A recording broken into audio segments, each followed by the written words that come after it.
Pokemon that's a little more of its own thing. Time Trio isn't a term currently in use by the fandom, and it doesn't even have a Bulbapedia page. But it's worth noting that even though the Weather, Creation, and Tau Trio do have Bulbapedia pages, none of those terms are actually official. They were all created by fans to refer to groups of Pokemon, so in that regard, the concept of a Time Trio is just as official as all the rest of them. Which is to say, not at all, but a fun and potentially useful method of categorization.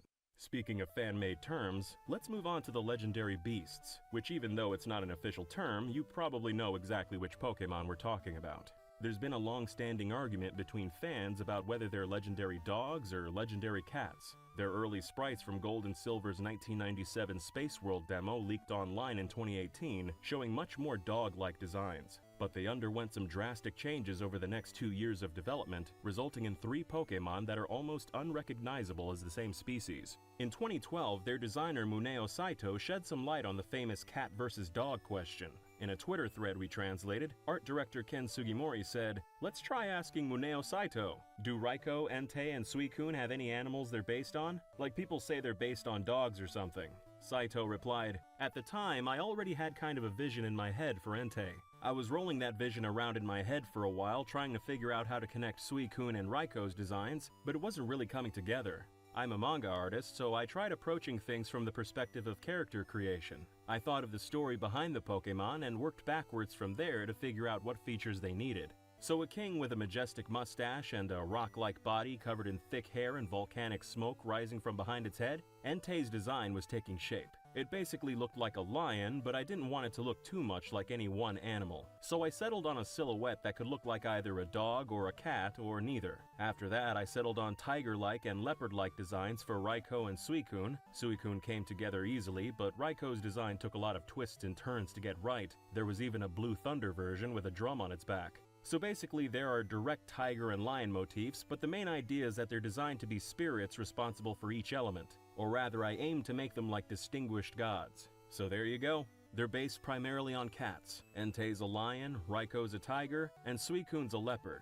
But Saito also said their silhouettes were made to look ambiguous, so there's still a little wiggle room for fans who don't want to believe they're cats. Although we should also note that 2022 is the year of the tiger in the Japanese zodiac, which is why Pokemon designers like Saya Saruta and Ken Sugimori tweeted out brand new Raikou artwork to celebrate New Year's.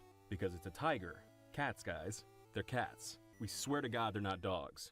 In that thread, Muneo Saito also mentioned an earlier Raikou design, a Blue Thunder version with a drum on its back. Some YouTubers have claimed this Saito artwork is that early design, but that doesn't appear to be true. For one thing, there aren't any drums. Saito probably doesn't mean these kinds of drums, by the way. He's talking about the Japanese-style drums carried by Raijin, the Japanese god of thunder. And also, Saito responded to one of our tweets a few years ago, saying he actually made this artwork to promote a character design class he taught in 2014. This was the website that promoted his design class, and it also features Saito's artwork for a bipedal dragon, these jellyfish fruits, a popcorn family, and a psychedelic orchard. They're all interesting and possibly even inspired by unused concepts from his time working on Pokemon, but this doesn't appear to be the Blue Thunder Raikou he told Sugimori about. Blue Raikou's never been made public, not even in a leak, and doing so himself would put Saito in very, very hot water with Pokemon's legal team. So it seems fans will probably never get a chance to lay eyes on that long-lost legendary design. Moving on to Gen 3, you probably already know that Deoxys' design was inspired by DNA. In the Pokédex, it's even classified as the DNA Pokemon, but you might not have realized its 4 forms actually spell it out: the defense form, neutral form, attack form, and speed form. Together form an acronym for DNAs. In Gen 3, Deoxys can only be found on Birth Island, which is geographically isolated from other Sevi Islands. It's based on the real-life island of Minami Torishima, which is also geographically isolated, with the nearest Japanese island more than 700 miles away. A far-flung island with no inhabitants, it was claimed by the US government in 1889 because it was covered in guano, basically just poop, but valuable at the time for its use in fertilizers. The Japanese and American governments argued over who owned the tiny poop-covered islands for decades, especially when its location became militarily strategic, so America bombed the crap out of it in World War II. The US took control of Minami Torishima soon after, but eventually decided they didn't really care about it after all and gave it back to Japan. In 2015, the now deserted island mysteriously vanished off satellite images, with the Japanese Coast Guard saying, quote, "There is a possibility that the islet has been eroded by wind and snow and as a result, disappeared." Conspiracy theories spread that a government cover-up was in the works, maybe centered around military technology, but the island quickly reappeared soon after, making headlines for an even bigger reason. Huge deposits of rare earth minerals were discovered in the island's mud, which could be enough to supply the world for centuries. There's a good chance that someday the screen on your smartphone will be made from minerals on Minami Torishima, not to mention key components in hybrid cars and missile systems. In other words, the real-life home of Deoxys is one of the most mysterious and important islands on the entire planet. Ever wonder why Latias and Latios are psychic and dragon types? In our Lugia Origins video, we heard Shigeki Morimoto's explanation for why Lugia is half psychic instead of half water. Basically because psychic Pokemon were super powerful back in the early generations, so it was made psychic flying not for design or lore reasons, but just to make it strong. In a 2018 interview, Morimoto explained that's essentially the same reason Latias and Latios aren't flying types, saying, "When we were deciding the types for them, we wanted to give them psychic type and dragon type to really express their strength. But once we did that, we looked at them and knew they needed to fly, but couldn't give them the flying type too, so we ended up giving them the levitate ability instead." Rayquaza's got a pink tongue in all its official artwork, but early sprites actually depicted with a blue tongue. The blue tongue can be seen clearly in all the Gen 3 games, Pinball Ruby and Sapphire, and even Gen 4's beta, but after Diamond and Pearl hit store shelves, Rayquaza's blue tongue was never seen again. Here's what that official artwork would look like if it kept that early coloration.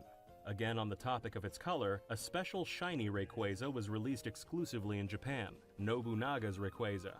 Pokémon Conquest was a tactical RPG spin-off released in 2012, with the feudal warlord Nobunaga essentially acting as the game's villain, as he seeks to conquer the Ransei region by force. In the last mission, he calls upon Black Rayquaza to serve as the game's final boss. To promote Pokémon Conquest's release in Japan, a Black Rayquaza with its original trainer identified as the warlord Nobunaga was distributed over Wi-Fi, but only to Japanese copies of Black and White. We don't have much to say about Gen 3's other legendaries that hasn't been said before, so let's go ahead and move on to the generation most focused on its legendaries. According to the game's director, Junichi Masuda, "I decided that Ultimate was the theme in the beginning of Gen 4's development. The key element was to create the storyline around the Pokémon in Sinnoh mythology. The relationship between all these Pokémon is the key element. I wanted to express the importance of the balance between substance, Dialga, the ruler of time, and Palkia, the ruler of space, and spirit, Uxie, Mesprit, Azelf. If the substance becomes too large, the balance of the spirit collapses. I wanted Dialga and Palkia to become counterparts for a sense of balance. Infinite time and infinite space. That, to me, is the ultimate." In another issue of Nintendo Dream magazine, art director Ken Sugimori explains that Dialga and Palkia were created based on instructions from Masuda, and they went out of their way to make dragons that, unlike earlier designs like Dragonite, Salamence, and even Charizard, were a drastic departure from the conventional look of fantasy world dragons, which is why they don't look anything like the scaly lizards you'd see in Western or even Eastern mythology. To make Giratina's origin form and the distortion world, the developers borrowed a concept from Japanese culture. After directing Diamond and Pearl as the ultimate Pokémon games, Masuda felt they had to go even bigger for Platinum, so he instructed Platinum's director Takeshi Kawachimaru to use antimatter, and Sakasa Fuji as inspiration to create the distortion world. Sakasa Fuji translates to reversed Mount Fuji, and it's the concept of a reversed Mount Fuji, the reflection in the lake underneath, a distorted reflection of reality. Trying to explain it, Masuda said, "It exists, but it actually doesn't. It doesn't exist, but it does." That sort of thing. The mountain exists on the lake through human eyes, but it's only a reflection and doesn't exist. It's a diverse world. You see it only because you're looking at it with your own eyes. When designing Giratina's origin form, we paid meticulous attention to the character's details. Our designer redrew Giratina's image again and again to make it a Pokémon from the antimatter world. When Pokémon Legends Arceus released, fans were perplexed at the new origin forms for Dialga and Palkia, but they finally made sense when Japanese fans realized if you combine them with origin form Giratina, all three fit together to make Arceus. There's actually some lore about their origin forms that wasn't included in the game itself, but was published on the game's official website. For Palkia, it says, "They say that the very space in the world where origin form Palkia resides is in shreds, as if it had been torn to ribbons. And for Dialga, the flow of time is said to be in constant flux in the world where origin form Dialga resides, always moving in different directions and different speeds." Dialga also got a unique form never included in the mainline series, Primal Dialga, who only appeared in Pokemon Mystery Dungeon Explorers of Time, Darkness, and Sky. In an alternate future timeline, the time gears are stolen from Dialga's home, the Temporal Tower, which strips Dialga of its powers of time control, along with its ability to express logic, reason, and even mercy. In other words, it's not as powerful as normal Dialga, but it makes up for it with mindless villainy, driven only by its primal instinct. Besides its unique lore attributes, it also differs in color. Primal Dialga was also the antagonist in the Blazing Exploration Team manga and made a brief appearance in the Beyond Time and Darkness anime special. But since he's only been seen in the PMD side series and not in over a decade, he's probably not considered canon to the mainline franchise. And since we're already on the topic of non-canon legendary forms, let's wrap up with a couple more from the series' history. First announced in a 2015 teaser trailer, Shadow Mewtwo was designed first and foremost by Bandai Namco, the developers of Pokken Tournament, but Game Freak and the Pokemon Company contributed as well. After a plot device called the Shadow Synergy Stone merges with and corrupts Mewtwo, it becomes Shadow Mewtwo, and flies around the Farum region draining Gaia to become even more powerful. Also, it can essentially Mega Evolve into its Mega X form, although the game doesn't call it that. According to Pokken's producer Masaaki Hoshino, when we were originally coming up with the design, we worked very closely with the Pokemon Company and Game Freak to make sure everything was right. What happened was we at Bandai Namco had the idea of making a really cool dark-colored Mewtwo, so we had one of our designers take a crack at it and then presented that to the Pokemon Company and Game Freak. They all thought it looked really cool, so then we worked together to brush it up. Because everyone really liked Shadow Mewtwo, I have a personal hope Game Freak will continue to use it, but it's not really our decision, unfortunately. Sadly for those designers, Shadow Mewtwo never appeared in any other games after Pokken Tournament, and when Polygon asked the Pokemon Company in 2016 if Shadow Mewtwo was canon or not, they were met with a very non-committal reply, no comment. An even lesser-known variant is Fragment Mew. It was created by famous Japanese designer and musician Hiroshi Fujiwara in a partnership with the Pokemon Company they called the Thunderbolt Project. Fujiwara is famous for making streetwear fashion, so his Mew design was plastered on shirts, hoodies, hats, and turned into plushies. Even Mew's original creator Shigeki Morimoto was a fan, and appeared on Game Freak's official Japanese YouTube channel wearing a Fragment Mew t-shirt. That was actually the episode where Morimoto explained how he made Mew back in the 90s. Fragment Mew's official artwork was never released digitally, so we commissioned artist Rachel Briggs to trace the hoodie design for use in this video, and we'll post it on Twitter for folks who want to use it. Mew was kind of the project's mascot and got the most unique artwork, but a few other Pokemon appeared on Thunderbolt merchandise too, like Mewtwo, the Kanto starters, and Pikachu. You could say Thunderbolt Pokemon are sort of their own special variants, kinda like Shadow Pokemon. But even though they're officially licensed Pokemon products, they probably can't be considered canon, although there's certainly an interesting footnote in Pokemon history. Unfortunately, they're also incredibly rare pieces of history. A lot of them were sold at limited-time pop-up shops in places like Japan and New York, so if you want to get your hands on one nowadays, you'll probably have to fight like a wild dog for it on eBay. Did you know Mew was inspired by an invisible F4 Phantom fighter jet and a dog that never existed? We know this sounds bizarre, but it's the truth. So buckle up for about 15 years worth of backstory. It's often said that Gen 1 programmer Shigeki Morimoto inserted Mew into Red and Green as a prank. But that's only a very small piece of the story, and it's not even entirely true. The idea for Mew actually came from Satoshi Tajiri, Game Freak's founder and the creator of the Pokemon franchise. Tajiri is incredibly reclusive and rarely grants interviews, but he did sit down for one gigantic interview at Game Freak headquarters in May 2000, which was later published as 34 pages in a Japan-exclusive book called Pokemon Story. In our search for Pokemon secrets, we recently had had those 34 pages translated into English, and what we found was Tajiri's rather bizarre, but also completely ingenious explanation for why he came up with Mew. So let's get into it. As a teenager, Tajiri frequently skipped school to spend all day at the local arcade. He fell in love with games like Space Invaders and Xevious, two space shooters he obsessively played in massive marathon sessions. In the interview, he said,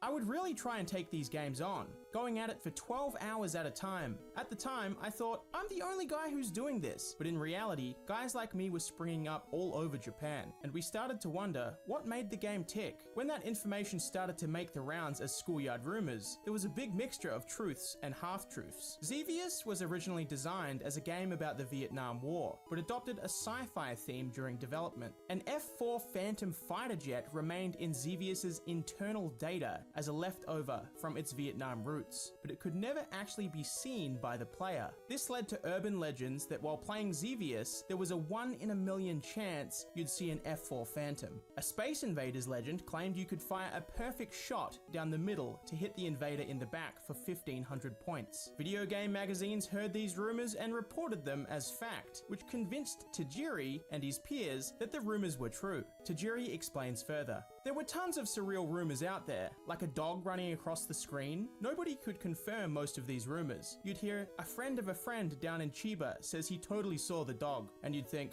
did he really? There were always things you couldn't verify. I had tons of experiences like that, so when I was making Pokemon, I wondered what kind of legends might spring up. I heard this or that could appear if you do this or something. Let people's imaginations run wild. With those urban legends in mind, I came up with Mew, a character that exists but doesn't appear, just like the F-4 Phantom. Legends get talked about and live on. It's these kinds of urban legends that spread through word of mouth that you really feel in your bones. He goes on to say that what makes Mew special is that unlike the F-4 Phantom, players can actually catch and keep it for themselves, or trade it to a friend. So it lives on forever instead of appearing for a brief fleeting moment. So Mew was actually Tajiri's idea, not Morimoto's. But what about the design itself? To hear Morimoto's side of the story, we need to move over to Game Freak's official YouTube channel. The channel was created in 2018, and top developers like Junichi Masuda practically begged their fans to subscribe to it. But as of 2021, they've still only managed to pull in 40,000 subscribers. But despite its low view counts, there are actually some hidden gems in there, including 2 interviews with Morimoto where he revealed some secrets about Mew's creation. They're all in Japanese without subtitles, so we translated both videos as well. According to Morimoto, Game Freak wanted a Pokemon that could serve as Mewtwo's origin. Red and Green already had references to Mew scattered throughout Cinnabar's Pokemon Mansion, but Mew didn't have a sprite, stats, or anything tangible. In that sense, it was sort of like the original dragon from Gen 5,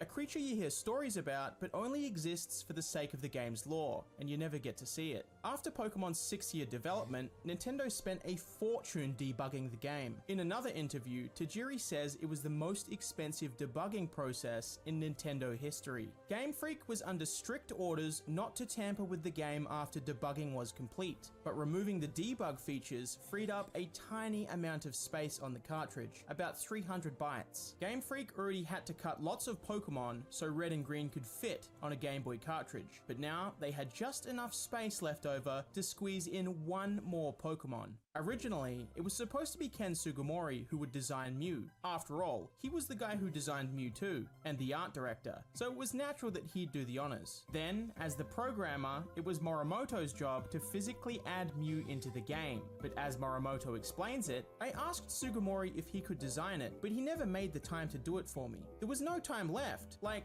Mew had to get put into the game now, or it wasn't gonna happen. I had no choice but to design it myself. I made its Pokedex entry and its stats and all that. Then I just put it in. He goes on to explain why Mew's design is so small and simple. 300 bytes just wasn't enough space for a large and detailed Pokemon sprite. So while Mewtwo and the legendary birds have sprites that are 56 pixels squared, Mew's sprite is only 40 pixels. Morimoto says there wasn't even enough space to color it in, which is why the Mew we know today is pretty much one solid color. Morimoto notes that even though the lore says Mewtwo was created as Mew's clone, clone, in reality, the opposite is true. Mewtwo came first, and Mew was created essentially as a simplified clone of Mewtwo. Everyone at Game Freak was in on the plan, but no one told Nintendo. They eventually found out when fans started encountering a glitch that made Mew appear in their games. Nintendo was furious, but their anger subsided pretty quickly as urban legends about Mew lit up the imagination of fans, just as the dogs and phantoms had done for Xevious a decade earlier. Red and Green sold decently right out the gate, but sales exploded as rumors about a secret 151st Pokemon started spreading around Japanese playgrounds. According to Pokemon Company President Tsunekazu Ishihara, the monthly sales we had had up to then began to be equaled by weekly sales, before increasing to become 3, then 4 times larger. By the time it ranked number 1 in weekly sales, more than a year and a half had gone by since the game was first released. Pokemon might have never become such a huge hit if it wasn't for Mew, and probably never would have been localized into 6 languages and become the worldwide success it is today. One of the biggest urban legends was that Mew was hidden under a truck near the SS Anne, which you could only reach by engaging in a mild amount of tomfoolery. That was just a baseless rumor, of course. In reality, there was nothing anywhere near the truck, but the rumor eventually made it all the way to Game Freak HQ. So in honor of the urban legends that inspired Mew in the first place, they hid an invisible lava cookie by the truck as an Easter egg in Fire Red and Leaf Green. And in Let's Go Pikachu and Eevee, they left a revive that respawns once a day in the exact same location. The rumor was also referenced in Pokemon XD Gale of Darkness, where there's a beauty who says, "There's no Pokemon under a truck, maybe you'll just find a muck." Fans seem to have fixated on that particular spot because it's the only truck in Kanto, which led them to believe it must have some significance. But actually, it's nothing more than a leftover from earlier in development. In 2019, Red and Green prototype assets were leaked and then published by preservationist group Helix Chamber, including this proto map of Kanto, which includes a small city in the center that was cut from the game's final build. This proto map matches the 1990 concept art that labels the Lost City with the letter C. If we zoom in on the Lost City, we can see the exact same truck parked right out front. So after reworking Kanto, it appears Game Freak just never bothered to remove the old truck tile set from that rarely visited corner of the map. Or they might have even forgot it was there. The legend of the truck and all the other urban legends about Mew were just a bunch of schoolyard rumors. The truth was that Mew could only really be seen with a glitch. In those video interviews, Morimoto admits that he programmed the glitch into the games himself, although it was completely by accident. The mistake was mostly due to the fact he had virtually zero programming experience before working on Red and Green, but luckily it turned out to be a blessing in disguise, as the Mew glitch was arguably the best thing that ever happened to Pokemon. Once the secret about Mew became public knowledge, Game Freak decided to host a Mew giveaway through Japanese magazine Koro Koro Comics. More than 70,000 fans mailed in letters hoping to acquire one of the only legitimate Mew in existence, but only 20 lucky winners were chosen. The number was kept so low because Morimoto had to personally create each Mew on his computer, then manually transfer them to the winner's cartridges with a standard Game Boy link cable. He gave each Mew unique ID numbers ranging from 0001 to 0020, making them the rarest Pokemon to ever exist. To this day, he still says Mew's his favorite Pokemon. Morimoto even made Mew part of his signature. Here you can see what it looks like when he signs his autograph. So Tajiri came up with the idea of Mew, and Morimoto made the design, stats, cry, and Pokedex entry. But the Mew he snuck into Red and Green was still far from finished. Like all Gen 1 Pokemon, Mew's sprite was designed first. Then art director Ken Sugimori came back later and made revisions with his watercolor artwork. Sugimori discusses this in depth in his 2014 art book, which we also translated into English. He says, "Each artist's sprites retain their individuality. The appeal of Pokemon comes from the wide range and diversity of designs. There's so many designs mixed together that couldn't have possibly all come from the same mind. But the only images for Pokemon we had were their sprites, so I had to draw them all anew, based on the pixel art. I also modified design elements that I was displeased with. That's how they all became my characters in a way. And since then, I've been in charge of unifying the designs of all Pokemon. Apparently, the part Sugimori was displeased with was the fetus aesthetic, which he dialed down significantly. And through Sugimori's revisions and unification process, Morimoto's original design gradually evolved into a Mew that's barely recognizable as the same creature. In fact, we never even got to see Morimoto's Mew in the West, since that original sprite was only ever used in the Japanese red and green. But even after Tajiri, Morimoto, and Sugimori's contributions, Mew was still just a collection of images showing what it looked like from the front and from behind. Who created its three-dimensional appearance, its personality, and its trademark floaty movements? No one at Game Freak can take credit for those details. They were actually made 2 years later by OLM Inc., the animation team who worked on Mewtwo Strikes Back. On Game Freak's official channel, Morimoto looked back with amazement at how they brought his 40-pixel sprite to life, saying, "You know, that was the first Pokemon movie ever made. So I went to go see it and I was like, whoa, Mew is moving. Mew has such a huge role in this movie. I made that Pokemon." It was very emotional, so much so that I watched it in America too. When you think about it, all I did was make the sprite. To see it move around was so cool. During this video's production, we got a chance to speak with OLM's Sayuri Ichishi, who confirmed for us that she was the one who drew Mew from every angle. She made these reference sheets for the first movie, along with Mew's iconic animations. Sayuri was also animation director on the very first anime episode, and a big part of her job is taking Sugimori's still images and faithfully bringing them to life. And he must be pretty satisfied with her work, because they've brought her back again and again. And as of this video, she's done animation for pretty much every Pokemon movie ever made.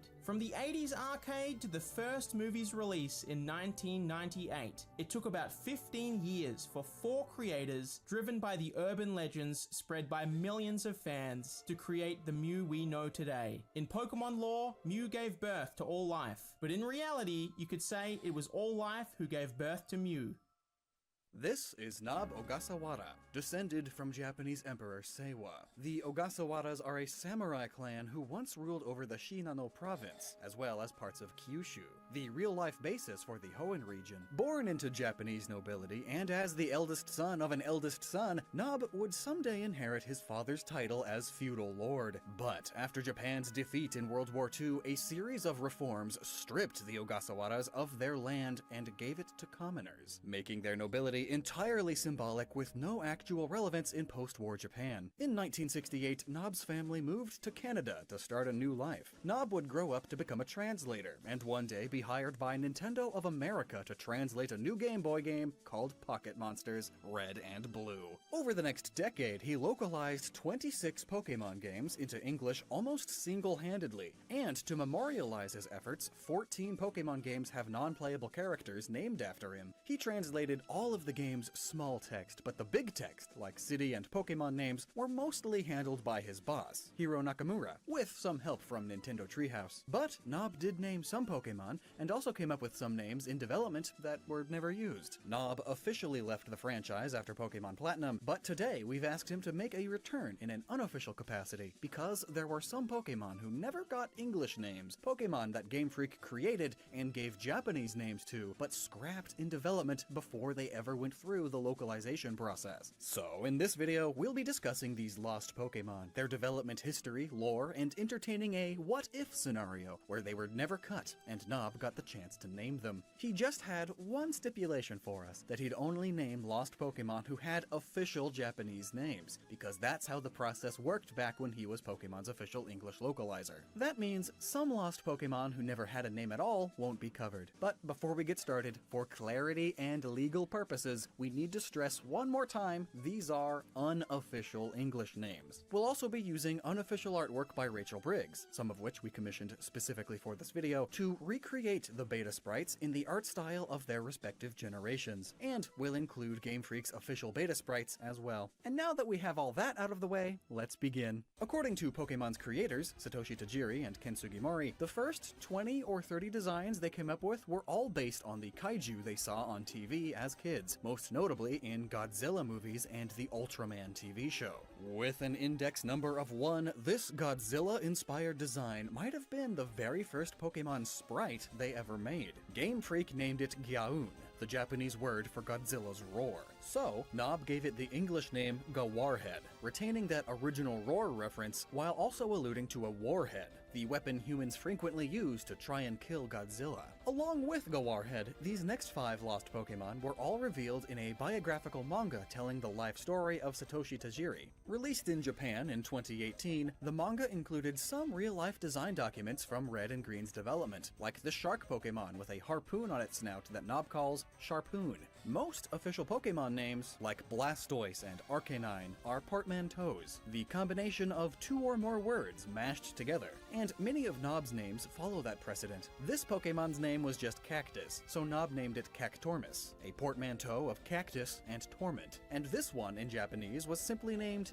Deer, though it appears to be more of a moose, so Nob named it Ramoose, a portmanteau of ram and moose. This creepy crocodile he calls Goblin, which is Gavile, a type of fish-eating crocodile, combined with the word villain. Interestingly, the manga shows that designers sketched spikes onto its beta sprite, but a back sprite that leaked in 2019 shows us a slightly different Gavilan with spikes in place of hair. So, it appears the wacky hair version was made first, then Gavilan's hair was later replaced with spikes before ultimately getting scrapped altogether. This balloon Pokemon was likely cut in favor of Jigglypuff, whose Pokedex classification is the balloon Pokemon. This lost Pokemon's Japanese name was Balanda. So, just like many Pokemon whose names aren't portmanteaus, Nob simply anglicized the original name to make its English name Balumba. Another kaiju Pokemon seems to be inspired by Mechagodzilla, an extraterrestrial mechanized villain that first appeared in 1974's Godzilla vs. Mechagodzilla.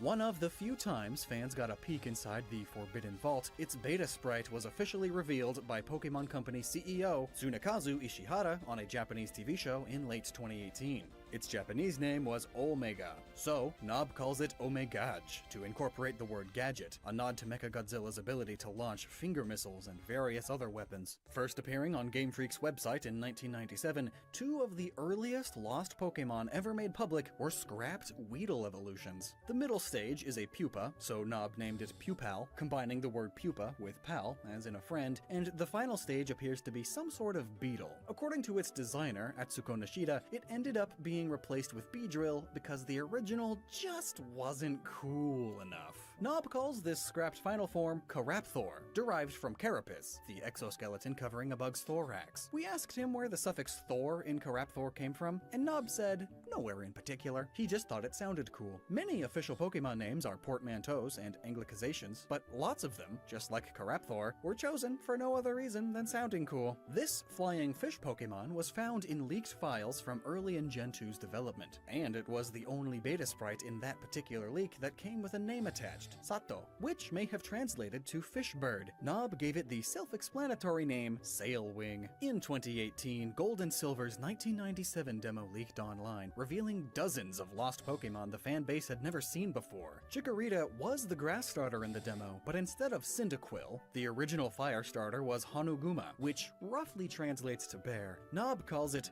Cubburn, another portmanteau, this time for cub, like a baby bear cub, and burn. Thanks to a series of leaked sprites, we can see that Cubburn was gradually revised into Teddiursa over the next 2 years of Gold and Silver's development. Cubburn evolves into Flambert, a combination of flame and bear, which together also sounds like flambe, a cooking method involving setting your food on fire. The family's final stage is Bruinous, a reference to Bruin, a folk word for bears, as well as ruinous. Instead of a crocodile, the original water starter was based on a plesiosaur, a type of marine reptile that first came into existence about 200 million years ago and went extinct the same time that the dinosaurs did. Nob calls it Palsio, derived from plesiosaur as well as the word pal, because as a starter it would have been your little buddy. Its first evolution is Presio, and its final form is Donmarine, referencing a head honcho like a mafia don as well as submarines. Some fans believe they were scrapped in development for looking too much like Lapras, who's also based on a plesiosaur, but since Game Freak never officially addressed this leak, we can only speculate. The 1997 demo also introduced baby and fully evolved forms of Tangela,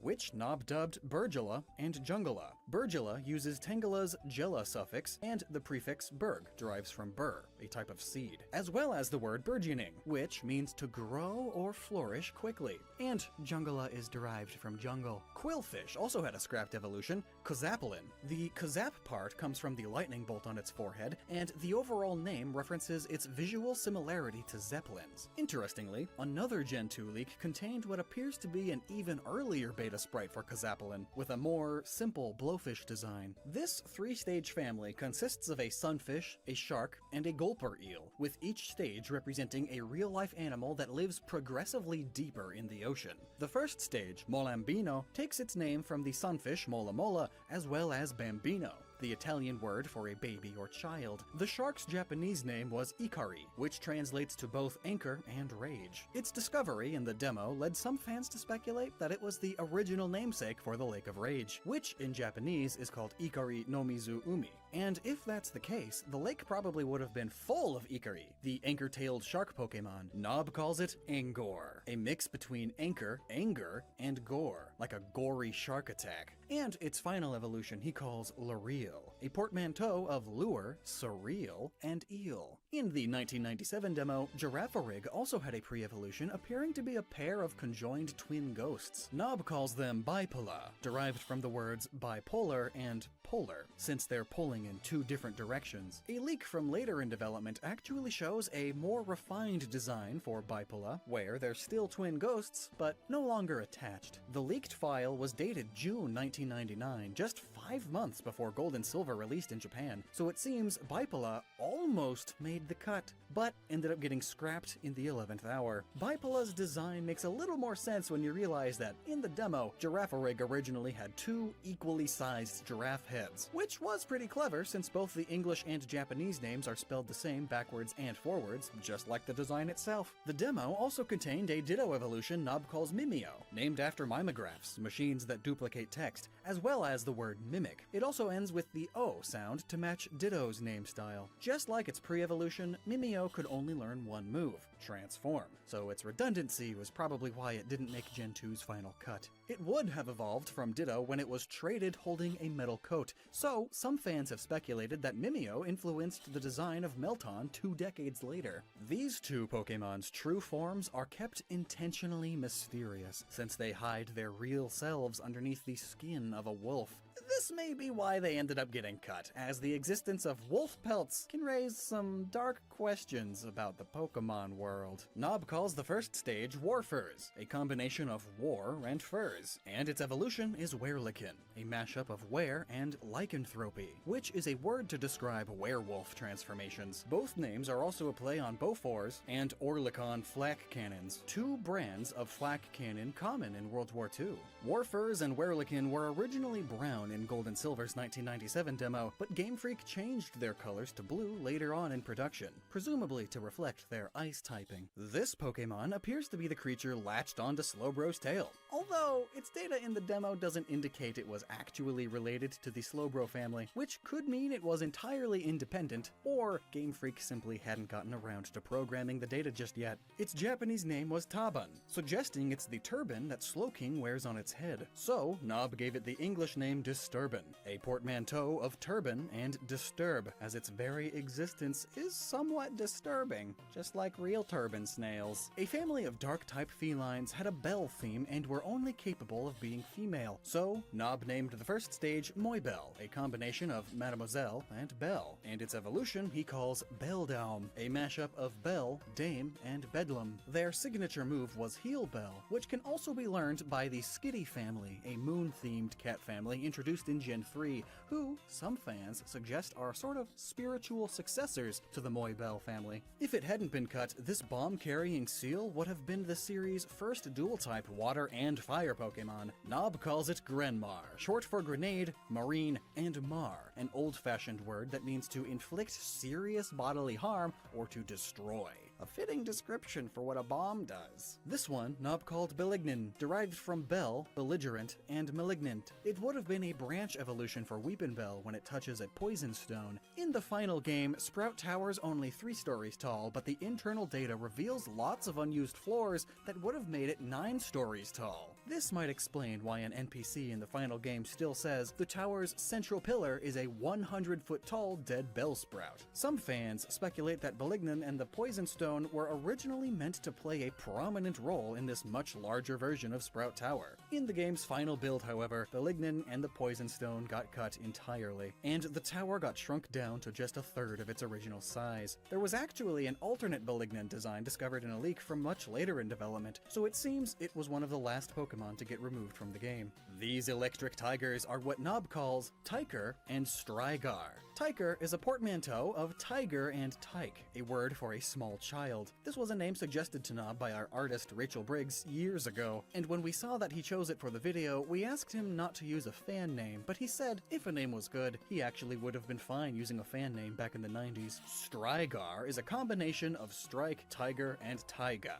the winter forest biome where you can find Siberian tigers. One leak revealed Tyker and Strigar were created during Red and Green's development, which means they actually got cut from 2 generations back to back. They even had an additional evolution in Gen 1, but only its back sprite was found in the leak, so we can only speculate about its frontal appearance. The leak also didn't include a name for the final stage, which means it won't be getting a name from Nob, since he's only giving English names to lost Pokemon with Japanese names. 2 decades before Farfetch'd got an evolution in Generation 8, Game Freak almost gave us one in Gen 2. Nob calls it Luxswan, a combination of the words luxury and swan. It first appeared in Gold and Silver's 1997 demo and later got an updated sprite with a new color scheme. But ultimately, Luxswan didn't make the final cut. Perhaps the creepiest Pokemon in the demo were these 2 ghosts based on Asian culture. The first stage is based on a bear and Waraningyo, which is a straw doll that originated in Chinese rituals. They're also used in Japan, where they're nailed against trees to curse people, similar to how voodoo dolls work. It appears the attack Curse was created as its signature attack. Even though the straw doll Pokemon ended up getting cut, Curse still made it into the final game.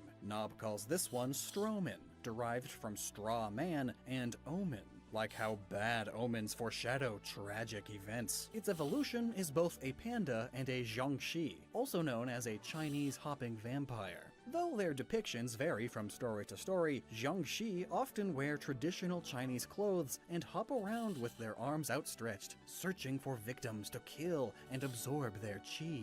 You can kill a Jiangshi by writing a spell on thin yellow paper and sticking it to their foreheads, which explains the little piece of paper incorporated into its design. Nob calls it Fandarin, a mashup of phantom, panda, and mandarin, as in Mandarin Chinese. Stroman and Fandarin were cut pretty early on in Gen 2's development, probably due to their occult origins and being a little too creepy for the Pokemon brand. Scyther got a new evolution in Gen 2 in the form of Scizor, and Pinsir was originally planned to receive one as well, which Nob calls Tricules, due to its 3 horns and the fact that it's based on a Hercules beetle. These colors were changed from brown to pink later on, before ultimately getting cut just a few months before Gold and Silver's release, possibly to make room for Heracross, who's also based on a Hercules beetle. The demo had a total of 17 baby Pokemon, but apparently Game Freak decided that was too many, so they ended up cutting it down to just 7 in the final game. One of these lost babies was a 3-tailed Vulpix pre-evolution Nob names Volpe, with the 3 eyes referencing the Roman numeral for 3.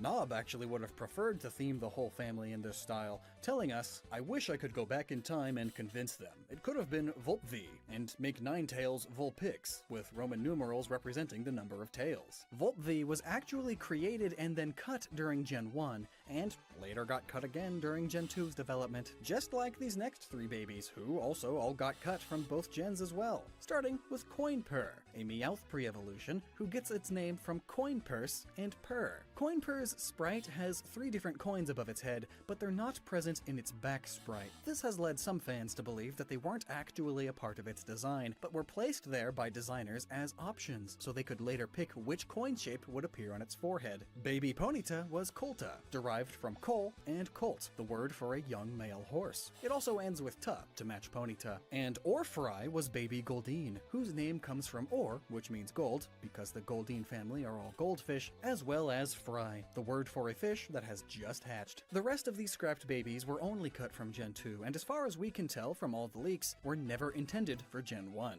Baby Doduo is Dotery, beginning with DOD to match its evolutions, followed by Airy, which means bird's nest, and in Old English refers to a family of birds. Even though its 3 heads make for an interesting bird's nest motif, the fact that its evolutionary line would have gone from 3 heads to 2 heads to 3 again may raise some uncomfortable questions about where that 3rd head goes as Doduo, which might have been why it got cut. Paraspore gets its name from its evolution, Paras, and also the word spore. Paras and Parasect show a parasitic mushroom increasingly taking control over its host insect, but paradoxically, Paraspore appears to be growing out of its mushroom. This runs counter to the evolutionary narrative of its evolutions, and similar to Dotery, the fact that it doesn't quite make sense might explain why it didn't make the cut. Baby Grimer is called Smudge, whose name and design are both pretty self-explanatory. Smudge was originally pink, but in a later build had its color changed to gray, possibly to make it look less like Ditto before the developers decided to remove Smudge from the game altogether. There's also a Growlithe pre-evolution, Puparon, derived from the word pup, and also pepperoni, because it's a hot and spicy fire type. Another leak from earlier in Gen 2's production contained what appeared to be an even older design for Puparon. Unfortunately, that particular leak didn't include names or evolution data, so it's impossible to be 100% certain that it is in fact an early Puparon. And there's only one Lost Unova Pokemon discovered so far that has a name, a dual-type grass and ground Pokemon labeled Nekoyagi, which is Japanese for root goat. It was shown for only a few seconds in a slideshow at Tokyo's Meiji University in 2010. With the help of Helix Chamber member Luminosis, we enhanced and translated that slide to get a better understanding of its concept, which may have eventually evolved into Gen 5's Sawsbuck, or Gen 6's Go-Goat, or possibly both. Nob calls it Tuba Capra, named after root vegetable tubers, and also Capra, the scientific word for goats. And just as importantly, it rhymes with Chupacabra, the mythical blood-sucking goat monster that was supposedly first spotted in Puerto Rico in 1995. The last Pokemon on our list is none other than Gorochu, the Raichu evolution cut from Gen 1. According to Game Freak's Koji Nishino, the developers had no choice but to remove several Pokemon from the game, as they'd run out of cartridge space. As a result, some 3-stage families got cut to just 2 stages. Not only Gorochu, but also some of the babies like Volpe and Coinper. No concept art or front sprite were ever leaked or officially revealed by Game Freak. This artwork is based on its back sprite and a description by its creator, Atsuko Nishida, who told Japanese newspaper Yomiuri that it had fangs and horns and looked like a god of thunder. Since Pikachu and Raichu kept their original Japanese names in virtually every language around the world, it seems fitting to leave this one unchanged as well, and refer to it simply as Gorochu.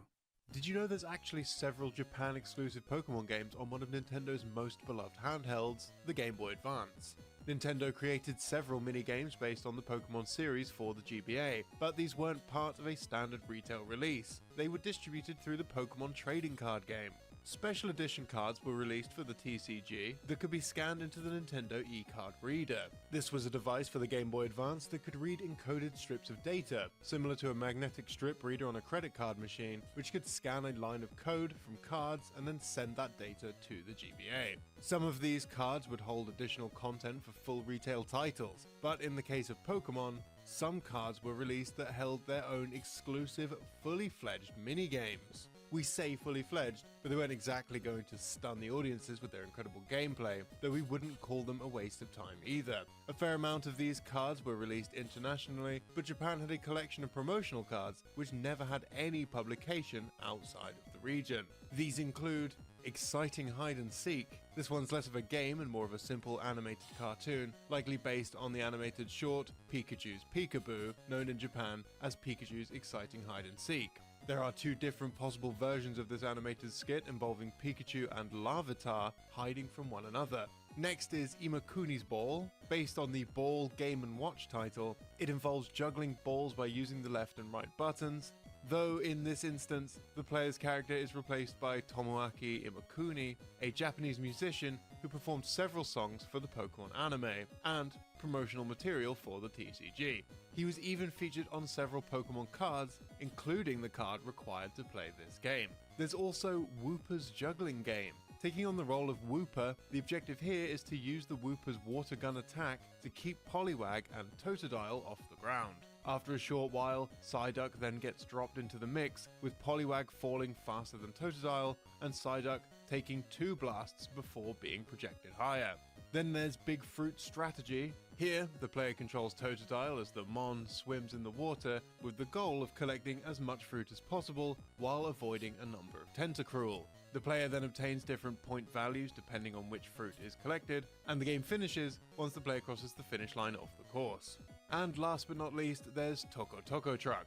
This game has 2 Pichus riding a handcar while passing different train stations. Their final destination is the Pokemon Center in Tokyo, but they have to get there before the time runs out by jumping over boulders left on the track along the way. There are plenty more Pokemon games exclusive to Japan which we'll be covering in this video. As usual, we'll be extensive, but we won't be counting demos or games that later got a comprehensive release in other regions, such as Pokémonster Stadium or Great Detective Pikachu: Birth of a New Duo, or even Pokemon Green, as the original Green and Red were basically just less polished versions of what we got in the West. We also won't be counting apps that have no game-like elements, like Pokemon PC Master, which essentially just taught kids how to use a PC. We'll also have one pretty unique game we want to talk about at the end of the video, so stay tuned for that. Now, we try not to be biased on this channel, but the next game we're talking about is definitely our favourite game in this video. The Pokemon trading card game on the Game Boy was a huge change to the original games. Developed by Hudson, these games translated the mechanics of the Pokemon trading card game into a video game format.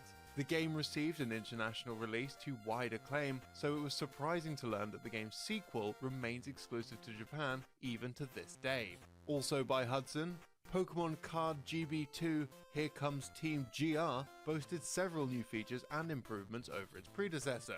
An optional choice of the player's gender was added, a training mode was included to teach people how to actually play the game well, and a deck diagnosis system was introduced to rate the player's crafted deck.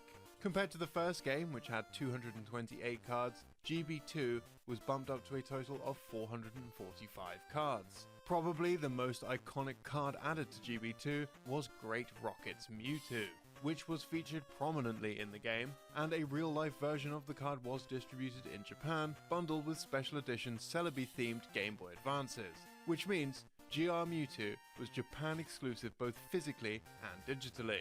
Here's a translation of the card text. As you can see, its abilities essentially make it the captain of all dark Pokemon.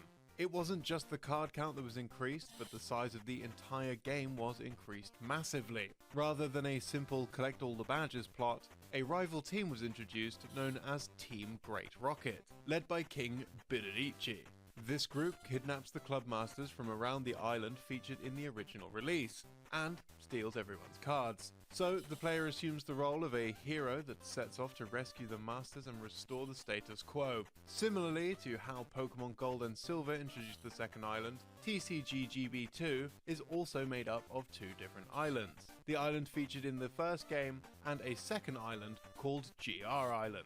This was partly to address a common complaint with the first game, its rather short playtime. The game's graphics were also noticeably improved, with areas having much more deep theming, characters having more animations, and a new selection of coins for the player to use during the match's initial coin toss. Another introduction to the card game sequel was a game center, where the player is able to play a variety of minigames similar to that of the main series. This may be our bias speaking as fans of the Pokemon TCG game on the Game Boy, but this title is actually very enjoyable as a sequel, holding up even today. But this begs the question as to why it never saw an English release, and sadly, this isn't a hard question to answer. Pokemon Card GB2 released at the late date of March 28, 2001. This was just a week after the release of the Game Boy Advance, and with the original Pokemon TCG Game Boy release taking years to be localized outside of Japan, if this title was localized into English, it probably would have been released in 2002 or perhaps even 2003, meaning this sequel would have been in direct competition with Pokemon Ruby and Sapphire. And with GB2 essentially being twice the size of the original game, it would have been more prudent for Nintendo to put those localization resources towards a GBA game instead. Lucky for the Pokemon franchise, the collectible creatures managed to become such a strong brand that they didn't have to be constrained to one genre, or even popular genres. The world of sport saw its own Pokemon game with extremely limited availability. Pokepuck Fishing Rally DS was available for just a few months in 2005, and could only be obtained through the DS Download Play kiosk. These kiosks could originally be found in Pokepark, a theme park dedicated to the franchise, though they would later be placed in Japanese Pokemon Center stores and at Pokemon Festa, an annual Pokemon convention. The title's gameplay takes place on a river flowing into the sea, with the area changing over time. The top screen would display the shadows of different Pokemon underwater, and the player must cast their line onto the screen, pressing the A button when the floater is pulled under, and then repeatedly tapping to pull the catch. Each Pokemon caught is displayed on the touchscreen, with their different scores being shown on the top screen based on the size of the Pokemon, level, and rarity. Scores would be tallied at the end of play, with the top 50 scores being sent back to the kiosk and placed upon a score list shown on screen. Not only is the game limited in its release, only being available via a region-specific kiosk, but there was also no means of actually storing the game, meaning that should the player's DS be shut down, it could no longer be played. While one could, in theory, keep their DS powered up and the game left running at all times, it would still be unavailable long term, as the game was also restricted to a 12-hour time limit. Partly due to its limited distribution and semi-permanent state, the title has now become lost media, with the only known ROM being held by a private collector who refuses to make the ROM public despite constant requests from the community. Although he did, at the very least, record himself playing the game to give us a better look at how it functioned. But some of Japan's Pokemon exclusives were on popular hardware, very popular hardware. The region received 3 versions of Pokemon Mystery Dungeon created exclusively for the Nintendo Wii, made available as WiiWare downloads on the Nintendo Shop channel in late 2009 for 1,200 Wii points, or about $12 each. These titles were Pokemon Mystery Dungeon Keep Going Blazing Adventure Squad, Let's Go Stormy Adventure Squad, and Go For It Light Adventure Squad. Developed by Chunsoft, these entries mark the only time that Mystery Dungeon has appeared on a home console. They're also the only entries in the sub-series not to receive an international release. Often referred to as the Adventure Squad series, and contrary to other Mystery Dungeon games, these 3 titles put little emphasis on storyline. The game's plot starts with a group of Pokemon being sent by Slowking to rescue a lost Shuckle. After returning to town, he explains that he was searching for some delicious food, a story that will continue to unfold as progress is made. This then opens up the game's bulletin board, where Pokemon post requests for the player to undertake in exchange for a reward. Depending on which of the 3 iterations of the game is being played, the hub world will differ. For Blazing Squad, the location is a Pokemon village near a volcano. In Stormy Squad, the player is based at Pokemon Beach, and for Light Squad, the hub is a Pokemon Garden, which is held within a forest. The games made use of the same 3D graphics featured in My Pokemon Ranch, another WiiWare release which simplified the graphical style of each Pokemon. And according to IGN, the game's developers were aiming for something which resembles a picture book. Additional missions can be added to the game through the Wii's Wii Connect 24 feature, which will download while the Wii is in sleep mode. For a short period after the game released, several promotional codes were distributed as well, which could be entered through the game's Wonder Mail menu. These codes could be used to unlock unique Pokemon who the player could then use throughout the dungeons. These titles never saw a release outside of Japan, but this doesn't mean that they were never intended to be translated. Copyright filings were made in the US for each game's title, not just with their direct translations, but also a second set of filings for reimagined subtitles, which put the elements at the end of their names. The names were Forward Adventurers of Flame, Let's Go Adventurers of Storm, and Aspire Adventurers of Light. During development, IGN reported on the games multiple times, assuming that they'd receive international localization, but this never came to fruition. To many, the lack of a stateside release was surprising, seeing as the Pokemon franchise has always had a strong following in the West. The Wii had a massive install base in 2009 and 2010, so why the game never surfaced in the West remains a bit of a mystery. In a positive turn of events though, a team of people at Project Pokemon released translation patches for all 3 games, making them playable in English over a decade after their original release. These translation patches not only aim to localize the game in a similar manner to that of previous official English releases, but also brought back almost all of the online features, including downloadable event missions and legendaries. Moving on from Pokemon games on popular hardware to Pokemon games on a console which some people have never heard of.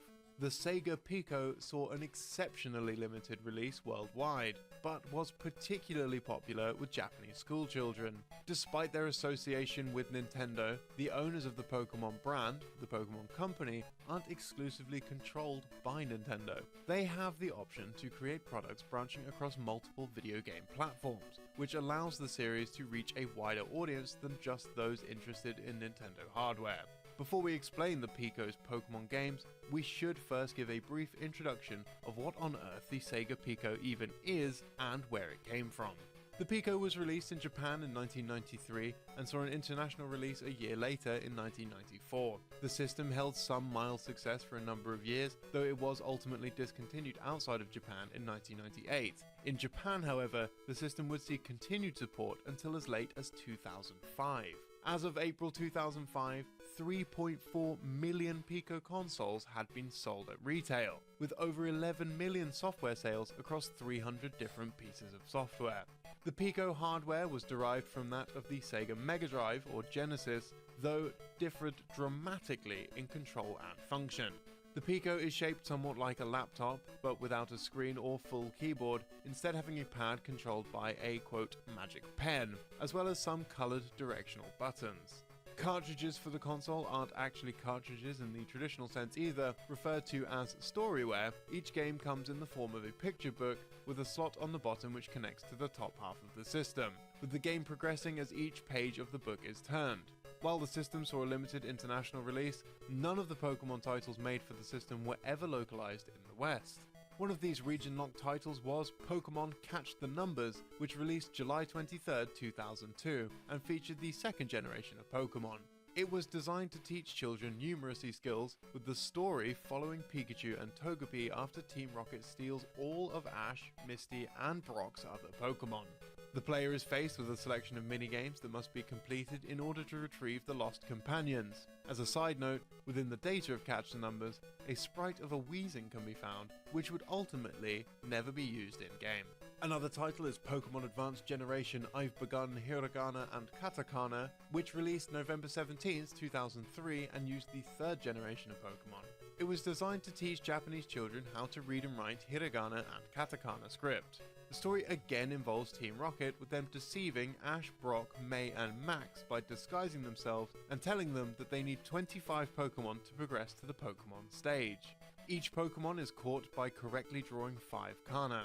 If Pokemon on the Sega console wasn't enough, the Pikachu Pico was a Pikachu branded Pico released in 2004, a year before the end of the Pico's life cycle. This system had no technical differences to a standard Pico console, and of course was made solely as a way of boosting the system's sales. The console came bundled with a copy of Pokemon Advanced Generation I've Begun Hiragana and Katakana. And the last game published on the standard Pico was Pokemon Advanced Generation Pico for Everyone Pokemon Loud Battle, released on July 13th, 2004. The game again includes the third generation of Pokemon. The game stars Ash, Brock, May and Team Rocket, and the game is mainly based around reading and playing minigames. The title came with a Pikachu-themed controller featuring various minigames that were playable in a competitive 2-player mode, with both players using either side of the controller. Inevitably, the Sega Pico would come to the end of its life cycle in 2005, but the Pico brand wouldn't be entirely scrapped. Instead, a new and improved follow-up to the console was created for the Japanese market. This successor, the Advanced Pico Bina, was released in 2005 and is often referred to as simply the Bina. The two systems were very similar in design, though the Bina features an additional set of buttons on its right side to accommodate left-handed children, as well as built-in speakers and new ports for add-ons, such as an SD card reader, which can be used to save game progress and store images. And of course, the Bina got more Pokemon titles. Pokemon Advanced Generation Pokemon Number Battle, released on October 1st in 2005, the game uses the third generation of Pokemon. The game mostly involves finding hidden Pokemon in various scenes, as well as solving math questions and puzzles. After this, intellectual training drill Pokemon Diamond and Pearl Letter and Number Intelligence game was released on the 21st of April 2007 and featured the 4th generation of Pokemon. The game was geared towards teaching children general knowledge, words and numbers, asking them to do tasks such as counting Pokemon and grouping them together based on on-screen prompts. Pokemon Diamond and Pearl Search for Pokemon Adventure in the Maze was released on September 17th, 2009, again using the 4th generation Pokemon. This title seems to focus more on the Pokemon brand itself, with the player having to use the book to highlight Pokemon either based on their silhouettes or finding them in on-screen mazes. The game also encourages children to learn the Pokemon by name alone, rather than relying entirely on images. And lastly, Pokemon Best Wishes Intelligence Training Pokemon Big Sports Meet was released on December 4th, 2010 and included Generation 5 Pokemon. The player takes on the role of Ash through various games which involve learning hiragana, numbers and English, as well as completing a number of exercises in order to win medals. Through the use of the Bina SD card reader, sold separately, it is possible to save and print images created in-game. Our next game that never left the land of the rising sun was also educational, well, sort of. After the success of the first generation titles, Pokemon had solidified itself as a huge player in gaming. Nintendo naturally wanted to capitalize on the series' fame and ejected Pokemon into its new series of Picross titles, the Picross NP series. The series was exclusively available via download using the Nintendo Power Service in 1999 in Japan.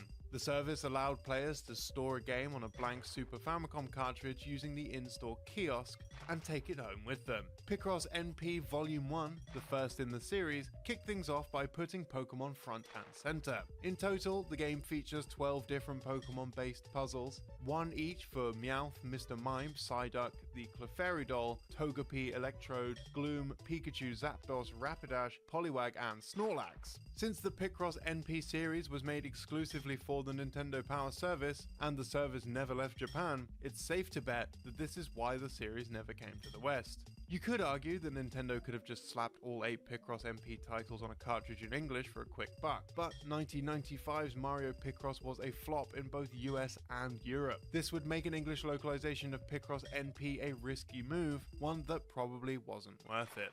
Remember that awesome trading card game we talked about earlier? Well, there were a couple more trading card games that stayed with Japanese audiences exclusively, though they lacked a fully fledged adventure mode like Pokemon Card GB2. One of these TCG titles was a Japanese exclusive browser game called Pokemon Card Game Online, which released in 2009. Be sure not to mistake this game for a similarly titled Pokemon Trading Card Game Online, which is entirely different. Built in Flash, this massively multiplayer online card game is simply a means of playing the physical card game with others across the internet, utilizing unique access codes included with Leafeon vs Metagross Expert Deck CD-ROMs. For users with a Pokemon Daisuke Club account, signing up for the service also deposited 2,000 action points, the in-game currency, into their account for use via the club's action point system. This game would allow players to use fixed decks against players made up of cards included in their pack purchase. The service only ran for about a year before being discontinued. A few years later, the West would get the aforementioned Pokemon Trading Card Game Online, making a localization of this original title redundant.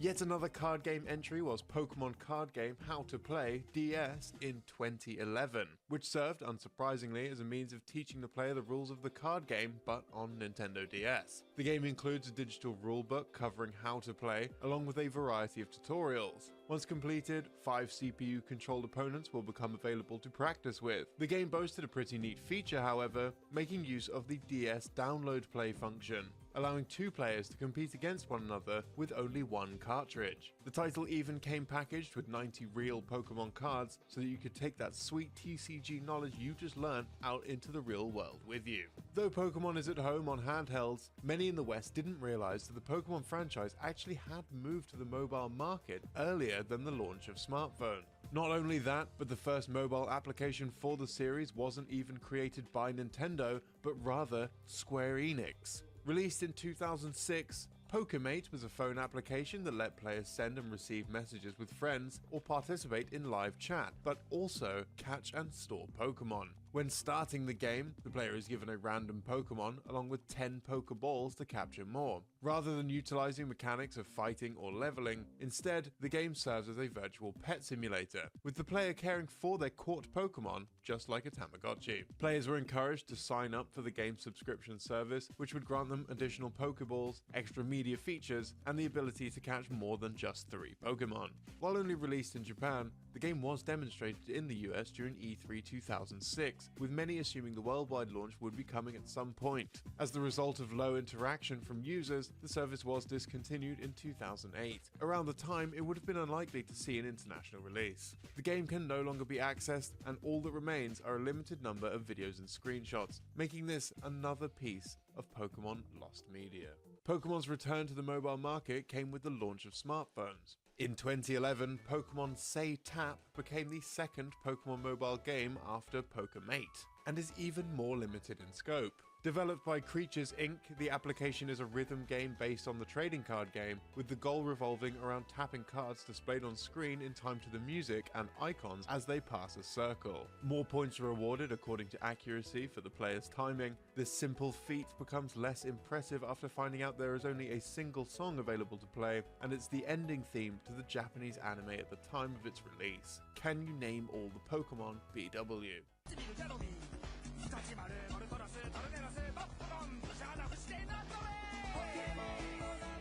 In a similar vein, just a few years later in 2015, Dancing Pokemon Band took the concept a step further. The player takes control of a Pokemon summoned by Hooper and must tap 3 different icons, donning different Pokemon faces as musical notes pass over them, with more points being awarded for better timing. Each correctly timed tap fills a meter at the top of the screen, which, when maxed out, causes 2 additional Pokemon to jump on screen for a 10-second dancing round, where buttons can be tapped freely before the song finishes.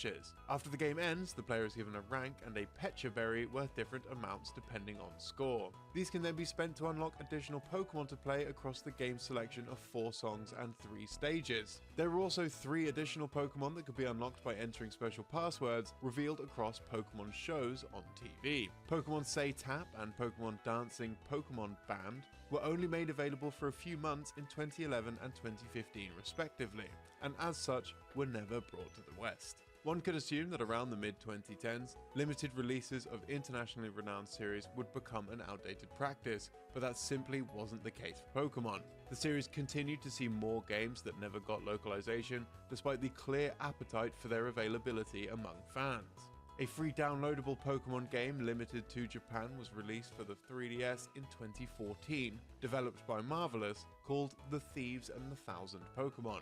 The game's plot revolves around recovering stolen diamonds, supplementing the plot of the 17th Pokemon movie, Diancie and the Cocoon of Destruction. Essentially, a group of thieves has been using their Pokemon to steal valuable diamonds from the Diamond Domain, where they are used as a form of energy. The player takes control of a squad of Chespin, Fennekin and Froakie, with one designated as their leader, to recover the stolen artifacts and return them to their rightful place. Players are initially given 50 of whichever starter Pokemon they choose, which can then be taken into a stage as a spendable resource, with additional Pokemon being obtained through Street Pass, or by spending the Nintendo 3DS's Play Coins. The Pokemon obtained via Street Pass will be whichever starter Pokemon the passing player chose as their leader, while the Play Coins are redeemed to obtain more of the player's initial choice. Before selecting a stage, the player must designate how many Pokemon they intend to take with them, with any remaining Pokemon after a stage's completion being lost. Stages are made up of different challenge types, with 3 different types in total: battle, sneaking, and obstacle clearing. Battle stages involve the player defeating Pokemon in order to advance to a stage, with a battle gauge on top of the screen indicating how the fight is going. If the bar reaches the left, the player loses, while if the bar reaches the right, they win. This is manipulated by sending additional Pokemon into the fight, while the enemy may also send in additional reinforcements, with type effectiveness having influence over a squad's power. After each fight, the player may lose a number of their Pokemon. Sneaking challenges have the player attempt to use stealth to bypass a fight. By holding down the X, Y or A button, Chespin, Fennekin and Froakie will attempt to sneak past the opponent, only successfully getting past if they cross a threshold. If the button is released before they make it, they will retreat back to their starting position. The guarding Pokemon may stir and check behind them. If they see any of the player's squad making an approach, the stage will change into a battle scenario. If they don't spot anything, they will move closer to the player's starting position until eventually they spot the player's team and commence in a battle. Obstacle clearing stages face the player against objects which must be cleared by sending Pokemon in. A gauge on top of the screen will indicate progress, though unlike a battle, there is never any pushback. No Pokemon are lost during these challenges either, so it's more a sort of gate that can only be passed by having enough Pokemon to meet the threshold. If at any point during a stage the player chooses to stop their progress, the group of Pokemon that had been sent in will remain at the point at which the player quit, being able to rejoin the squad once they reach that point of the stage again. As a result of the Pokemon being expelled after a stage, a player's Pokemon count will become limited before long, leading to them needing to seek out other players to obtain more via Street Pass, or bolstering their initial leader Pokemon via play coins. This results in the game being almost impossible to complete in a single sitting, forcing it to be played over multiple days at least in order to progress. Initially, only stages 1 through 16 are available to the player, covering the story of Marilyn and Riot, who appeared in the 17th movie.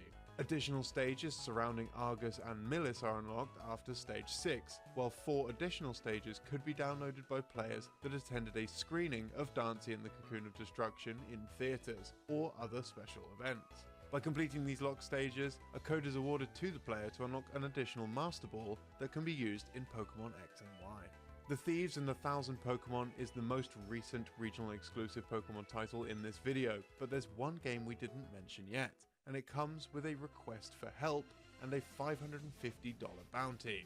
A demo for a PC edition of Pokemon Mystery Dungeon, subtitled Gold Rescue Team, was released in the midst of 2007. It was available exclusively in Korean, with the demo being distributed as a free download to anyone who made an account on the Korean Mystery Dungeon website. The demo's size invokes an interesting possibility, being 450 megabytes.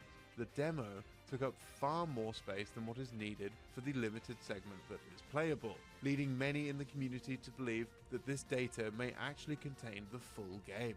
Information on this game is immensely scarce, with the only real discussions around it being held on Korean message boards, with essentially no preservation of the original files. Did you know? Blaziken was the first Hoenn Pokemon. Not only that, but it was intentionally created to make players stick it in a PC box. According to Gen 3 art director Ken Sugimori, I thought about how wide the variety of Pokemon could be, and wanted to push the envelope of what would be accepted. So the first one I made was Blaziken. I wondered if people would go for such a humanoid Pokemon. I was intentionally testing the waters. Over the years, we've developed an image of what a Pokemon looks like, but this time we decided to push those boundaries and weaken the idea of what can't be a Pokemon. Ruby and Sapphire was about taking on new inspirations for Pokemon unlike anything we used before. Blaziken was in fact one half of this Pokemon, which was designed early in development and appears to have been split in two, with the other half becoming Latias. Just like Charizard in Gen 1, Blaziken was created first, then its pre-evolutions were designed by working backwards. Ken Sugimori went on to say that Torchic is based on painted chicks. Back when he was a kid, it was pretty common to see them for sale at fairs and festivals. Parents bought them in the same way they might buy a goldfish, sort of like a toy they don't actually have plans to care for long term. When a painted chick grew up and wasn't cute anymore, a lot of kids would just throw them out like a broken toy. Sugimori said, "I think people from our generation have certainly experienced buying painted chicks. So this one's orange, and just like a real painted chick, it starts out cute, then grows into something fierce and hard to look at. We wanted to recreate that experience, which led to Torchic, Combusken, and Blaziken. We wanted people raising them to feel that sense of disappointment, while also acquiring something more powerful. So if you're the kind of kid who didn't like what your starter grew into and shoved it in a PC box, you're like the Japanese kids of Sugimori's generation who threw out their painted chicks. But if you kept Blaziken in your party, you're probably a pretty good pet owner." This tale of Hoenn's Firestarter comes from a 2003 issue of Nintendo Dream magazine, which featured a 9-page interview we recently translated into English. Inside these exclusive translations, we found lots more info not previously known to Western fans, like that Ruby and Sapphire weren't originally planned to include any Pokemon from past generations. Game Freak eventually used this strategy to make Gen 5 feel like a soft reboot, but the idea initially started with Gen 3. Sugimori said, The goal was to make something that felt new. A lot of people said that not much had really changed in Gen 2, and we kept wondering why that was. And I think it's because there were too many familiar Pokemon appearing in Gold and Silver. The first Pokemon you encountered was a Pidgey, and while nostalgia's fine and all, I wanted to draw lots of new Pokemon. The game's director Junichi Masuda was also present in that interview and said, "From the early stages of development until past the halfway point, we planned on Ruby and Sapphire featuring nothing but brand new Pokemon. Since Ruby and Sapphire weren't compatible with the earlier Game Boy games, there would have been no way to trade Kanto and Johto Pokemon up to Gen 3. Well, at least not until Fire Red, Leaf Green, and Pokemon Colosseum released a year later. This would have made Gen 3 a pretty hard reboot, even more so than Gen 5, where old Pokemon could still be found in the post-game. But Game Freak ultimately decided to scrap the Hoenn reboot idea due to balancing issues. Basically, there just weren't enough Pokemon of certain elemental types, so they peppered in older Pokemon to quote, fill the gaps. But because the change was made fairly late in development, the game's origins as a reboot still ended up leaving some pretty significant impacts on Ruby and Sapphire's final builds. For one thing, it explains why there's so many new Pokemon in Gen 3, and also why older Pokemon make up such a small percentage of the Hoenn decks. And according to Sugimori and Masuda, it's also why you see nothing but brand new Pokemon until after you've made it past the third town,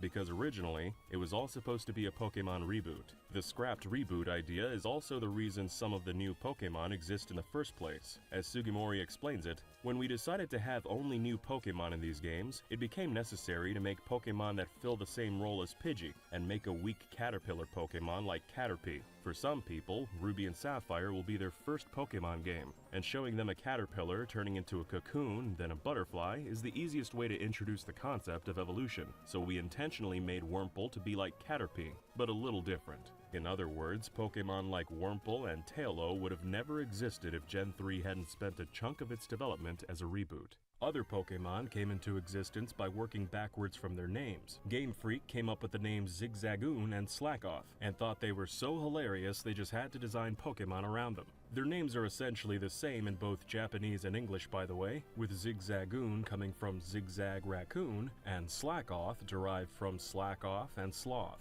Then, the design team gave them families based on themes. Sugimori said, Slack Off goes from a sloth to being motivated, then deciding it wasn't worth it after all. Then the raccoon goes from being a zigzag to a straight line, which is how they got Linoon. 15 years later, Sword and Shield's art director James Turner continued that theme with an obstacle-based Pokemon. James posted all this art on Twitter just in case some fans didn't catch the wordplay. Just as their initial idea to exclude old Pokemon was a reaction to fans' criticism of Gold and Silver being too been there done that, the actual designs of Hoenn's Pokemon were very much a response to criticism of Gen 2 as well. According to Sugimori, Gold and Silver had a lot of kiddie designs, and some fans were starting to say Pokemon had become too babyish, so one theme for Ruby and Sapphire was returning to the coolness of the monsters. We added more and more cool, tough-looking, and monstrous Pokemon, which is exemplified by Groudon. Sugimori also says his team broke free of limitations hoisted upon them by the anime and merchandising sides of the business. When they made Gen 2's Pokemon, they kept the design simple so they'd be easier to animate in the cartoon, and also cheaper to make toys out of. But for Gen 3, Sugimori said, quote, screw it. As an example, he points to the complex lines covering Groudon, and explains that his new attitude definitely resulted in Groudon and lots more Pokemon looking cooler than if he was still restrained by the anime and merchandise. But for Gen 3, there was another restriction on the design team that most fans probably would never have expected. Here's how Sugimori explained it. A lot of the Pokemon had a troubled development. Like at one point I said, the tail on that Pokemon was annoying me, so I got rid of it. Then someone else shot back, what? But I already programmed in some tail moves. So we had some constraints where we couldn't get rid of a Pokemon's tail, and as a result we had to change their shape or find some other workaround. He goes on to say the same thing happened with Pokemon's horns, where he wanted to get rid of them later in development, but couldn't because other developers already gave them horn moves. We were curious who he might have been talking about, so here's all the Pokemon in Gen 3 who learned tail moves by leveling up. We think the most likely culprits are Lairon and Aggron. They're pretty easy to imagine without their tails, and they can both learn the attack Iron Tail. Interestingly, their pre-evolution Aron can also learn Iron Tail, even though it doesn't have a tail. As for the Pokemon who weren't supposed to have horns, Ralts, Kirlia, and Shuppet fit the bill visually, but none of them have horn moves, so they couldn't be the ones Sugimori was talking about. In fact, not a single Pokemon added in Gen 3 can learn Horn Attack, Horn Drill, or Mega Horn, and the ones who can learn Peck all have beaks. So honestly, we're a bit puzzled which Pokemon might have had their horns on the chopping block, so let us know in the comments if you've got a hunch. Speaking of unfinished Pokemon designs, Sugimori also says they sent early builds of Ruby and Sapphire to Nintendo for testing purposes. This included unfinished designs for lots of Pokemon. There's been quite a few leaks of Pokemon beta sprites in recent years, including a text-only Pokédex that described an early version of Rayquaza as the White Dragon Pokemon. But so far, there hasn't been a leak of the actual beta sprites. It seems there's at least 2 sets of beta sprites, the batch sent to Nintendo for testing, and a later batch used in a Japanese demo. About 4 months before Ruby and Sapphire released in Japan, Nintendo toured an event called Pokemon Festa around a few Japanese cities. Several screenshots were published showing slightly different designs for Pokemon like Sharpedo. But to this day, what else could be hiding inside those Festa demos remains a mystery. Maybe someday these 2 beta sprite sets will leak and we'll finally get a chance to see White Rayquaza, the Grass-type Sprinklermon, and countless more scrapped monster designs. Now let's talk about why the games are called Ruby and Sapphire. According to Masuda and Sugimori, part of the reboot concept was a desire to return to the series' roots, so they were looking for titles that could be represented by the colors red and blue to match the Gen 1 games. But beyond that simple concept, the details got pretty complicated because Game Freak staff couldn't agree on the exact titles, and some of the titles they could agree on were already trademarked by other companies. As a result, they didn't come up with the names Ruby and Sapphire until 4 months before the game's release date. The reason they picked those titles specifically was because the previous game was Crystal, and they wanted to continue the theme of crystals by using gemstones. By the way, if you've ever wondered why Crystal was named after a mineral instead of a color, Game Freak explains why in this Japanese magazine. Masuda says, Crystal's title came from the crystals used in electronic transmissions, so he picked a title that fit with the game's contents, with Sugimori adding, especially since Crystal was meant for the mobile system GB. They're talking about the internet features of Japanese Crystal, where you could hook up to a cell phone and battle and trade online, get news updates, and access a special event to catch Celebi. Back to Gen 3 though. So there's a type of crystal called corundum. Red corundum are called rubies, and every other color are called sapphires. Blue sapphires are the most valuable, and Game Freak thought the dual nature of corundum crystals seemed pretty clever, and also gave them the red and blue colors they were looking for, so they finally came to an agreement. But then the Pokemon company actually objected, saying they didn't want more games named after crystals, but it was already super late in development, and ultimately they had little choice but to give it their blessing. As for the eventual 3rd edition, green corundum do exist, but they don't have a special name. They're still just sapphires. So Game Freak picked another kind of crystal called an emerald. It's not a corundum, but it brought them back to their roots with Gen 1's colors of red, blue, and green, which was their initial goal from back when Gen 3 was planned as a reboot. Speaking of Gen 1, when the interviewer asked Masuda where Hoenn's located in relation to Kanto and Johto, he basically said they aren't connected. Quote, I think it's more fun to think of them as separate worlds. When we designed Hoenn, we also made a rocket launch pad, and we had ideas like maybe that's where Team Rocket came from. But we decided it was better not to spell things out concretely, especially as far as the media is concerned. In other words, even if that's how they thought of it in development, they didn't want to make it canon, probably so they had the freedom to change their minds at some point in the future. As Ruby and Sapphire's development was nearing completion, Masuda's wife went into labor with their first child. He rushed her to the hospital, but the games were in such a critical final stage of development, he kept getting messages on his phone asking to sign off on last-minute revisions. She was born in September, which, as Masuda notes on his blog, makes Sapphire her birthstone. Even as he held her for the first time, he could still hear emails arriving in his phone's inbox. Masuda named his daughter Kiri, and to commemorate her birth, secretly added her into the game. She's a young girl in Sootopolis City who gives away free berries, and unlike most NPCs, her name was left unchanged in the English localization. If you talk to her, she'll say her parents named her Kiri so she'd grow healthy and warm-hearted, and also says she was born in autumn, just like the real Kiri. But there was more to Gen 3 than just Ruby, Sapphire, and Emerald. Pokemon's 3rd generation featured over a dozen spin-off games, but we just want to focus on the big one,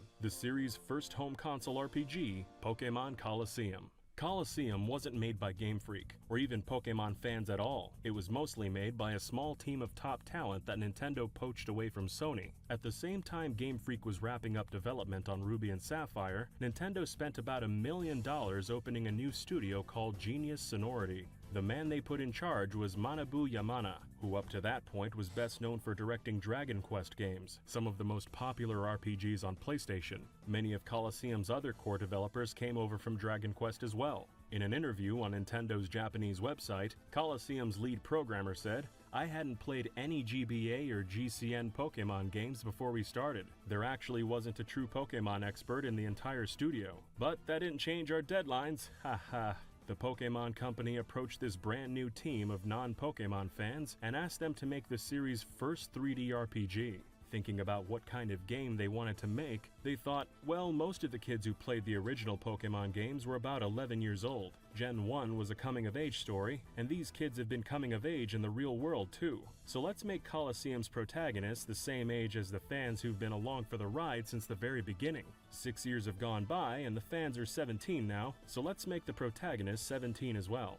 In that same Japanese interview, the game's concept lead, Akihiko Miura, said, "I wanted to produce a game that was different and also targeted a slightly older audience than previous Pokemon games. Therefore, the main characters are about 17 years old, and they wear a lot of dark-colored clothing. We wanted to make the hero into a kind of dark hero, someone that the gangs are actually afraid of. But as you go through the game, you'll learn that he's really not a bad person, even though he steals other trainers' Pokemon." Genius Sonority wanted a more mature setting to go along with their older protagonist, something totally different from every other Pokemon game. All the mainline games were set in lush environments based on Japan, so they decided on a dry, urban world in a desolate desert, so basically the opposite of what had come before. They created the Ore region and based it on Arizona, which made it the first Pokemon region based on the United States. According to composer Tsukasa Tawada, we actually tried to make a lot of the game resemble Phoenix, Arizona in a loose way. There's a city in Ore called Fenak, which was founded when the first mayor of the town drew water into the city.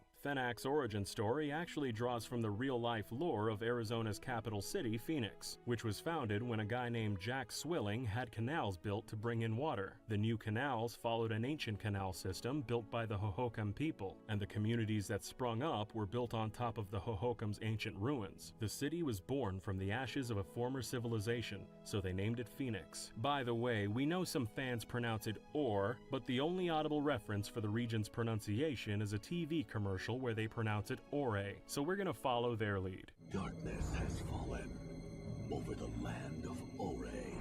Back to the game though, you can even see a small piece of Arizona in the game's cutscenes. When Wes drives his motorcycle from one town to another, you can spot a rock form in the distance, but only for a brief moment. This appears to be an homage to the Mittens, two famous rock forms in Arizona. To us, it looks more like the West Mitten Butte, but it could also be the Eastern Butte seen from the opposite side. You can see the Mitten on Ore's horizon in several more cutscenes, but it's always so quick. Blink and you'll miss it. In issue 85 of the German magazine N-Zone, the game's director identifies one man as the visionary behind the Ore region, Shinichi Hiramoto. At the time, he was most famous for illustrating the Star Wars Return of the Jedi manga, and he'd later say that as a non-Pokemon fan, the only reason he was willing to join the Colosseum project was so he could introduce that grittier element into the world of Pokemon. A stylistic mismatch. Cute Pokemon in a decaying world. The very existence of shadow Pokemon was his idea as well, along with how they looked. Very little concept art for Pokemon Colosseum was ever made public. In fact, there's only 3 pieces, and they can only be found in a limited edition strategy guide.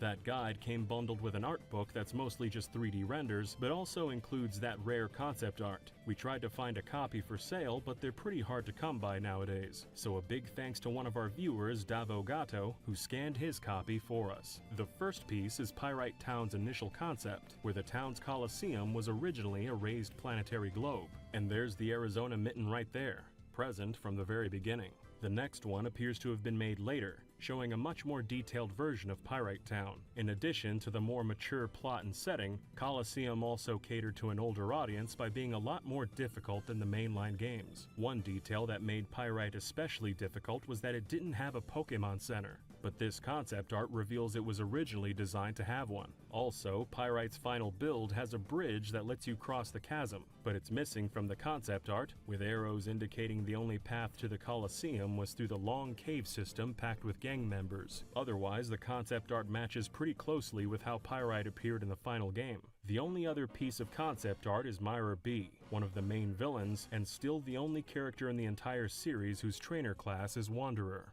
Colosseum has one of the series' best soundtracks, which Tsukasa Tawada mostly wrote in just 10 days. Now, almost 20 years later, we recently got in touch with Tawada and asked about the time he spent in Ore. He said, "Not all the songs are inspired by Arizona, but some are, especially the harmonica solo music, which was clearly inspired by the dry air feeling, like a sandstorm in Phoenix, Arizona. Actually, I made some music which didn't get used in Colosseum or XD Gale of Darkness, but I'm not allowed to share it with you now. Hopefully someday we'll get a chance to hear it. Although there's actually one piece of Colosseum music that did get released, but only in Japan. That's what you're hearing now. In fact, there's an entire virtual reality mode that fans in the West never got to experience, which unlocked a few Japan-exclusive Shadow Pokemon. Those were the days when Nintendo was cross-promoting their hardware by encouraging fans to connect GameCubes with GBAs, and also connect their GBAs to scan e-reader cards. The Japanese e-reader cards unlock the VR mode and 3 difficulty settings. If you beat all 23 trainers on easy, you unlock one more who's got a Shadow Togepi you can catch. Beat them all on normal and you'll get a chance to catch Shadow Mareep.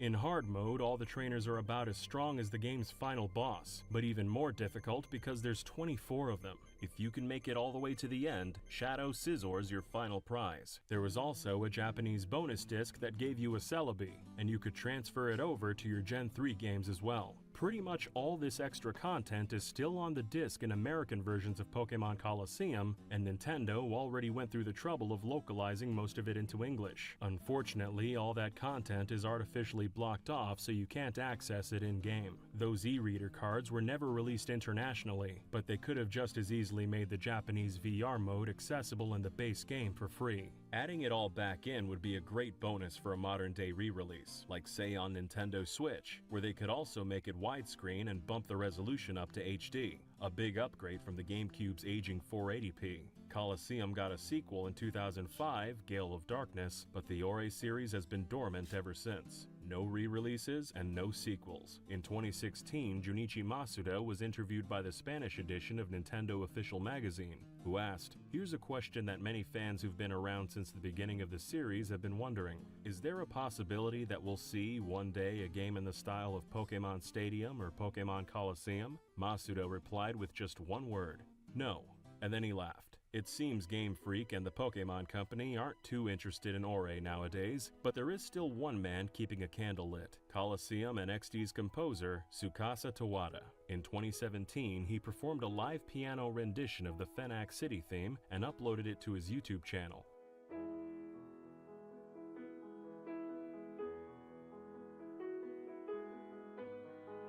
And in 2021, he composed an arrangement of the Relic Forest theme.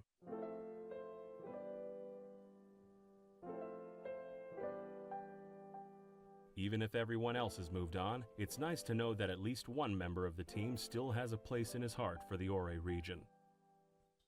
In this episode, we'll be talking about an add-on to the Pokemon series called the Pokemon Mini. Not to be confused with the Pocket Pikachu, you may be wondering just what this thing is, and we wouldn't blame you for that. So, allow us to give you a little rundown.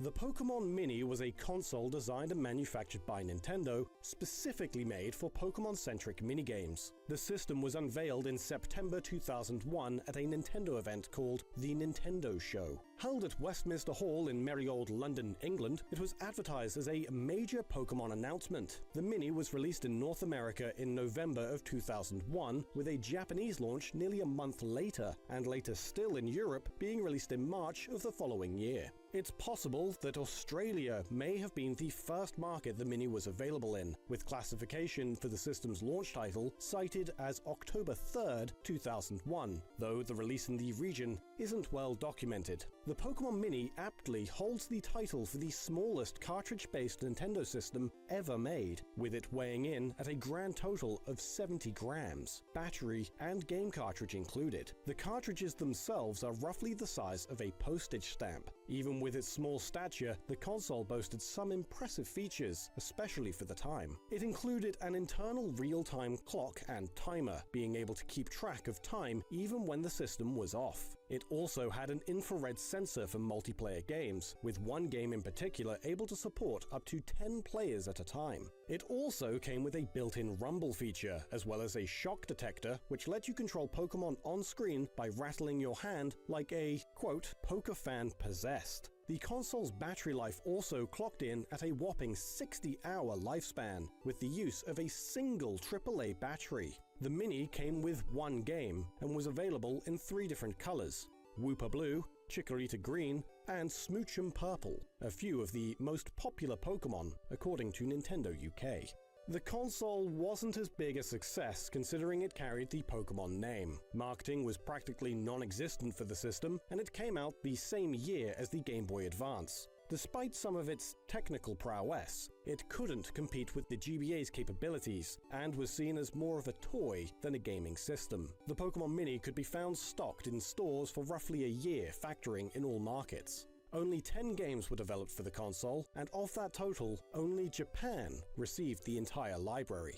4 games made their way to North America, and 5 were released in Europe. North America saw the likes of Pokemon Pinball Mini, a pinball-style game where Pokemon like Diglett took the place of a pinball plunger, the self-explanatory Pokemon Puzzle Collection, and Pokemon Zany Cards, a collection of card games featuring characters from the Pokemon anime. Pokemon Party Mini came bundled with the system, and served as a showcase of what the console could do, utilizing all of its features across 6 minigames. Games that were Japan exclusive included a platform racer hybrid called Pokemon Race Mini, an adventure game called Togepi's Great Adventure, a sequel to Pokemon Puzzle Mini featuring 80 new puzzles, and a follow-up to Party Mini featuring the Pichu brothers, characters that made their debut in the anime short Pikachu and Pichu, shown alongside the 3rd Pokemon movie. The last game released for the system was Pokemon Breeder Mini in December 2002, a virtual pet-style game, similar to a Tamagotchi. The Mini was released during the 2nd generation of the Pokemon series, with Gold and Silver having released the year before in North America. With Breeder Mini in particular, the system briefly overlapped into the 3rd generation, as it features the starter Pokemon from Ruby and Sapphire, which released in Japan a month prior. There's evidence showing a couple mini titles were considered for a wider release, but it's likely these plans were hampered due to the system's low sales. Puzzle Collection Volume 2 had been classified by the ESRB under E for Everyone, and would have gone under the similar title Pokemon Mini Puzzle Collection Volume 2, but it ultimately stayed in Japan. Similarly, Pokemon Tetris, the game which received localization outside of Japan but did not see release in the United States, also received an ESRB classification and would have been titled Pokemon Mini Shock Tetris. While every other game for the Mini was developed by Japanese studios Jupiter or Denusha, Pokemon Tetris is the one game in the Mini's library to be developed by Nintendo themselves. As an aside, it's also the last game where Jinx is depicted with its original skin coloring. This version of Tetris is regarded as one of the best games released for the Mini, and has a high asking price on the second-hand market. The European release is especially elusive, with only a few thousand copies ever being printed. The Pokemon Mini concept would be tackled one more time the following year, showing up on the Nintendo GameCube release of the game Pokemon Channel, where it likely received the most exposure. The game has a built-in emulator for the Mini, and games are obtained through the Shop and Squirtle channel, where the player can buy various items. The games available for play are altered or stripped down from their original versions. Half of the games came from Pokemon Party Mini, and it's likely the remaining 3 from the collection weren't ported over due to the unique nature of how they controlled and played on the original hardware. Pokemon Channel also featured an all-new game exclusive to the title called Snorlax's Lunchtime, where the player helps a Snorlax decide what's edible and what isn't. If Snorlax tries to chow down on a Pichu, the game ends. While the Mini didn't leave much of an impression, it did find another lease of life in a different realm of the gaming scene. With the advent of the console receiving an emulator on the GameCube, it allowed people to understand the hardware better, eventually leading to a homebrew scene among hackers. A group of coders under the name Team PokerMe went under the hood and developed a flashcart demo called Shizzle in 2004. This demo was first shown off at German demo scene Breakpoint in 2005 and excited the community, showcasing 3D effects and many other features previously thought impossible on the Mini. They've since made the tools available for others to create their own games, and a number of titles are available for the system, with a few more in development at the time of this video. All games are featured on Team PokerMe's website, PokemonMini.net. The community has also taken the time to preserve the original hardware with scans of some of the original game's instruction manuals, as well as enhance the console itself, with customizable colors and even a mod to introduce a built-in backlight. Over the years, the team has also taken the 5 Pokemon games released only in Japan and given them full English translations, with the final game being translated in May 2019. All games are available via flashcart or emulation, including the GameCube exclusive Snorlax's Lunchtime. The team also covered news of a Pokemon Mini prototype that was up for sale on eBay in 2016. The seller had said the system wasn't working anymore, and it came with a cartridge reading Sample 01011. It's not known what this cartridge might have held, be it an early prototype of a final game, an unreleased game, or possibly something else entirely, as the person who bought the system has remained anonymous ever since.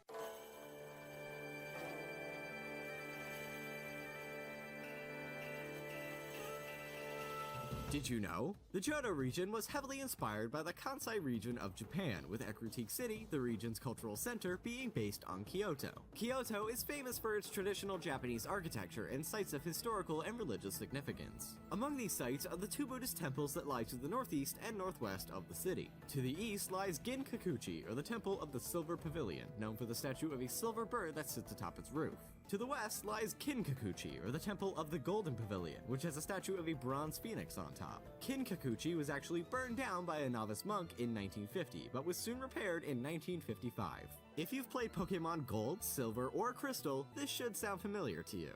The 2 towers of Ekurutik City were based on these 2 real-life Buddhist temples, and they're famous for the legendary birds that were said to roost on top of them. Ho-Oh perched atop the Bell Tower to the east, and Lugia perched atop the Brass Tower to the west. However, Lugia fled to the Whirl Islands when the Brass Tower burned down under mysterious circumstances, which is a clear reference to Kinkakuchi. Something worth noting is the fact that Ho-Oh and Lugia seem to have swapped places from their real-life counterparts. Ho-Oh is associated with the Bell Tower to the east, while the Bronze Phoenix sits atop the Western Temple. Lugia was associated with the Brass Tower to the west, while the Silver Bird is located to the east. In a previous episode, we mentioned that the legendary Pokemon Groudon, Kyogre, and Rayquaza were based on the Behemoth, Leviathan, and Ziz of Jewish mythology. These were said to be gargantuan monsters that dominated the land, sea, and sky respectively.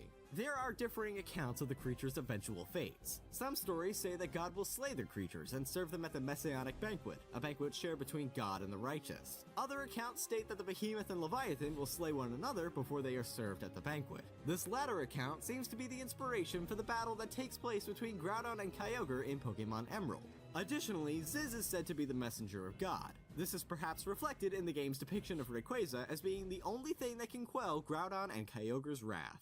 If that weren't enough, Generation 3 also included Regirock, Regice, and Registeel, Pokemon that are based on the Jewish myth of the Golem. The Golem was a crude image of a man constructed from clay and brought to life. In the Middle Ages, it was commonly believed that the Golem could be brought to life and controlled by using any one of God's names. God's name was to be written on a piece of paper and either inserted into the mouth of the Golem or placed on the Golem's forehead. This legend evidently had an impact on the design of the Pokemon as well, as each of the legendary Golems has writing on their heads that bears a resemblance to Braille. The Pokemon Arceus is said to be the creator of the Pokemon world, having created Dialga, Palkia, and Giratina, 3 Pokemon that control time, space, and antimatter respectively. Arceus also created the late guardians of Sinnoh, Uxie, Mesprit, and Azelf that brought knowledge, emotion, and willpower into the world. Appropriately, Arceus appears to be based on various creation myths from world mythology. Most prominently, it appears to be loosely based on the creation myth from Shinto mythology, which states that before heaven and earth were divided, they were a chaotic formlessness described as a cosmic egg. Eventually, the pure part of this egg was drawn out to become heaven, and the impure part became earth. Afterwards, divine beings were created, starting with the being Kunitoko Tachi no Mikoto. This being created 2 more deities known as Izanagi no Mikoto and Izanami no Mikoto. These 2 beings, using the Spear of Heaven, created the mythical island known as Onogorojima and erected a great pillar in the middle of this island. The Shinto creation myth and Sinnoh's creation myth share many similarities. Arceus' Pokédex entry in Pokemon Platinum reads, "It is said to have emerged from an egg in a place where there was nothing, then shaped the world." Arceus' creation of Dialga and Palkia to rule over time and space is similar to the creation of Izanagi and Izanami. Finally, Dialga, Palkia, Giratina, and through hacking, even Arceus itself, are all encountered at the top of Mount Coronet in an area called the Spear Pillar. The Spear Pillar sits at the center of Sinnoh and was said to be the point of Sinnoh's creation. Onogorojima was created by a spear and a great pillar was erected at its center, hence Spear Pillar. Arceus also takes some inspiration from Buddhist mythology. Its Pokemon Diamond Pokédex entry states, "It is described in mythology as the Pokemon that shaped the universe with its 1,000 arms. The image of a deity with 1,000 arms is evocative of Avalokiteshvara, the personification of perfect compassion in Buddhism. Avalokiteshvara aspires to help all sentient beings be free of samsara, the endless cycle of reincarnation." Another possible connection between Arceus and Buddhism is the wheel on its back, which is reminiscent of the Dharma Chakra, the wheel of the Dharma, which represents the path to Nirvana. 2 of the starter Pokemon from Generation 4 are also based on world mythology. Torterra is based on the myth of the world turtle that can be found in many mythologies around the world. For example, Chinese mythology states that the creator goddess Nu Gua used the legs of a giant tortoise to prop up the sky. Certain Native American mythologies tell of a giant turtle that supports the entire earth upon its back. Torterra's Heart Gold and Soul Silver Pokédex entry reads, "Ancient people imagined that beneath the ground a gigantic Torterra dwelled, explicitly referencing its real-world inspiration. Infernape may be based on Hanuman, a Hindu god that appeared in the Hindu epic poem Ramayana. Hanuman was a monkey that was granted immunity to burning by the deity of fire Agni. He famously caused massive destruction to the mythical city of Lanka when he was held captive and his tail lit on fire. As the fire could not harm him, he escaped, and he used his tail to burn down large parts of the city." While the legendary Pokemon Keltia was based on D'Artagnan from the Three Musketeers, it may have also been inspired by Scottish mythology. The Kelpie was a water spirit that often took the form of a beautiful horse in order to lure people into a watery grave. Its methods of doing so differ between accounts, but would generally lure men into riding on its back before galloping across the waves. Keldeo is also able to run across water. Its Pokédex entry in Pokemon White states that it crosses the world running over the surfaces of oceans and rivers. Did you also know that there's over 30 Mario video games that America never got, or that there's a cancelled Zelda game for the DS that no one had ever heard of until a few weeks ago? For more on those, click or tap one of the videos on screen, and thanks for watching.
We've been covering all sorts of weird, useless, obscure Pokemon facts over the last couple of years on this channel, and today we'll be compiling a lot of those facts into 1 hour, so here is 1 hour of Pokemon facts. Did you know that Ruby and Sapphire were the first Pokemon games to receive a patch that could be installed on the game? This might not sound like much, since games are patched all the time and receive updates every day nowadays. But back in 2003 when Ruby and Sapphire first came out worldwide, there was no way to connect your Game Boy Advance to the internet to download a patch, as the Game Boy Advance didn't have any internet connectivity. At the time, it was common for companies to release new copies of games to add in a certain patch, but that required getting a brand new cartridge with the patch and losing your old save data on the old pre-patched cartridge. The way that Nintendo circumvented this and distributed the patch onto an existing copy of Ruby and Sapphire was by connecting your game with either Pokemon Fire Red, Leaf Green, or Emerald, then pressing Select and B on the newer game while connected to Ruby and Sapphire on a link cable. Similar things can be done with the GameCube Pokemon games, and this was done to patch the in-game clock that would break after a lot of playtime. This is one of my favorite facts about any Pokemon game out there, since they had to think outside of the box to patch these games before it was easily downloadable like modern games are. Apparently, if you download the patch, and unfortunately I can't test this out for myself, you will also get a shiny Zigzagoon if you have an open slot in your party. Now let's say you only had one copy of Ruby and Sapphire, you didn't have an extra Game Boy Advance or a link cable, and you had no way to patch the game on your own. You could have actually sent your game to Nintendo, and they would just patch it for you. If anybody actually did this before, please let me know in the comment section down below how this process worked. And they even ended up offering this service until August of 2012, well after the life cycle of the Game Boy Advance ended and even into the 3DS's life cycle. Typically, Pokemon regions have pretty much the same name in every language, at least for how they're pronounced, except for the Unova region. In Japanese, Unova is called Ishu, and in Spanish it's called Tessalia. Each of the starters in Pokemon Black and White are based off of different historical empires. The Snivy line is based off of the French Empire, the Tepig line is based on the Chinese Empire, and Oshawott is based off the Japanese Empire. Pokemon Black and White are often praised for having one of the best stories out of any Pokemon game to date, and it's said that Game Freak spent a year and a half developing the story and characters of Black and White. Junichi Masuda stated that while working on Pokemon Ruby and Sapphire, they considered changing the amount of Pokemon the player can carry on their team, as well as the amount of moves each Pokemon can learn, possibly increasing it from the traditional 4 moves per Pokemon. This has never changed ever since Pokemon came out back in the 90s, and will probably always stay the same though.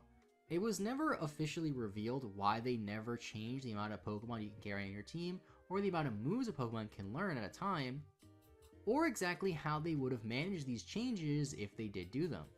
Pokemon Ruby and Sapphire were the first Pokemon games to not have the slogan "Gotta catch 'em all," likely because it was impossible to catch them all at the time of Ruby and Sapphire's initial release.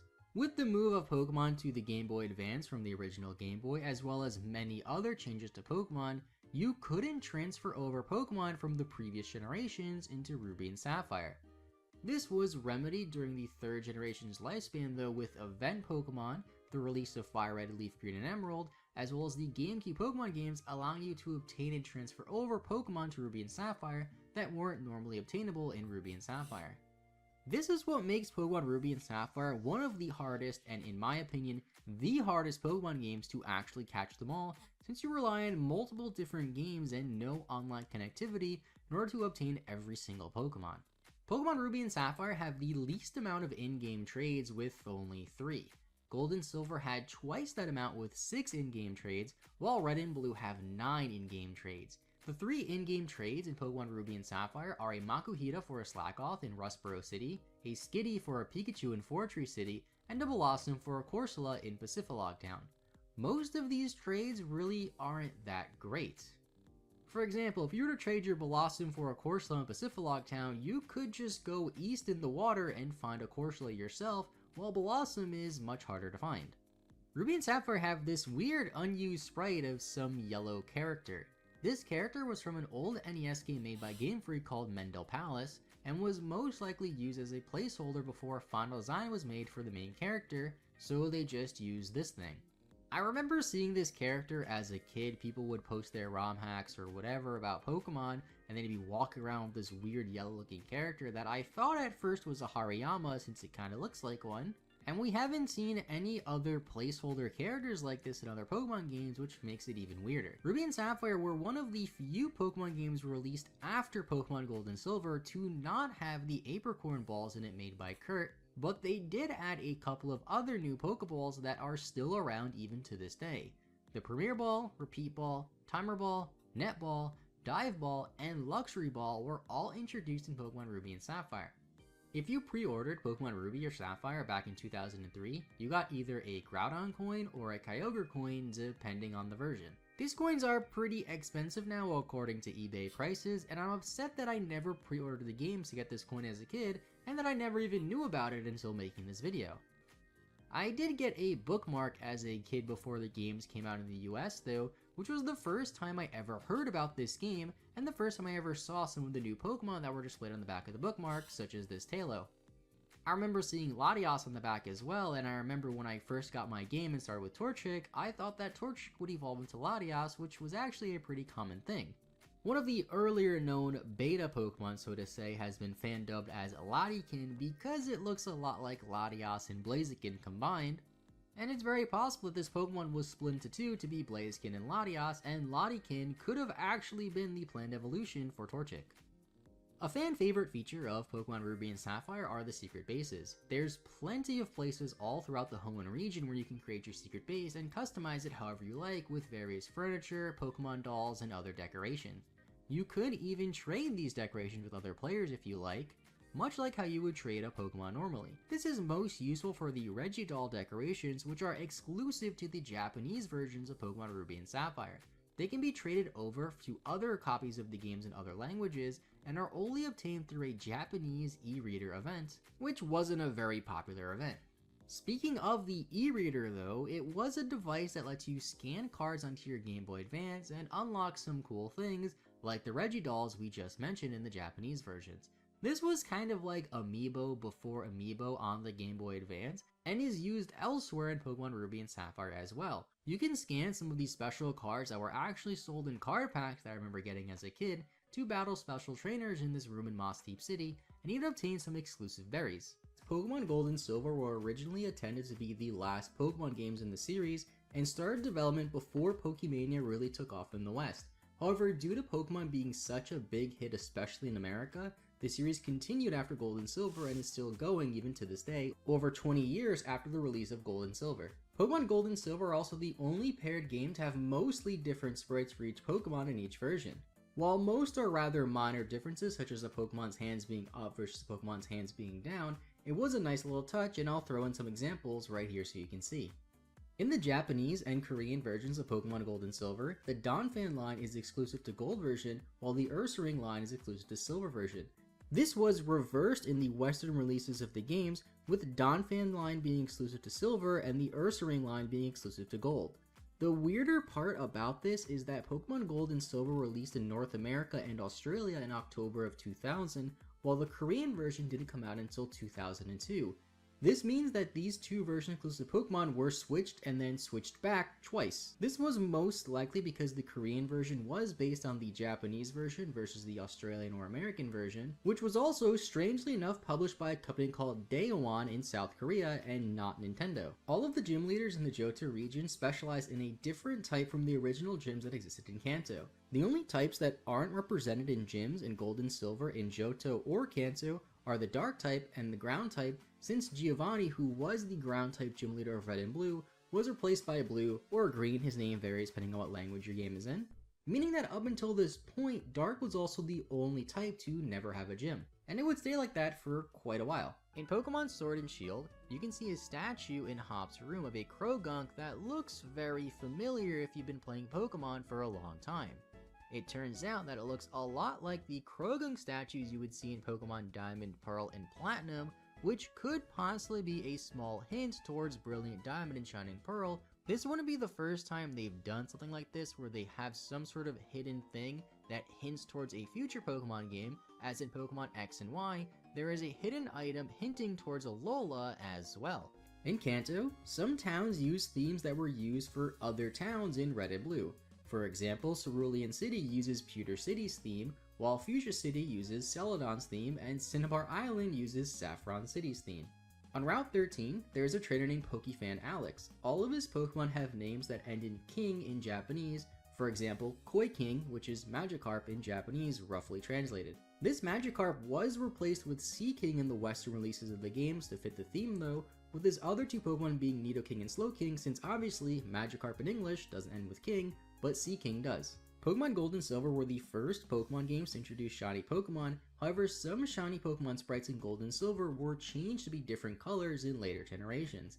The existence of shiny Pokemon is largely because of the Game Boy Color being able to display colors, although you could still play Pokemon Gold and Silver on an original Game Boy, just without the proper colors of course, except for the Korean version. The Korean version can only be played on the Game Boy Color, since the Korean characters require more memory to display in order for the Game Boy to display them, and the extra power of the Game Boy Color was needed. This is yet another reason why the Korean version of Gold and Silver is one of the weirder versions of any Pokemon game to ever release. Gold and Silver are the only Pokemon games that you can trade directly with a game from the previous generation, in this case Pokemon Red, Blue, or Yellow. This can be done by using the time capsule, although in order to trade a Pokemon back to a Generation 1 game, it has to be a Pokemon that exists in Generation 1 and is compatible with the Pokédex. There are some glitches involved with this with some of the Generation 1 glitch Pokemon, such as all the Missing No variants, and when some of these glitch Pokemon are traded over to a Generation 2 game, they are actually transformed to a Generation 2 Pokemon instead. Some Pokemon traded to Gold and Silver from a Generation 1 game would be holding a held item as well, which is interesting because Pokemon were unable to hold items in the Generation 1 Pokemon games. Most of the held items end up being berries, but the more notable items include Clefable holding a Leftovers, Staryu holding the TM for Reflect, and Chansey holding a signature item the Lucky Punch if traded over to a Gen 2 game. Pokemon Silver slightly outsold Pokemon Gold worldwide.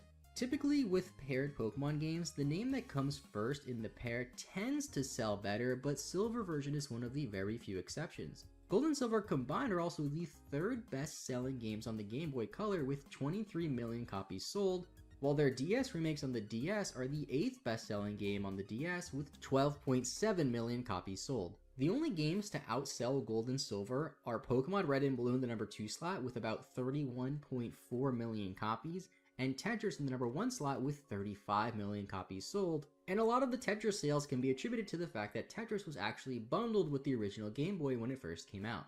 The entire Cyndaquil line shares the exact same stat line as their counterparts in the Charizard Evolutionary line, while the Meganium and Venusaur lines share very similar stats except for their defense and special attack, which are flipped, but the rest of them are the same. With Blastoise and the Feraligatr lines, however, they have different stat lines for each stat, but their base stat totals are the same and the stat number of every stat is the same, just applied to a different stat, with the exception of their speed, which is all the same. Similar to the Kanto region, the Johto region is also part of Japan, known as the Kansai region, which is adjacent to the Kanto region in actual Japan. The Kansai region has a lot of traditional Japanese architecture and history, which was a big influence for the Johto region. Johto has a lot of traditional Japanese architecture and history into it, and does a great job of representing the area that the region is based off of. That's part of the reason why I personally really enjoy the Johto region as a whole, as it feels pretty unique from every other region. The Lake of Raids was actually originally supposed to be its own town in Gold and Silver and feature a gym. This was speculated for quite some time since you are able to fly there despite it not being a town, which isn't typical for a place you should be able to fly to. This was actually true as we ended up learning up from the recent Pokemon Gold and Silver leaks about their beta and their development in general, although this was changed during the development of Gold and Silver, which received a lot of changes in development overall. In 2017, the 3DS Virtual Console releases of Pokemon Gold and Silver had some changes from the original games. For example, Jinx's sprite was changed in every language version of the game to represent the English version sprite, as the Japanese sprite was a lot darker, and many move animations were also altered to reduce some flashing that would happen with certain attacks, and also rapidly changing colors, which could disturb some people. Pokemon Diamond and Pearl are the only main series Pokemon games to introduce new Pokemon that aren't part of that region's regional Pokédex. Typically, new Pokemon added in a new Pokemon game are native to whatever region that game is based off of, but for Pokemon like Heatran and Regigigas and Sinnoh, that just isn't the case. Did you know that Pokemon Diamond and Pearl have the ability to connect with the most Pokemon games out of any game in the entire series? Diamond and Pearl can connect up with 19 other Pokemon games, whether it be by transferring over Pokemon from the 3rd generation games into Diamond and Pearl, transferring over a Pokemon from Diamond and Pearl to a 5th generation game, or even connecting with a side game like Pokemon Ranger or Pokemon Battle Revolution. Pokemon Diamond and Pearl came out worldwide in 2007, which was around the same time that internet culture and internet speak started to become more popular and more mainstream. Because of this, Pokemon Diamond and Pearl features some of this internet language, with a trainer in Oreburgh City even calling you a noob. Yeah, no doubt this game came out in 2007 with that dialogue. In the library in Kanalave City, there's a book that says humans and Pokemon used to get married to each other many years ago. This was changed for the English releases of the game to say that they used to eat at the same table instead. I'm actually pretty surprised that they left this in the Japanese version even, didn't think it would be a better idea to change it or remove it like they did with the international releases of the game, since the idea of people marrying Pokemon just seems really weird. The trainer class called Gambler first appeared in Pokemon Red and Blue, which was controversial in the West. This was eventually changed to be the Gamer class in Generation 2, but in Diamond and Pearl they decided to give the trainer sprite the class name of PI, or Private Investigator. He is clearly flipping a coin and is supposed to be a gambler, but they were forced to rename the class in the West. Now, to be fair, this sprite of the gambler or gamer does look pretty different than what it does in other games, but it's still very clearly supposed to be some sort of gambling reference. I guess they thought that the PI was more fitting than gamer for this particular sprite, but we all know that he's really the gambler. In Pokemon Diamond and Pearl, you can find a wild Steelix. This was the first time a Pokemon that evolved by trade only could have been found in the wild in any Pokemon game. The trees in Pokemon Fire Red and Leaf Green version in the Viridian Forest look like buff men flexing, and now you can't unsee this. Not really a weird fact, but somebody commented about this, and now I can't unsee it either. The Ice typing is the only type with an equal number of physical moves and special moves. This will most likely change when we see more Pokemon games in the future, but it's kinda cool. In Pokemon Omega Ruby and Alpha Sapphire, the Poochyena you find on Route 101 to learn the sneak mechanic will have Ice Fang, Fire Fang, or Thunder Fang, depending on which starter you pick. A lot of things in Pokemon that are seen as random chance, such as Wurmple evolving into Silcoon or Cascoon, isn't truly completely random.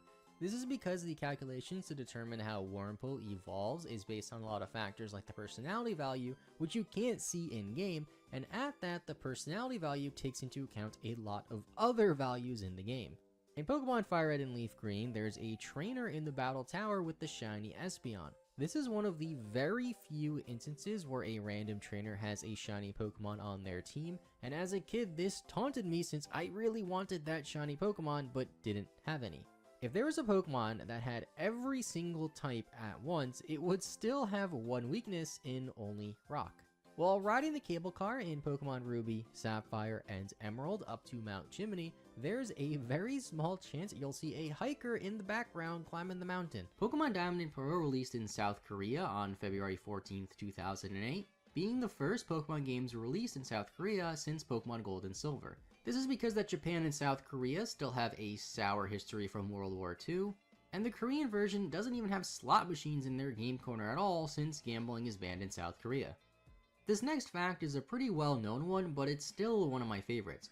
Way before Pokemon Diamond and Pearl came out, there were bootleg Pokemon games called Pokemon Diamond and Pokemon Jade for the original Game Boy. These games were actually real Japanese games called Kitai Denju Telefang, hopefully I'm saying that right, which had a decent amount of popularity in Japan and had a few other games released in that series. The game is kinda similar to Pokemon in the sense that it has wild creatures you can catch and battle, but it isn't a Pokemon game at all. You know how each Pokemon game has version exclusives and usually each exclusive has some sort of relation to the other? Like the Skuntank line is exclusive to Diamond, and the Pruggy line is exclusive to Pearl, or the Tyranitar line is exclusive to Diamond, while the Salamence line is exclusive to Pearl. These make sense to me since all these Pokemon have some noticeable similarities, but one thing that always annoyed me was that Scyther and Pinsir are always seen as paired Pokemon, but Pinsir doesn't evolve while Scyther does. This means that if one game has Scyther as an exclusive like Pokemon Diamond does, and if one game has Pinsir as an exclusive like Pearl does, the other game with Pinsir has to have some extra exclusive Pokemon to balance out the number, since of course Scyther evolves and Pinsir doesn't. Do you know what the compromise was? You may think that putting Heracross in Pearl as an exclusive would have made sense, since it is a pretty cool Pokemon, as it is a strong bug-type Pokemon and it would kind of fit. But instead they made the Slowbro and Slowking line exclusive to Pearl version to balance out with Scizor, since that gives Pearl the extra Pokemon from the split evolution. Pokemon Black and White are also the worst selling Pokemon games that start off a new generation, as remake games are excluded in this, selling about 15.6 million copies worldwide. The next lowest selling game of the Pokemon franchise is Sun and Moon with 16.2 million.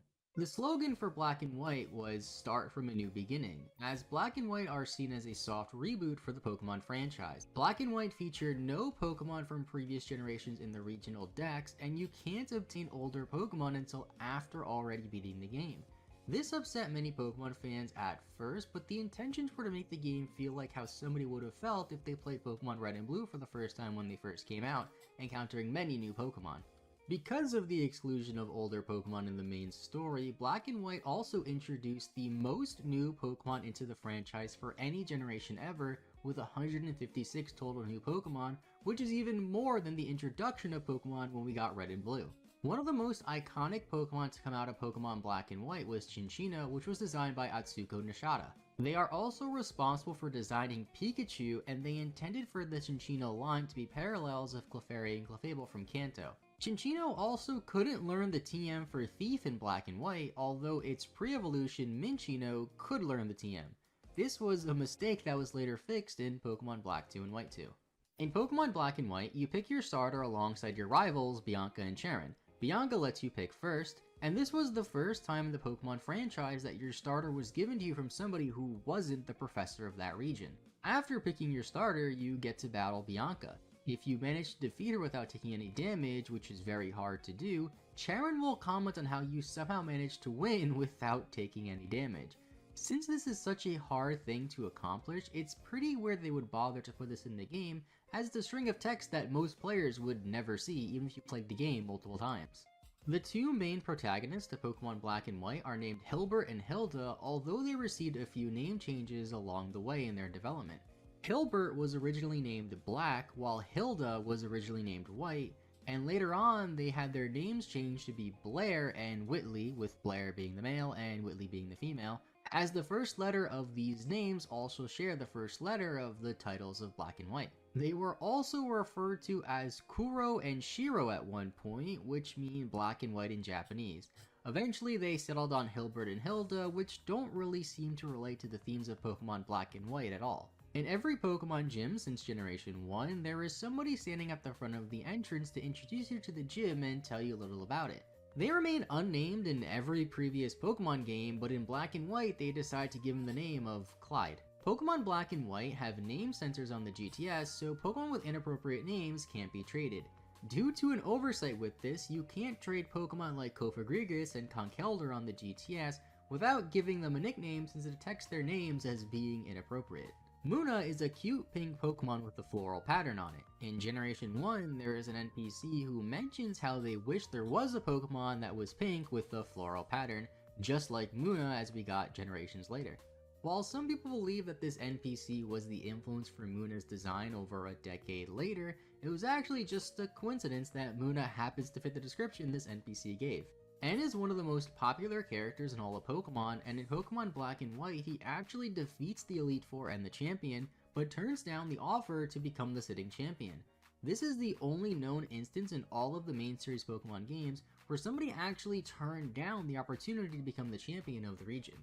Simisear, Simisage, and Simipour are a trio of monkey-like Pokemon introduced in Pokemon Black and White, with one of them being given to you before you face the first gym. In a 2016 Japanese poll to pick what Pokemon people wanted distributed for the Volcanion movie, Simisear ranked 720th out of 720 possible choices.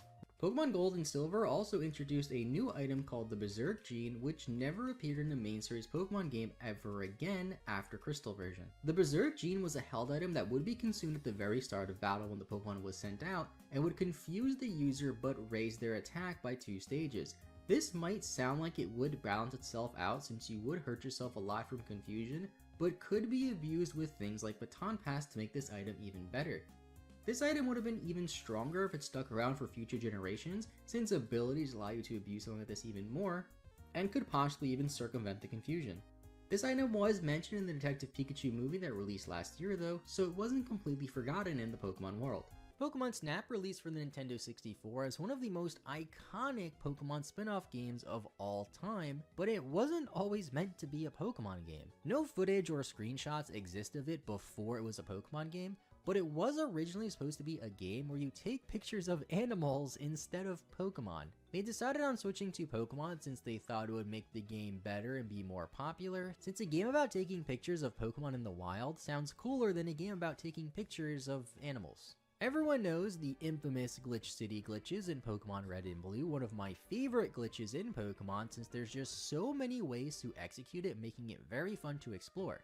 But did you know that on top of a Glitch City in Red and Blue, there also exists a glitch known as the Glitch Dimensions that is most popular in Pokemon Gold and Silver? It sounds a lot cooler than Glitch City, however, it's much more of a graphical glitch that distorts the game's colors and adds random color shapes in parts of the game. Like the Glitch City glitches, there's various ways to execute the Glitch Dimension, and it can simply be fixed by just resetting your game. A similar glitch exists in Yellow version as well, but all it does is make everything have this gross shade of brown to it.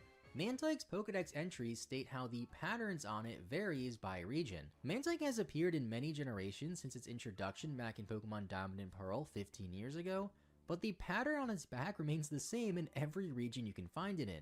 Seeing as Arbok, a Pokemon that was introduced way back in Generation 1 before Mantyke, has a similar story where it has different patterns on its chest depending on which region it's from, it's weird how they never did the same for Mantyke. Maybe they just forgot about you, Mantyke, I'm sorry. In Pokemon Diamond and Pearl, the owner of the Poketch company says how there's two models for the Poketch. One is blue for if you pick the Lucas character, and the other is pink for if you pick the Dawn character. Despite him specifically saying there's only two models of two specific colors, Barry can be seen with a Poketch that's orange. Splash is a move most commonly used by Magikarp, and it's a very popular move as it just doesn't do anything. The funny thing is, if the effects of the move Gravity are up, the move Splash will fail, meaning instead of the move doing nothing when you go for Splash, it will just do nothing instead. The catch rate for Pokemon is calculated in a pretty complicated way with a formula, but the most important factors are the Pokemon status, if it's paralyzed or whatever, the Pokemon's set catch rate that each Pokemon has, and the Pokeball being used to catch said Pokemon. This calculates the catch rate of the Pokemon, and in Pokemon Sun and Moon, the calculations for catching a Beldum or Groudon in a Heavy Ball will always result in a negative catching rate, making it impossible to catch. This is because when using the Heavy Ball, it introduces a negative number in the calculation as the Heavy Ball is dependent on a Pokemon's weight, and this was later fixed in Pokemon Ultra Sun and Ultra Moon, where a clause was added to the catching formula to make it so any catch rate that resulted in a negative integer would just be changed to 1. On the Australian box for Pokemon Diamond, there's a sentence that reads on the back saying, "As you search for the Pokemon that rules space in Diamond version." The word space should be replaced with time, since Dialga is the Pokemon who rules time and is featured in Diamond version, while Palkia is the Pokemon that rules space and is featured in Pokemon Pearl. This only happens in the Australian version and not any other version of the game, which is even weirder when you realize that the Australian version came out 2 months after the North American version, and the North American version doesn't have this issue. In the North American version, there is a different typo though, and it's on page 5 of the manual for Pokemon Pearl. It says in order to catch them all, you must trade with Pokemon Pearl version, but it should say Diamond version instead, since trading between 2 copies of Pearl won't let you catch every single Pokemon. They somehow managed to fix this for the Australian release, and then create another typo on the back of the box. Leading up to the release of Pokemon Diamond and Pearl, it was reported that the starters would be Dark type, Fighting type, and Psychic type, instead of the typical Water, Fire, and Grass type. In Black and White, the only non-grunt members of Team Plasma you battle are N and Ghetsis, as in these games, Team Plasma doesn't have any admins or executives. N isn't even referred to as a Team Plasma member when you fight him the first couple of times, and instead has the trainer class of being just Pokemon Trainer. Famitsu Magazine, a popular video game magazine in Japan, gave Pokemon Black and White a perfect score of 40 out of 40. Only about 23 games have received a perfect score from Famitsu in the 34 years that they've been around. In Pokemon Black, you can encounter Tornadus on Route 7, but the cry that plays is actually Thundurus's cry. Jolteon is categorized as the lightning Pokemon, with the only other Pokemon sharing that category being Electrike. You might assume that Pokemon categories would remain consistent throughout every different language. However, in Japanese, Jolteon is categorized as the Kaminari Pokemon, while Electrike is the Inazuma Pokemon. They both roughly translate to lightning in English, however they have different meanings and are in different categories in Japanese. Now, Pokemon categories aren't super important, but it is interesting how they aren't consistent throughout every single language. If I were to ask you which Pokemon is categorized as the Drill Pokemon, what would you say? Maybe Beedrill or Excadrill since they have Drill in their names, or Rhydon because of its iconic drill that draws in electricity as seen from the anime. Now, of these three Pokemon that I just mentioned, only Rhydon is considered the Drill Pokemon though, along with its evolution Rhyperior, along with Nidoqueen and Nidoking. Beedrill is the Poison Bee Pokemon, which to be fair does make a lot of sense as it is literally a bee and a poison type, while Excadrill, a Pokemon influenced by an actual drill, is only categorized as the Subterranean Pokemon. Okay, one more Pokemon category fact since I keep finding weird ones. There is one Pokemon categorized as the child-raising Pokemon in Japanese, which translates to the nurturing Pokemon. You might think this is perhaps Kangaskhan, Chansey, or even Marowak since they all care for a younger Pokemon, but no, it's Lavani. I can't believe I'm saying this, but I guess canonically Lavani is Pokemon Mommy. In English, the Pokemon Dino is the only Pokemon out of almost 1,000 Pokemon to have all of the letters in its name be listed in alphabetical order.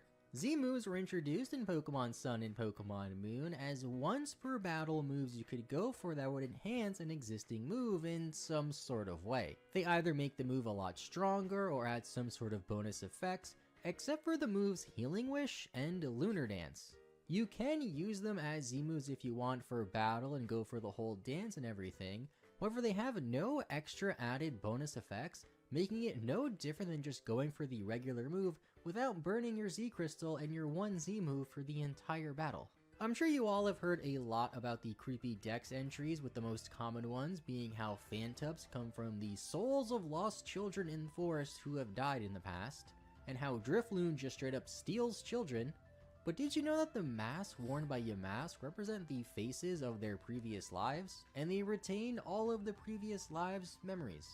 Many people associate the "Gotta Catch 'em all" slogan to Pokemon, although the slogan hasn't been used in a very long time in Pokemon games. So long that the last time it was used on a Pokemon games box was in early versions of Ruby and Sapphire about 20 years ago, but they were scrapped for the final versions as the final games don't have the slogan on the box. One of the unused default names for Red in the English versions of Red and Blue is Nintendo, while the unused rival name is Sony. These are inaccessible in normal gameplay, but still exist in the game's files, and is most likely a nod towards Sony, which were Nintendo's biggest rival in the mid to late 90s. The name Nintendo could also be a reference to the main character in Mother, who is also named Nintendo, as Mother was developed by Creatures Inc., who also worked on Pokemon Red and Blue. Many Pokemon have their own signature moves, some of which can even be learned by other Pokemon. The Pokemon that has the most signature moves though is Zygarde, with 4 signature moves consisting of Land's Wrath, Core Enforcer, Thousand Arrows, and Thousand Waves. A Pokemon can learn an egg move by breeding with a different Pokemon of the same egg group that can learn that desired move. It's pretty simple to breed egg moves on Pokemon, however Nosepass is programmed to be able to learn the move Iron Head as an egg move, but there's just one small issue with that. No other Pokemon in Nosepass's egg group can learn the move Iron Head, meaning it would be impossible to get a Nosepass with Iron Head prior to Generation 6. This was changed in Generation 6 with the introduction of Aegislash in Pokemon X and Y, a Pokemon that can learn the move Iron Head and is also in the same egg group as Nosepass, meaning it can breed with it. Hidden Power was a pretty popular Pokemon move prior to the release of Sword and Shield in competitive battling, which would allow you to use a 60 base power special type move of a type that you have some control over. The type of the attack is determined by the IVs of the Pokemon, with each stat having an IV ranging from 0 to 31. In Generation 6 and 7 though, legendary Pokemon cannot have hidden power fighting. This is because in Generation 6 and 7, legendary Pokemon are guaranteed to have 3 stats with 31 IVs in it, and in order for your Pokemon to have hidden power fighting, it would need to have 4 of their 6 IVs be an even number, and 31 is not an even number. This had some minor implications for competitive battling, so unless you had a legendary Pokemon from a previous Pokemon game, it wouldn't have hidden power fighting. A similar thing with hidden power can happen in Generation 2, the generation that actually introduced hidden power as a move.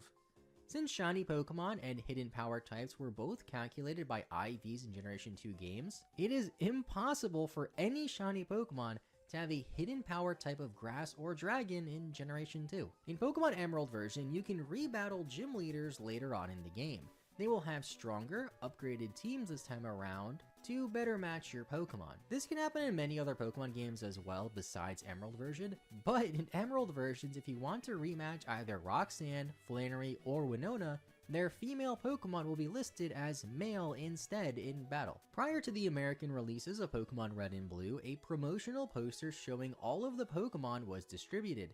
This poster has different names for a lot of the Pokemon though, with some just showing their Japanese names off or having different names entirely. Some of my favorites include Skull Kraken for Gyarados, Orphan for Cubone, and Custard for Wigglytuff. The American staff in charge with localizing Pokemon Red and Blue even tried to change some of the Pokemon's designs to make them fit better with an American audience.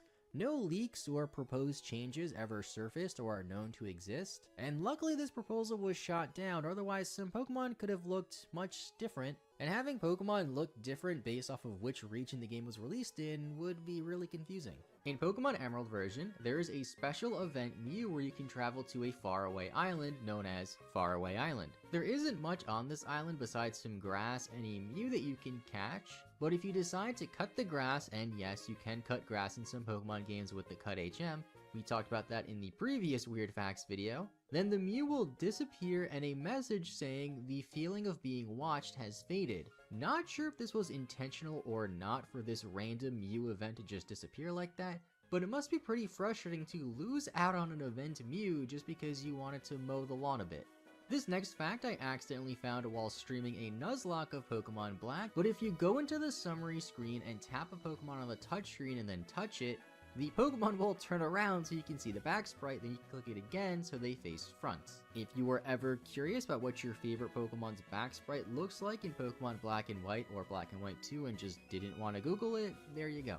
The move Toxic is a fairly popular move used to badly poison your foes. In Generation 5, the move Toxic was changed to be 90% accurate. From Generation 6 up until very recently in a Sword and Shield patch in Generation 8, the move Toxic would never miss if you were a Poison-type Pokemon. I personally thought this was an intended feature going back to the 6th generation when this happened, but all along it was just a very strange glitch. It turns out that even if you were a Poison-type Pokemon going for Toxic during this time period through Generation 6 up until the recent patch, your Toxic wouldn't even miss through semi-invulnerable states like the turn where the target Pokemon is in the air from Fly or underground from Dig. Between the Johto region and the Kanto region, there is a cave linking the two known as the Tojo Falls. Johto, Kanto, and Tojo all happen to be Finnish words, so the text in front of the Tojo Falls in Finnish would read,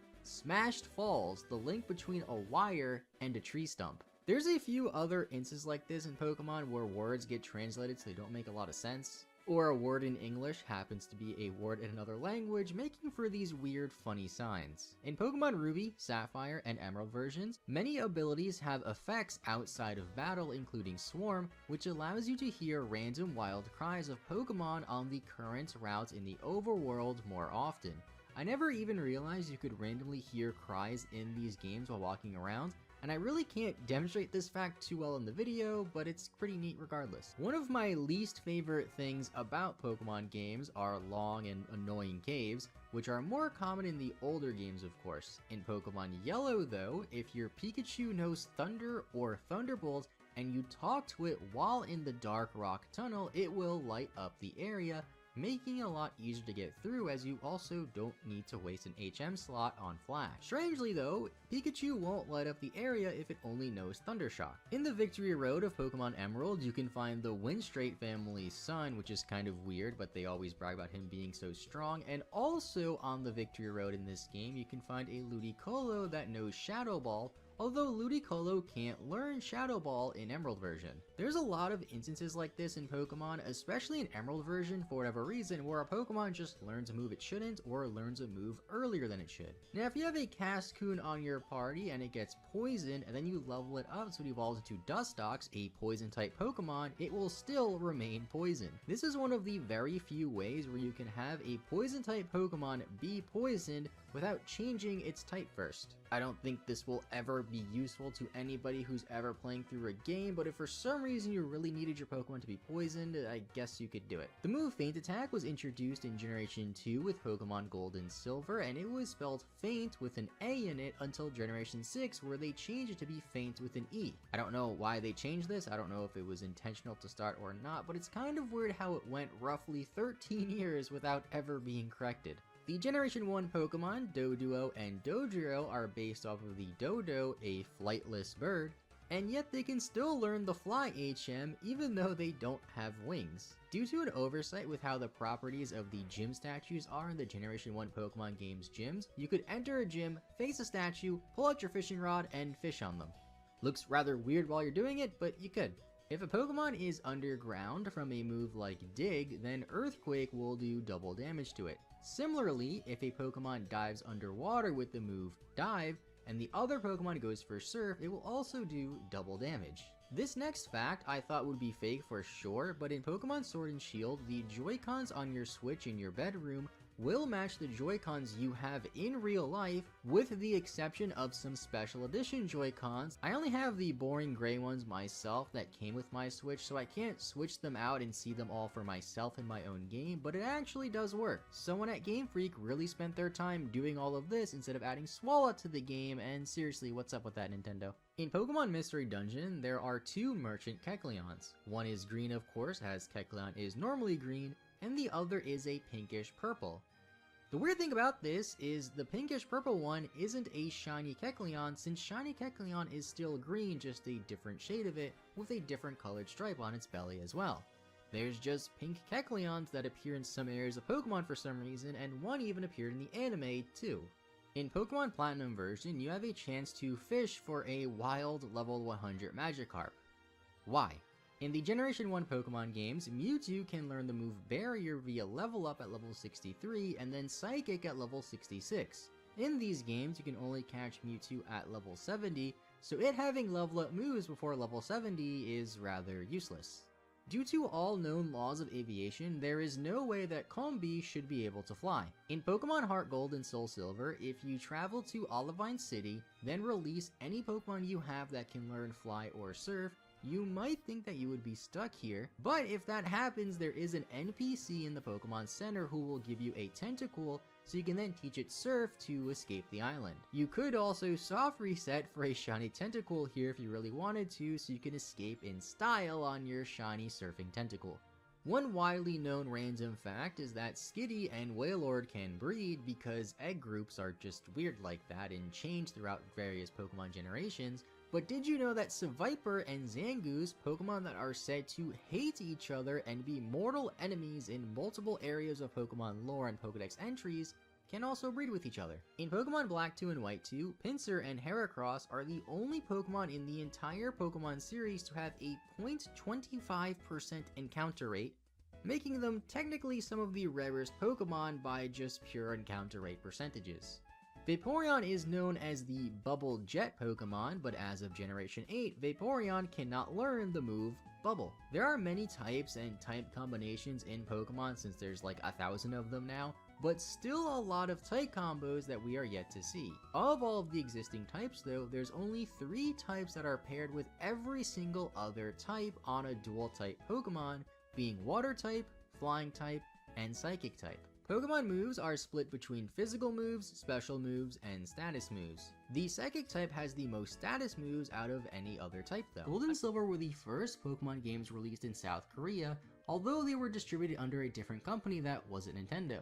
Ruby, Sapphire, and even Emerald, Fire Red, Leaf Green, and all of the Game Boy Advance Pokemon games never officially released in South Korea though, but every main series game after Emerald released in South Korea. This is because the Game Boy Advance was never officially released in South Korea due to a rocky history between South Korea and Japan stemming from World War II, leading South Korea to ban most Japanese imports, including Nintendo games. Now, while this would make sense since they did ban a lot of Nintendo games, I do think it is weird that we saw Gold and Silver release and then we skipped an entire generation of Pokemon in South Korea. You can cut grass in some of the Pokemon games if you just use the cut HM in the grass. Kinda weird, not really useful. I guess you could technically use this if you don't have a repel, but at the same time it's gonna take so long to do it because unlike something like Surf where you just go up to the water, press A, and hop onto your Pokemon like you can in some of the Generation 3 Pokemon games, with the grass you have to actually go into your menu, select cut, and use it, making it take a very, very long time if you want to mow down a whole route for some reason. Azurill can change gender when evolving. This one's kind of weird. It's some sort of oversight that has to do with how the gender ratio is calculated between Azurill and Meryl. The Hoenn-based games are the only games where your father's actually present, because in every other game, you never see your dad. In the 5th generation games, when you fly to a town, you're placed one step in front of the Pokemon Center's door, instead of being directly in front of the Pokemon Center like you are in every previous Pokemon game. Flygon, a beloved and strong Dragon-type Pokemon, has the same base attack stat as Trapinch, its base evolution form. From Pokemon Diamond and Pearl all the way up to Pokemon Ultra Sun and Ultra Moon, there is an Easter egg that is known as the Diamond Dust, which looks like this sparkly snow. It only appears on special days in each game, such as on January 12th in Diamond, Pearl, and Platinum for Junichi Masuda's birthday, New Year's Eve in the 5th generation games, and on your own birthday in X and Y, to name a few. When Poliwag evolves into Poliwhirl, the swirl on its stomach gets flipped. Aggron has a surprisingly wide special moveset consisting of moves like Surf, Thunderbolt, Ice Beam, Flamethrower, and Solar Beam for some reason, despite only having 60 base special attack. Something about riding around in the water on an Aggron just seems hilarious to me. Love Disc used to have white cheeks, but from Generation 5 onward they were changed to be pink. Wailord being able to breed with Skitty is a pretty popular meme, but Wailord can also breed with Darumaka for some reason. Pokemon Yellow was the first main series Pokemon game that featured Game Boy Color support, except in the Japanese version. The Japanese version of Pokemon Yellow came out a month before the Game Boy Color released in Japan, so if you play your Japanese copy of Pokemon Yellow on a Game Boy Color, it will just have a yellow hue to it, much like how Red and Blue are having a red and blue hue respectively. Speaking of color, every single town in Kanto is named after a color, and this is best displayed in Pokemon Yellow version, except for the Japanese version of course, where each town's color matches the name. Pokemon Colosseum also has different shiny sprite Pokemon compared to the main series Generation 3 games. All Pokemon have their own official color category, but there's some weird inconsistencies to it. For example, Gloom is considered to be a blue Pokemon, although it's more purple if you ask me, while its evolution, Vileplume, is considered to be red, despite them both having a very similar color palette. Going back to Wailord, Wailord is known as the Float Whale Pokemon. Its mass implies that it's less dense than water and air, which could be why it can learn the move Bounce even though it's a whale. Bind is a normal type move that stores up power and then unleashes on your foe, but it can hit ghost types in Generation 1. For some reason, it can also do it in Generation 4 too. Red's father isn't really ever mentioned outside of a brief line of text in the Celadon City department store in Red, Blue, Fire Red, and Leaf Green. If you interact with one of the televisions next to the Super Nintendo on the 3rd floor, it'll say, "A sports game is on." Dad'll like that, meaning canonically sports also exist in the Pokemon world and are televised. Pokemon Sun and Moon were the first Pokemon games to see an official release in China. Aegislash is the only Pokemon to have its stats changed in Sword and Shield from prior games, with its base stat being lowered from 520 to 500. In the Generation 2 games, if you use Headbutt on a tree in the daytime, a night Pokemon could pop out, but it will be asleep. In the Team Aqua hideout in Pokemon Alpha Sapphire, there's a hidden text box in Shelly's room. If you talk to it, it'll describe a picture of a young Archie with a young Shelly and a Jirachi. Some abilities have effects outside of battle, with one of the most notable ones being how Flame Body can help you hatch eggs faster. Now, I'm not sure if this works for every single game, but in Emerald version, though, if you have the Lightning Rod ability, it causes you to get more calls on your Pokénav, which could be pretty annoying. The Hyper Cutter ability also has an extra feature where it lets you cut even more grass if you use Cut on the grass with a Pokemon that has Hyper Cutter. This is a useless fact about another useless fact, making it double useless, I guess, but at least if you really want to trim down a whole round, you can do it faster with Hyper Cutter. In the English versions of Pokemon X and Y, there's this train in the tunnel between Amberit Town and Route 9 that speaks German. I guess this means that Germany canonically exists in the Pokemon world, which is kinda cool. Prior to battling Claire in Pokemon Gold and Silver, if you obtain a Dragon Fang item, Claire will accuse you of cheating. This is because the only way you can get a Dragon Fang in this game is from her after you defeat her. However, you could technically obtain a legitimate one before fighting her if somebody trades you a Pokemon that is holding the Dragon Fang and then you take it off. The Psychic type move Future Sight hits every single Pokemon for neutral damage, regardless of weakness or resistance, and can even hit Dark type Pokemon. In the Generation 3 Hoenn games, there's a trainer in the Victory Road who has a Lantern that knows Earthquake.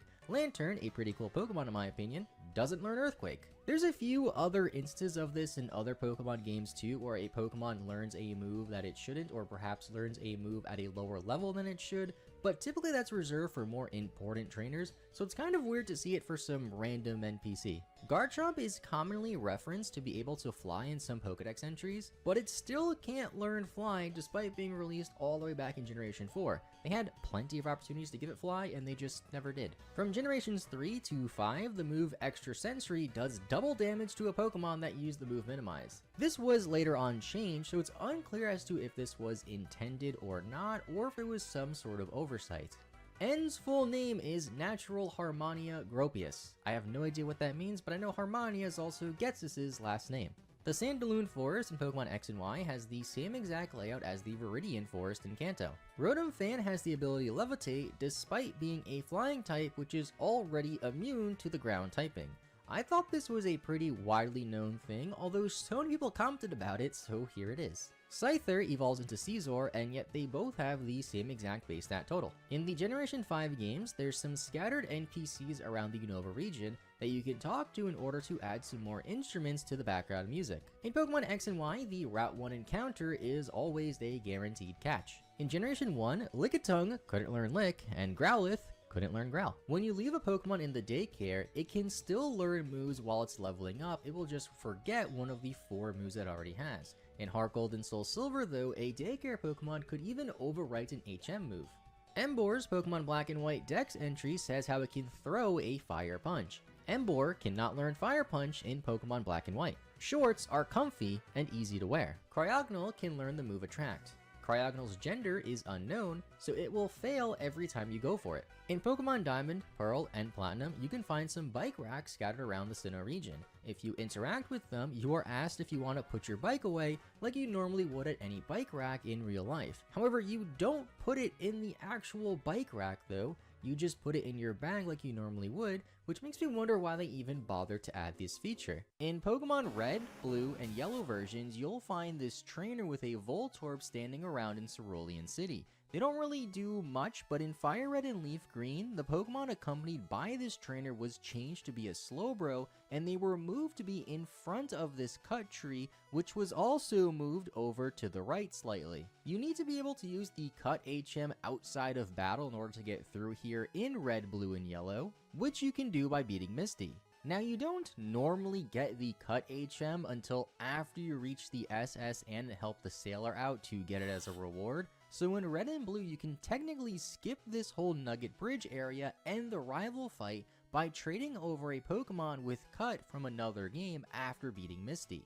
In Fire Red and Leaf Green, this trainer is blocking the tree, so you can just trade over a Pokemon with Cut, and once you defeat Lieutenant Surge, the trainer will move over to be closer to her original spot in Red, Blue, and Yellow. This is an incredibly small detail, but it did help get around a potential sequence break with trading Pokemon, although there are quite a lot of other sequence breaks in Pokemon thanks to the ability to trade. The Repel item is a very useful tool to help you travel across the land without encountering wild Pokemon every couple of steps, unless you want to walk around and stop to cut the grass every time like you can in some of the older games. The weird thing about Repels though is that Max Repels aren't actually better than Super Repels like you would imagine. Super Repels cover 200 steps for 500 Pokédollars, while Max Repels cover 250 steps for 700 Pokédollars. Super Repels break down to costing roughly 250 Pokédollars for 100 steps, while 100 steps of a Max Repel would cost 140 Pokédollars. I really don't know if this is an oversight or why this is. The prices were changed in Generation 7 though, but they both had their price increased and the Max Repel still isn't the best bang for your buck. There's a failsafe in Pokemon Heart Gold and Soul Silver so you don't get trapped in Cianwood City by this NPC who gives you a Tentacool that you can teach Surf if you don't have a Pokemon with Surf on your party. There is a similar situation that can happen on Route 226 in Pokemon Diamond and Pearl though. There you can trade a Finneon for a Magikarp on an island located on this route. Finneon can learn Surf, but Magikarp cannot learn Surf until it evolves into Gyarados. If you don't have a fishing rod or any way to level up the Magikarp you just traded your only Surf Pokemon for though, you will be trapped on this island. I can see this happening accidentally pretty easily if you really wanted a Magikarp and missed out on getting a fishing rod at this point in the game. So let me know in the comment section down below if you ever accidentally got stuck here or ever accidentally got stuck anywhere else in a Pokemon game. Lumio City is one of the largest and most confusing cities in all of Pokemon, but luckily they have a taxi cab service that goes all around the city to take you wherever you need to go without having to get lost. The taxi cabs cost money though, and if you enter a taxi cab and don't have enough money to pay for the cab at the end of the ride, the driver will get angry at you and challenge you to a Pokemon battle. The lesson to be learned here is don't be broke in Lumio City or people will want to fight you. In Pokemon Black 2 and Pokemon White 2, they added the Pokestar Studios. Why? I don't really know why, because no one seems to like it. The coolest thing about the Pokestar Studios in this game though is that if you head east towards this tree, you can just surf on it. It's only for one tile though, and so you can't move around or anything like that, but it's just as useless as the Pokestar Studios itself. In Pokemon Fire Red and Pokemon Leaf Green, when you check the summary of your Pokemon, they will do a little jump when their cry plays. If the Pokemon has lower HP, the jump will be shorter, and if the Pokemon is paralyzed, it won't jump at all because it's literally paralyzed. Other status effects don't seem to do anything though, but it would make sense if poison Pokemon maybe had a distorted cry or something like that, or maybe if frozen Pokemon didn't jump at all, because they're literally frozen in a block of ice. Pokemon have different names in each language, except for English and Spanish, which are the same, mostly so their names make sense in each of their native languages. Some of the names of Pokemon in English though mean some weird things in other languages though, like Snorlax translating to booger salmon in Swedish, and Surskit, which means sour crap in Swedish. Imagine playing Pokemon Fire Red for the first time as a little Swedish kid, only to have your block path by booger salmon that you need to get a flute to get it to move out of the way. You also need to play a specific song on the flute, and I have no idea how you learn this song or where you learn to play the flute, but that's another question for another day, I guess. If you're running through some grass, each step you take is a chance you will encounter a new wild Pokemon. One thing you might not know though is that if you turn in place, you can still encounter wild Pokemon without moving to a new tile, and they won't count as a new step. This of course isn't exclusive to grass, and it works pretty much anywhere you can find a wild Pokemon in the main series Pokemon games. This is pretty useless for places where your steps don't count. However, in places where your steps do count, like in the Safari Zone in Fire Red and Leaf Green, you can take advantage of this. So let's say you're shiny hunting for a Chansey or something in Pokemon Fire Red Safari Zone. If you hate yourself, since it's one of the rarest Pokemon to shiny hunt in that game, you can save some cash by just turning in place to get your encounters. In Pokemon Red and Blue, you can't access Cycling Road unless you have a bike of course, but there is a pretty easy way around it. If you just keep trying to walk past this guard as he stops you and press B and left at the right time, you'll just walk right past them and be able to get onto Cycling Road without actually owning a bike. Once you set foot into the actual cycling road though, you just magically appear on a bike. How? And can go down Cycling Road freely. The Pokemon Archeops has a base stat total of 567. Archeops' Pokedex number also happens to be 567, making it the only Pokemon as of right now that has the same base stat total as its Pokedex number. To go even farther with this, in the Dewey Decimal System, of all things, you know, that thing that libraries and stuff use, they use the number 567 as the number used for fossils and cold-blooded vertebrates. In Fire Red and Leaf Green, your rival jokingly calls Red a chatty gossip, while Red's most iconic line is just 3 dots. In the mobile game Pokemon Masters though, Red was given the line, "Words are unnecessary." Pokemon Masters isn't technically canon to the Pokemon universe or Pokemon story though when it comes to the games, but it was still one of the very few instances where Red was ever actually given a line to say. And there you have it, 1 hour of Pokemon facts. It might be a few seconds here or there, longer or shorter, but if you managed to make it all the way through to the very end of the video, consider leaving a like and subscribing for more Pokemon videos, since I am sure I'll have a lot more videos like this in the future.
Did you know?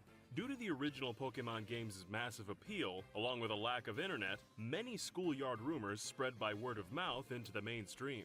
Many of these rumors focused on how to find and catch rare Pokemon. For instance, players wondered if they could somehow get all 3 starting Pokemon. Just outside of Pallet Town, there are inaccessible patches of tall grass behind ledges. Rumors began floating around that wild Bulbasaur, Squirtle, and Charmander could be found in these patches, but the player would need to find the hidden HM06. This HM would allegedly contain the move Jump, allowing players to pass the ledges. However, this was easily debunked. There are only 5 HMs in Red and Blue, and although the next generation of games had an HM06, it contained the move Whirlpool. By hacking the game to access the area, named Pallet Fields by some fans, it's revealed the grass has no Pokemon at all. A similar rumor spawned due to what looked like an open path behind Bill's house. Some claimed this path led to a secret garden where rare Pokemon could be caught. According to some, the area could be reached if players got all 3 evolutions of Eevee and presented them to Bill. This rumor was false, and hacking reveals the path doesn't actually lead anywhere. There were other rumors linked to the game's NPCs. Some claimed that if players named any water-type Pokemon a curse word, Misty would slap the player. Similarly, there were claims that if players named their rock Pokemon a profanity, Brock would attack them. These rumors stem from the 2 characters' importance in the Pokemon anime. However, the anime didn't release until after the first games came out. Before this, the characters had little significance outside of their gym leader status. Another rumor said that if the player beat the Elite Four 100 times in a row, something special would happen. The most common rumor stated that Professor Oak's dialogue would change, and he'll tell the player to go on without him so he can console your rival. This would let players explore the Hall of Fame on their own. Others claim this would trigger a battle against Professor Oak. Although the rumors are false, there is data for a battle against Oak in the game's code. One rumor, though, persisted throughout the franchise's history. Even today, many Pokemon fans think the chance of catching a Pokemon increases when pressing or holding buttons. There are multiple versions of this rumor, each citing a different button or combination of buttons that need to be pressed or held, such as tapping A or holding down and B after a Pokeball is thrown. With the release of Diamond and Pearl for the DS, this rumor evolved once again. Players claim they could tilt the odds in their favor by shouting "Gotcha" into the DS's microphone as a Pokemon is about to be caught. Some players also believe that snapping their fingers or saying "snap" or "snap out of it" into the mic when a Pokemon is confused would help them snap out of its confusion. Likewise, they believe saying "wake up" when a Pokemon was asleep would help wake it up. These rumors likely came about due to other parts of the game utilizing the microphone. One common rumor is that the music for Lavender Town caused psychological damage to children. Supposedly, several children in Japan took their lives after hearing the music. This was apparently due to binaural beats that affected the way children think, resulting in psychological and physical harm, as well as suicidal tendencies. Some also stated the theme was altered after the game's initial release in Japan. This rumor likely stems from the Lavender Town music being creepy.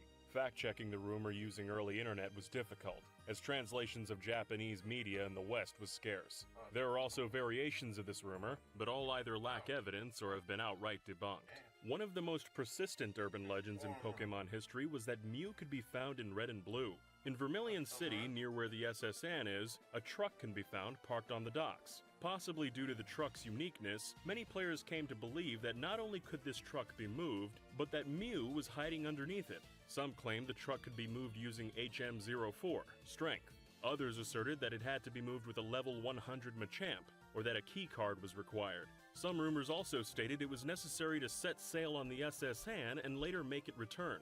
In actuality, there's no way to move the truck, and there's no way to obtain Mew in the game outside of official giveaways, trading, and glitches. The impact of this rumor led to it being referenced in actual Pokemon games. One enemy trainer in the quick battle mode of Pokemon XD, Gale of Darkness, references finding Pokemon under a truck as a line of a song. And in the first remakes of Red and Blue, Fire Red and Leaf Green, a hidden lava cookie could be found near the truck. In the Switch remakes, Let's Go Pikachu and Let's Go Eevee, a revive can be found once a day next to the truck as well. There were other less popular rumors about catching Mew. If the player registers all 150 available Pokemon in their Pokédex, not including Mew, they can go to the Game Freak room in the Celadon City Mansion to receive a certificate. Some believe this certificate could be traded in somehow for a Mew, or traded for keys to open the aforementioned truck and capture a Mew. Other rumors stated the Japanese game would straight up award the player a Mew instead of the certificate. Another even lesser known method said players could buy the Magikarp near Mount Moon, name it Mew, and leave it at the daycare until it's level 49. From there, Magikarp would evolve into a Mew at level 50. Clearly, all variations of these tales were false. While Mew was a real Pokemon, many rumors spread about entirely fake ones. Speaking of Magikarp, a somewhat persistent rumor said the move Splash had a 0.001% chance of landing a one-hit KO. However, Splash has no chance of hitting at all. Players were most likely mistaking the move for Struggle, which Magikarp can perform once Splash runs out of PP. In their April 1999 issue, Expert Gamer magazine shared a secret trick that could be performed in Red and Blue. The trick required players to trade a Dratini from a copy of Pokemon Red to a copy of Blue, and both copies needed a complete Pokédex of all 150 Pokemon. The player would then evolve Dratini into Dragonite before trading it back to Red. Then, by traveling to the lowest floor of the unknown dungeon near Mewtwo, and using a Firestone on the Dragonite, it would evolve into Yoshi from the Mario series. The secret trick, written by J. Esther, was meant as an April Fool's prank, but that didn't stop some players from believing it. This led to further rumors that stated Yoshi could be caught using the missing number glitch. This was also false. Again, in April 1999, a Pokemon hoax was posted on Nintendo's official website. The site showed how to make Lickitung evolve into Luigi from the Super Mario franchise. Luigi was supposed to be given the 160th slot in the Pokédex and had moves Wrench, Cower, Mustache Slap, and Family Reunion, which would summon Mario and Yoshi. He was also given the exclusive Plumber typing. To pull off the evolution, players had to catch a Lickitung with an Ultra Ball and keep the Pokemon in their active party. The player would then have to go to where Snorlax was blocking the bridge in Vermilion City, turn their Game Boy upside down, and use a rare candy on Lickitung, evolving it into Luigi. Of course, this was another April Fool's prank. There was an entire series of fake Pokemon passed around the internet, usually with some incredibly difficult and convoluted method to acquire them. Dubbed Pokegods by fans, many of these monsters were complete fabrications, such as Notice me, senpai! Notice me! According to the story, the Dance player floor must make bow their is way now through noticed. Victory Road and defeat the Elite Four using only a team made up of Caterpie, Metapod, Butterfree, Weedle, Kakuna, and Beedrill. Upon their victory, Professor Oak would supposedly offer them the legendary Pokemon Tricket. This rumor was easy to debunk, as none of the listed Pokemon were capable of learning the HM moves required to make it through Victory Road. Other complete fabrications include the Pokemon Doomsday and its evolutions Doomsday, Millennium, Anthrax, and at least a dozen more prominent fakes. Other Pokegods were said to be evolutions of existing Pokemon, such as various additional forms of Eevee. Venusaur, Charizard, and Blastoise all supposedly had evolutions known as Saposaur, Charcolt, and Raynor. These Pokemon, along with over a dozen others, could allegedly be acquired with the use of an item known as a Mist Stone. This stone was said to evolve any Pokemon in the game, but as you probably expect, the item never existed. Some Pokegods were evolutions of legendary Pokemon. Since the original games contained Mew and Mewtwo, many assumed there'd also be a Mew 3. When images from Pokemon the first movie were shown on Western websites, some mistakenly believed Armored Mewtwo was in fact a new Pokemon, the rumored Mew 3. These images were often untranslated or lacked context, which added to the rumors. Some were posted before the film was even announced in the United States. Of course, Mew 3 didn't appear in the film, but this didn't stop rumors from continuing. There were several claims that Mew 3 could be caught in the games, often by completing a near-impossible task or perform actions that deleted the player's save data. Mew 3's prevalence continued past the original games. Some believed the reveal silhouette of Lucario was Mew 3, and others thought Mega Mewtwo Y was Mew 3 before it was shown to be a Mega Evolution. Urban legends about Mew 3 have led to the creation of several fan works, such as the ROM hack Pokemon Chaos Black. And although Mew 3 is a fake Pokemon, it's been referenced multiple times in official Pokemon media. The creature was name-dropped in Pokemon the first movie, where a scientist working on Mewtwo states, "Now we can start on Mew 3. Another instance can be seen in Chapter 25 of the Pokemon Pocket Monsters manga, where Red's Clefairy has its DNA mixed with Mewtwo's. The resulting creature calls itself Mew 3. Some fans added to the Mew 3 rumors, saying the Pokegod Mew 4 also existed, but these rumors failed to catch on. Several of the Pokegods were actually just new Pokemon coming from the upcoming second generation, something that was well known in Japan, but only rumored in the West. One of the most enduring Pokegods was the so-called Pika-Blue, a water-type evolution of Pikachu. Evidence of Pika-Blue's existence in Red and Blue was taken from a mistranslated line of dialogue, where an NPC remarks to the player that the Raichu that was traded to them evolved. In actuality, the Pika-Blue was just Marill, the second-generation water Pokemon. This rumor looped back around to the Pallet Fields rumors, where many alleged Pika-Blue could be caught. Several more Gen 2 Pokemon were said to be catchable with incorrect names, such as Ho-Oh, Snubbull, and Togepi, among others. Several unused beta Pokemon were also said to be obtainable, such as Pika-Flare. This Pokemon was based on fan art of a creature from the Gold and Silver Space World demo. The art was based on the unused Fire Starter that was later replaced with Cyndaquil, but since the fan art vaguely resembled Pikachu, fans assumed it was a fire variant of Pikachu. Of course, all these Pokemon couldn't be caught in the original games. Pokemon Yellow had a few rumors of its own, often revolving around Pikachu. Some fans believed that if they beat the Elite Four with only Pikachu in their party, the next time the Pokemon leveled up, it would learn Surf. This rumor almost certainly arose from the Surfing Pikachu minigame in Pokemon Yellow. The rumor may have also gotten momentum from the Surfing Pikachu Easter egg in Pokemon Stadium, which released 4 months after Yellow in America. Another rumor alleged that if the player's Pikachu was so happy that it loved them for a full 90 days straight, it evolved into a Raichu. Some also believed that if the player got the maximum score in the Surfing minigame, Pikachu would evolve. These were all false. Speaking of Pikachu, rumors also circulated around the Nintendo 64 Hey You Pikachu. The game used a microphone peripheral that let players talk to Pikachu directly. The game had a recognizable vocabulary of words that Pikachu would react to in various ways. The limitations of the technology weren't very well understood at the time, and people assumed that Pikachu could understand far more than what it actually could. Rumors began to circulate that saying Sega, Sony, or PlayStation into the game would make Pikachu angry, referencing the rivalry between Nintendo, Sega, and Sony. It's become far easier to data mine games in recent years, and as a result, evidence has been found to debunk these claims. The game has a library of recognizable words listed within its data, and this library contains no references to rival game companies. Some speculate that these rumors may come from the game misinterpreting the words Sega, Sony, or PlayStation as something that's within its library, which would prompt a reaction from Pikachu. Another N64 Pokemon game that attracted the rumor mill was Pokemon Snap. The game has two endings, one for beating the game, then another after obtaining Mew. However, there were rumors of a third ending if the player beat all the challenge scores after obtaining Mew. This rumor was easily debunked by just beating all the challenge scores. Although the first generation of Pokemon games had the most rumors surrounding it, later games had their fair share. When it came to Pokemon Gold and Silver, many rumors popped up about the mythical Pokemon Celebi. Rumors spread that Celebi could be found near the Ilex Forest Shrine, and that if players brought the Rainbow Wing and Silver Wing, Celebi would appear. This rumor was recently commented on by Game Freak staff, who at the time were very confused by the rumor. The team never attributed any significance to the shrine. While nobody at Game Freak explicitly remembers why the shrine was put there, Celebi's designer, Hironobu Yoshida, had a theory.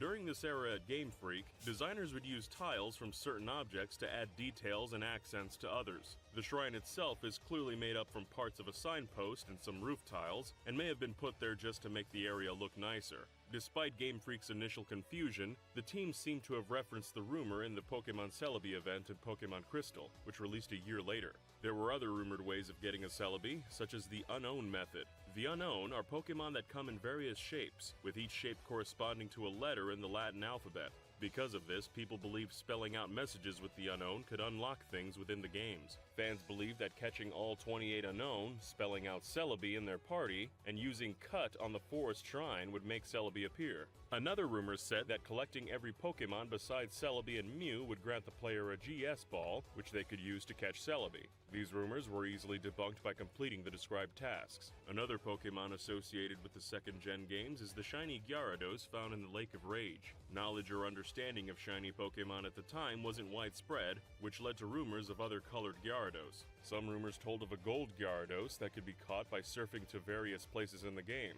Although false, the rumor may have been inspired by Magikarp's shiny palette, which is gold.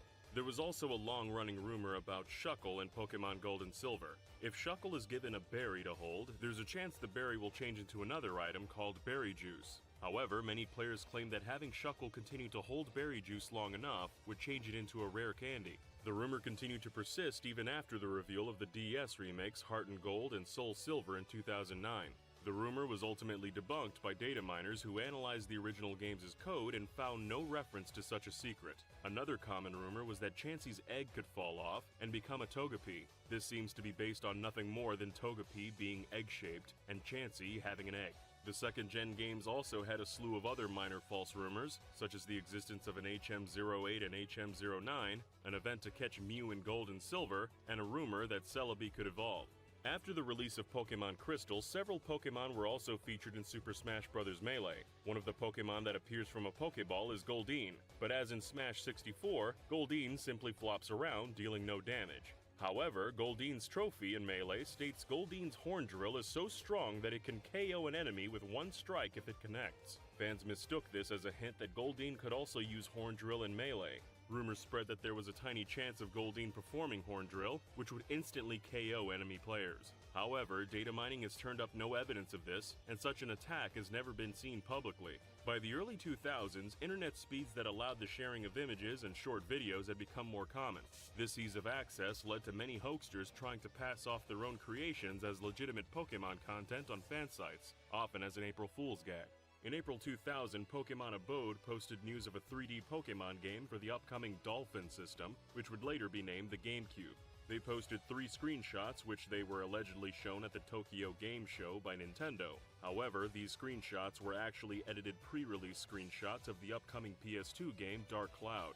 A year later, in April 2001, Pokemon Abode posted news on Pokemon for the Game Boy Advance. Nintendo had apparently revealed 3 new GBA games at the Tokyo Game Show titled Pokemon Earth, Wind, and Fire. A GameCube game that links to them called Pokemon Unite was also said to be there, and would be an online RPG similar to Phantasy Star Online. Each game had 37 Pokemon, 3 of which were shown, and new dual Pokemon, which were essentially fusions. However, this was another April Fool's gag by the site. In April 2002, other sites tried their hands at fake reveals. Pokemasters.com posted 3 Pokemon that supposedly came from Japan's CoroCoro magazine. The Pokemon were a panda that resembled a Nursaring, a hammerhead shark, and a rock creature. Later in November 2002, fake Pokemon fan art was passed off as legitimate leaks around early message boards and fan sites. The art speculated on what Ruby and Sapphire's starters might evolve into, but was passed off as real. After the release of Ruby and Sapphire, players began spreading rumors about the Space Center in Moss Deep City.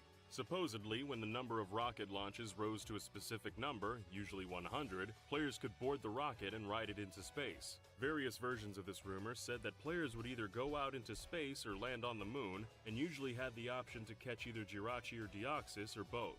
Although this rumor was fake, when Omega Ruby and Alpha Sapphire released, players could fly into space on Rayquaz's back, which led to a battle against Deoxys. It's possible this sequence was inspired by the rumors for the original Ruby and Sapphire. There were also rumors about Latias and Latios. Some believed they live atop the battle tower, and that if players got enough wins, they could go there and catch the duo, which were often said to be level 100. In April 2005, a Pokemon hoax fooled many thanks to its impressive art. The fan site PokemonFrance.com posted a magazine scan showing a new DS version of Hey You Pikachu.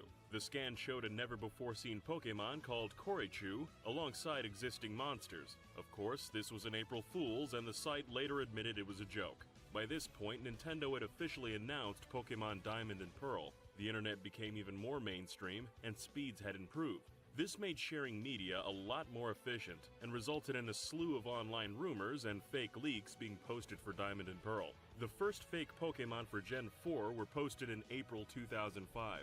2 Pokemon called Chisume and Uzukara were said to be featured in Diamond and Pearl, and were posted on many fan sites and tripod pages. They were believed to be real by many, but in hindsight were clearly fake. After fans learned the game would feature a pre-evolution of Sudowoodo, many believed a fake scan of Bonsly was real. However, it was simply a fan's prediction of what the Pokemon would look like. Another Pokemon believed to be in the upcoming games was Chance. This Pokemon, which was thought to be a pre-evolution of Chansey, was revealed via a magazine scan of a trading card. When a higher resolution image of the card was posted, it became clear the Pokemon was fake. Its only attack translates as April Fool. In April 2006, an episode of Bulbagarden's podcast, The Bulbacast, was released. The episode revealed 10 new Pokemon names found via trademark applications, including Porygon 3 and a possible evolution of Sudowoodo. The podcast also revealed the games would have a desert-inspired region, and feature a true crossbreeding feature that would produce hybrid Pokemon. They even alleged the game would feature a trading card game within it. But of course, this was all an April Fool's joke. Starting in July 2006 and leading up to Diamond and Pearl's Japanese release in September, a surprising amount of fake Pokemon were spread online. This included fake magazine scans showing silhouettes of a new Deoxys form and an evolution of Lickitung.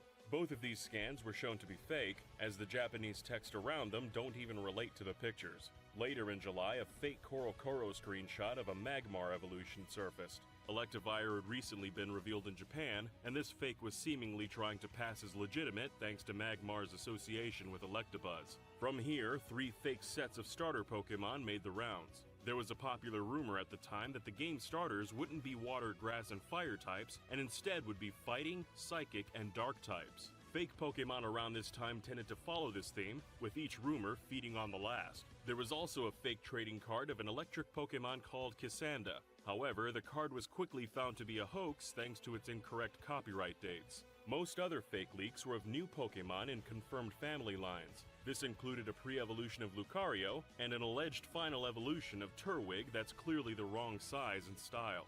There were also multiple fake evolutions of Piplup and Chimchar circulated by hoaxsters before Diamond and Pearl's release. After the release of Pokemon Diamond and Pearl, the YouTube account Pokiance uploaded a video of an encounter with a legendary Pokemon named Purge. A few months later, the channel uploaded a second video that showed Bidoof evolving into Purge. These videos were well-made hoaxes for the time and garnered about 8 million views combined. This Pokemon was actually a sprite of the OZ-12 SMS Taurus from the game Super Robot Wars W. Since this game only released in Japan, Westerners had little knowledge of it, and were more likely to believe the videos. This wasn't the only hoax in 2007. In April, Maryland.com posted a box art and game details for a third Pokemon game to go along with Diamond and Pearl. The game was titled Pokemon Zircon and had several changes to the story. Giratina would have a larger role in the game, and players would encounter the Pokemon before battling the Elite Four. There was a new area called the Challenge Area, which had Pokemon XD-style simulation fights. However, the next day, Maryland admitted the post was an April Fool's joke. The next month, Nintendo officially announced Pokemon Platinum, which led to a few more Pokemon fakes. The website PokeBeach reported that an alternate Sky form to Shaman would be in Platinum, and shortly after, a leak surfaced. However, the leak turned out to be fan art. The artist printed it to gloss paper, then photographed it and posted it to 4chan.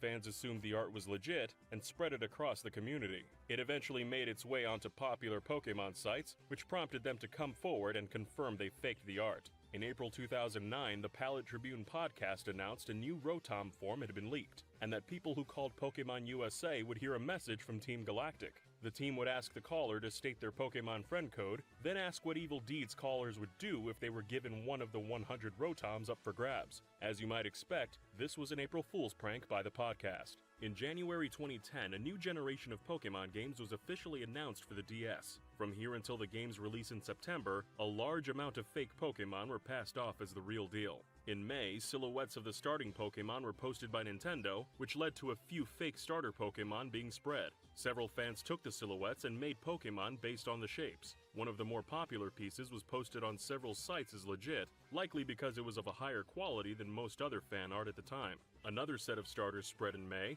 likely because they were relatively convincing fakes. However, the text in the scans were very basic Japanese, which was a red flag. After the starters were officially revealed, several fans made fake evolutions of them. The most prominent of these was an Oshawott evolution from a fake scan. Not only did the fake leak have high-quality full art, it also showed a convincing screenshot of the Pokemon. However, the artist came forward admitting it was a fake Pokemon.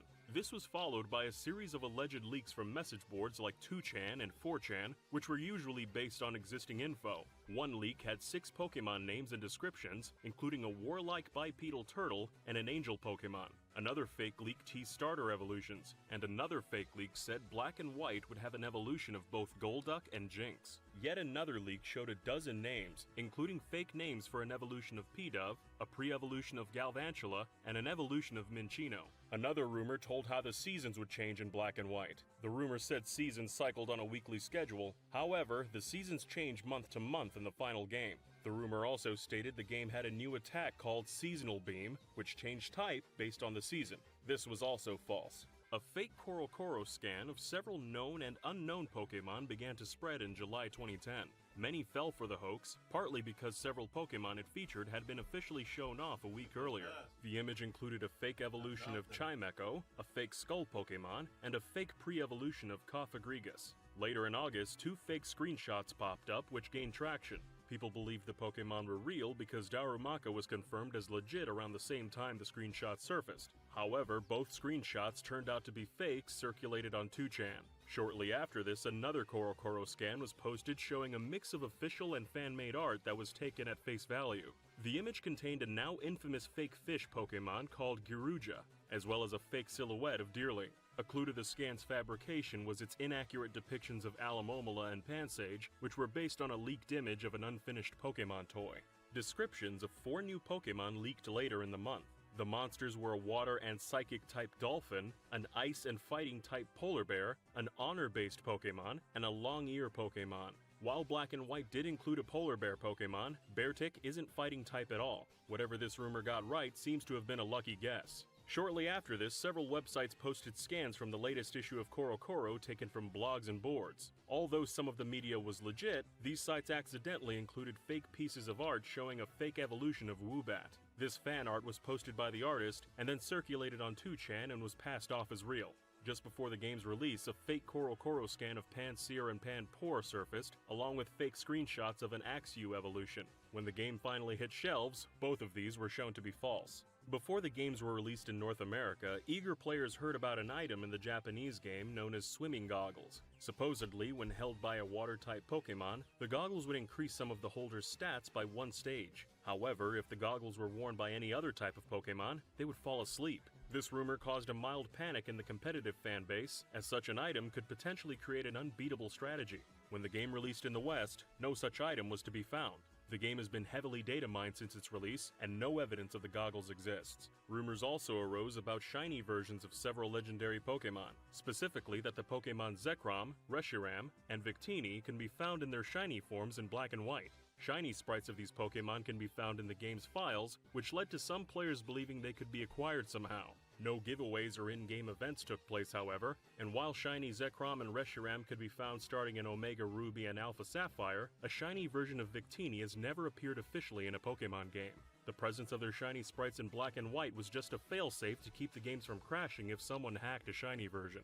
In January 2011, GamingUpdate.com reported that a new Pokemon game was in development for the Wii. While at CES, the website staff apparently met a Nintendo representative that mentioned a Wii title similar to Gale of Darkness, and speculated if it'd connect to Black and White. The site elaborated, saying the game would be a cross between Gale of Darkness and Battle Revolution. However, no such game was revealed. In April 2011, rumors surfaced about an actual remake of Gale of Darkness for the 3DS. That month, Dengeki Nintendo Magazine announced a new Pokemon game would be revealed in May, which hyped up the fanbase for a big reveal. A few days later, a reader of a 3DS blog sent in magazine scans announcing Gale of Darkness for 3DS. However, keen-eyed fans pointed out a few oddities in the scans. Some of the Japanese was unusually worded, and the 3DS model in the images was a pre-release model from E3. Immediately after, more images surfaced. The images showed a Pokemon Mystery Dungeon game focusing on Pokemon from Black and White. Again, fans pointed out that the Japanese in the scans was out of context, debunking the images.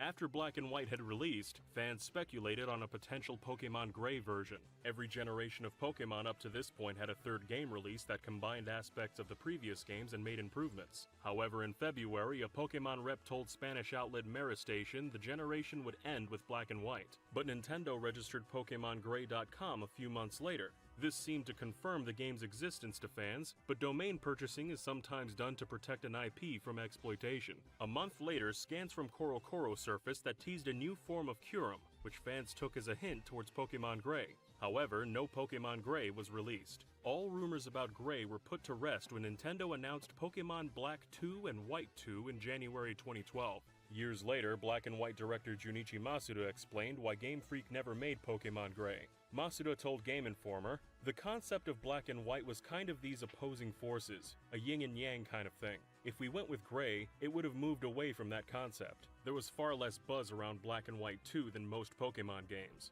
That said, they still had rumors. In mid-April 2012, a magazine scan showing a piece of art and game sprites for 2 Pokemon was passed around several fan sites. The Pokemon were a cactus owl named Saburo and a platypus-like Pokemon called Kawanoashi. Although the scan was promising, the artist that made it came forward, confirming it as fake. A few months later, another scan surfaced showing a new form of Victini. This form would be the Pokemon's Stellar form, but as you might expect, the form was absent from Black and White 2 upon release. In January 2013, an anonymous source contacted GoNintendo.com with information on a title called Pokemon Rainbow. The game was apparently a love letter to the franchise and would encompass the settings and Pokemon from the first 4 generations. As a 3DS game, it would have improved graphics with a dynamic camera, and battles apparently looked very different. The game's story would also take place at the same time as Pokemon Black and White 2. It'd have over 20 new Pokemon, including an evolution called Draconion, and a pirate-themed rodent called Verbal. The game would also release alongside a dedicated Wii U app. When Pokemon X and Y were announced the same month, this rumor was essentially debunked. Curiously, it seems that Pokemon Sun and Moon's codename may have been Niji, but the game has no resemblance to the original rumor and is likely unrelated. After the announcement of Pokemon X and Y, artwork of a new Pokemon appeared online. Named Kaenchu, from the Japanese word Kaen meaning flame, it was supposedly a fire-type evolution of Pikachu.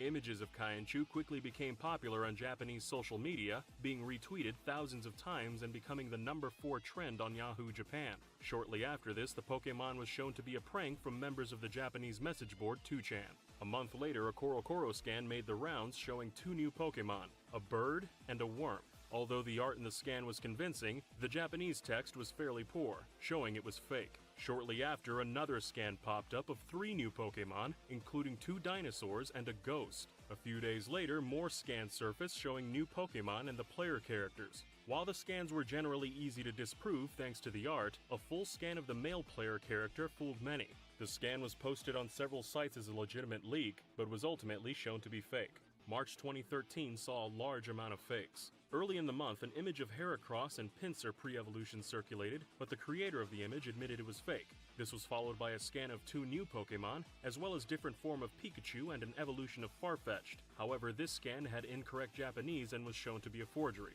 Naturally, one fan created fake evolutions of X and Y starters. These were posted on several forums and social media. Another scan showed up shortly after, featuring a Jinx evolution called Rugiria. At the end of the month, an image leaked showing a trading card of Chespin's final form. However, this image was edited. The original showed a Teddiursa and an Ursa ring. April 2013 started off with an obviously fake scan of a light-type Griffin Pokemon, followed by a fake evolution for Sableye, complete with inaccurate Japanese. A pre-evolved form of Drowsy was also posted on several blogs and social media as legit leak, but the image turned out to be a fake from 2chan. A few days later, another scan featuring an Absol evolution went viral on Reddit, but this also turned out to be fake. In June, a rumor popped up on 4chan from someone who apparently knew a marketing supervisor for Pokemon. The anonymous someone said X and Y would have a new flying/fairy type Pokemon called Elveny. They also said that Dunsparce, Mawile, Stantler, and Sableye would get new evolutions, and also gave a false description for Pangoro, a Skelp evolution, and incorrectly said Clauncher would evolve twice. They also said the second gym leader was named Kale, and used fairy types. Shockingly, the rumor was entirely false. In July, concept art for a Fennekin and Chespin evolution was posted on several message boards. Although convincing, the designs were shown to be from DeviantArt, and seemed to be inspired by other fan Pokemon and Digimon. A popular scan showing an evolution of Skrelp leaked the same month. However, this was also shown to be fake. The weeks leading up to X and Y's launch were hectic and full of rumored Pokemon. One rumor alleged that the next issue of Korokoro would feature 2 new Pokemon. One of them would be based on a bag of potato chips, and the other a sushi roll. The rumor also said there'd be a second evolution besides Sylveon. Shortly after, PokeBeach.com posted a rumor from a quote reliable source. The rumor said X and Y would have several new Pokemon, including a monster with tusks called Trusk, a ghost spider called Apparachnid, a porcupine and badger Pokemon, and a pre-evolution of Meowstic called Esper. The rumor also stated that the Chansey, Dunsparce, Clefairy, and Togepi lines would change to fairy type. Although some details of this rumor turned out to be true, it was largely inaccurate. In September, scans from Korokoro spread across social media. They showed Heracross and Gengar Mega evolutions, as well as the evolved starters. These were traced back to 2chan, however, and proven to be fake. This was followed by a few scans for a Mega Mewtwo X and a Mega Mew. Although Mega Mewtwo X appeared in X and Y, this design was fake, as was Mega Mew. Around the same time, images from a magazine showing a bug and flower Pokemon made the rounds on social media. They were followed by a Mega Banette silhouette, all of which were fake. Just 2 weeks before X and Y's release, images of a mink-based Pokemon popped up on 4chan. The art was consistent with both the title's promotional art and in-game graphics, and was largely considered genuine. However, an artist came forward the next day showing how they made the hoax. After X and Y's release, there were rumors of a Pokemon Z. In May 2015, many Pokemon fans misunderstood an update from the Japanese site Pokemon Line. Fans used inaccurate tools such as Google Translate to view the site, which caused the misunderstanding. Pokemon Line mentioned a rumor that Pokemon Z would be announced in an upcoming issue of Famitsu, but fans thought the site was confirming Pokemon Z's appearance in the magazine. When the next issue of Famitsu was published, there was no Pokemon Z. In January 2014, DualPixels.com reported a rumor about new games called Pokemon Plus and Minus. They would take place in a region based on Southeast Asia and focus on themes of tradition versus exploration. The story's villains would be a team of religious zealots who believe the protagonist's best friend is the reincarnation of a chosen one and want to sacrifice them to awaken the game's legendary Pokemon.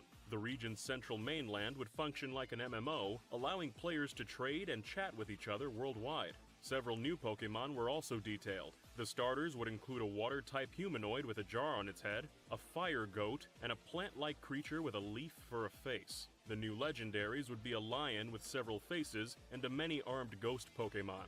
The rumor attracted a lot of attention when it was first published. However, the fact it was stated to be in development for the rumored Nintendo Fusion, a handheld and home console hybrid system, meant Plus and Minus were debunked as soon as the Nintendo Fusion was shown to be a hoax. On April 1st, 2014, Azuraland.com reported an announcement of Pokemon Black and White 3. Game Freak had apparently decided to go back to the Black and White games due to the underwhelming performance of Pokemon X and Y. The game was set to be released for the DS, not the 3DS, and since the Nintendo Wi-Fi connection service was planned to stop in May, the game would feature no online battles or trades. This, of course, was an April Fool's joke. In May 2014, Nintendo officially announced remakes for Pokemon Ruby and Sapphire. Shortly after, a magazine scan showing Groudon, Kyogre, and Rayquaza fusing into a single Pokemon showed up online. Around the same time, a scan showing Rayquaza fused with Palkia and Dialga from Gen 4 also popped up. These of course were fake, but were taken at face value by some fans. With a new game being announced, several artists drew up examples of Mega Evolutions for their favorite Pokemon. However, some of these evolutions were passed off as legitimate leaks. One prominent image showed a fake Mega Sceptile, and another showed a Mega form of Klinklang. This second fake scan was a parody, however. The Japanese text translated as, "I bet you can't even read 2 words in Japanese," and "eat this bullshit up." On April 1st, 2015, Azuraland.com announced Pokemon Zero and Infinity with an accompanying teaser trailer. At the same time, PokeJungle.com announced Pokemon Temporal Diamond and Spatial Pearl also with a teaser. These were, of course, April Fool's jokes. It wasn't until February 2016 that Pokemon Sun and Moon were announced, sparking more rumored Pokemon. In March, a collage showing 9 Pokemon was posted on message boards. The art apparently came from a 4chan thread that was deleted by the site's staff, which added to its legitimacy. These were followed by a sketch of 2 Pokemon, a moth and what appeared to be a grass-type bird. Curiously, this grass bird surfaced months before Rowlet's reveal. Around the same time, a set of starter Pokemon were posted across fan sites and social media. The starters actually came from a Pixiv gallery and were posted before Sun and Moon were even announced. Another set of starters popped up in March. Korokoro scans had supposedly leaked early, showing a water lizard, grass goat, and fire bear among other game details. There was another popular 4chan leak in March. One user said they'd seen many details of the game, including the entire dex. The person claimed the game's region was called Charona, and they drew the region's dex from memory. As expected, it was highly inaccurate. In fact, every Pokemon shown before the game's starters reveal were fake. On March 30th, 2016, PokeJungle reported on supposed leaked images from a Pokemon Company presentation that had surfaced on Twitter. Among the slides was info on Pokemon Jungle. Notice me, senpai! Notice me! Priest Refugee is now noticed. Days later, PokeJungle came clean, admitting they'd faked the presentation and screenshots of Dash themselves as an April Fool's. In late April, designs for 3 starter Pokemon popped up on 4chan. The designs were surprisingly close to the actual Sun and Moon starters, being a grass bird, a sea lion, and a fire cat. However, they were debunked when Sun and Moon's first trailer dropped. Shortly after the reveal, a Japanese artist drew evolutions for the starters. This art was taken out of context and passed off as a legit leak on social media. In June, a rumor emerged about the possibility of Sun and Moon giving Pokemon 5 move slots instead of 4. A member of Reddit noticed an E3 screenshot had 5 lines in the moves menu, suggesting 5 moves. However, the 5th line was for hold items. Another set of fake starter Pokemon made the rounds in June, but these were disproven fairly quickly. This was followed by an alleged leak from E3, where a source claimed they took pictures of art behind closed doors. The images showed a set of pygmy-inspired Pokemon, but due to the art style and the fact they came from 4chan, they were dismissed as fake. In August, a fairly in-depth rumor surfaced. The rumor promised several new Alolan forms for Pokemon, such as Paris and Parasect, Coughing and Wheezing, Solrock and Lunatone, as well as Arcanine. These details, along with most other info in the rumor, turned out to be totally inaccurate. This rumor was followed by fake art for 3 new Pokemon: a fighting lobster, a haunted snowman, and a Pokemon that was an evolution of a previous fake which was yet to be debunked. Another leak showed a manga panel for Rowlet's evolution, but this was also fake. When Rockruff was revealed in Korokoro, the magazine showed the Pokemon's 2 evolution paths. The magazine also said the starting Pokemon would also have a secret. Because of the context of the statement, fans assumed Sun and Moon starters also had 2 final forms for each Pokemon. However, this was a misunderstanding fueled by a few mistranslations, and clearly not the case. The weeks leading up to Sun and Moon's release saw lots of rumors about Alolan forms. 2 back-to-back rumors popped up on 2chan, claiming Korokoro would reveal a fighting-type Alolan Ekans and Arbok, as well as an Alolan Electric/Fairy Electabuzz, and a Fire/Grass Magmar. When Korokoro released, these Pokemon were nowhere to be seen. A post also popped up on 4chan showing images of an Alolan Cubone, Persian, and Mantine. Although an Alolan Persian appeared in the final game, all the images shown were fake. This was followed by an Alolan Jigglypuff, which, unsurprisingly, was also fake. On the same day Pokemon Sun and Moon launched, Eurogamer reported on a new game called Pokemon Stars for the Nintendo Switch. Stars would be an expanded version of Sun and Moon, similar to games like Pokemon Emerald, and was said to be in development at the same time as Sun and Moon. Despite being on different systems, Stars would feature 3DS connectivity so Pokemon could be traded between versions. The game was scheduled for release in mid to late 2017, but the project never materialized. In a follow-up article, Eurogamer explained that Pokemon Stars had been cancelled due to Nintendo's desire to support the 3DS. The early success of the Switch meant they didn't need a Pokemon game to push sales, so work done on Stars was rolled into Ultra Sun and Moon. While many claim to have seen behind-the-scenes evidence, it's hard to say whether Pokemon Stars was ever a real game in development, or to what extent it was actually developed. In April 2017, Azuraland.com claimed Pokemon Stars would have a holiday 2017 release, and feature over 20 new Alolan forms including Dragonair, Dodrio, Jynx, and Alakazam. They also said Stars had a new story featuring Necrozma. On the same day, Brazilian fan site Pokemothim.net also reported on Stars. They claimed Stars was set 5 years after Sun and Moon, and that gyms would make a return, as would the Sevi Islands. However, both of these updates were April Fool's jokes. After Ultra Sun and Moon were announced, hopes of Pokemon Stars were squashed. This didn't stop rumors about new Pokemon, however. In October 2017, a popular rumor spread stating several Alolan forms would be added to Ultra Sun and Moon. These were Alolan Oddish, Gloom, and Vileplume, which would be Poison/Fairy type, and an Alolan Parasect that was a Bug/Ghost type. These rumors lined up with another rumor that claimed Team Rocket would return to Pokemon. When screenshots of Team Rocket in Ultra Sun and Moon popped up, the rumored Alolan forms seemed more legitimate. However, when the games released, there were no new Alolan forms. By late 2017, new Pokemon games had been confirmed for the Nintendo Switch. Not much was known, however, leading to speculation and rumors. One prominent rumor came from a Chinese source which had predicted Team Rainbow Rocket being in Ultra Sun and Moon. The source claimed Chinese localizers had finished translating the game's script. The game would also have no new Mega Evolutions, but Z-moves would return and be activated by motion controls. The plot would focus on a conflict between tradition and innovation, and be in a region inspired by Spain or Italy. The game would release in late 2018 or early 2019, and have a simplified battle system similar to the Digimon World games. Although this rumor got some details correct, it's clear the source didn't know the new games were Gen 1 remakes. More rumors detailing new Pokemon soon followed. Images from a Chinese message board spread across social media depicting 3 new Pokemon. These were allegedly starters from the upcoming Pokemon game for Switch. The Japanese text around the images seemed machine translated, however, casting doubt on them.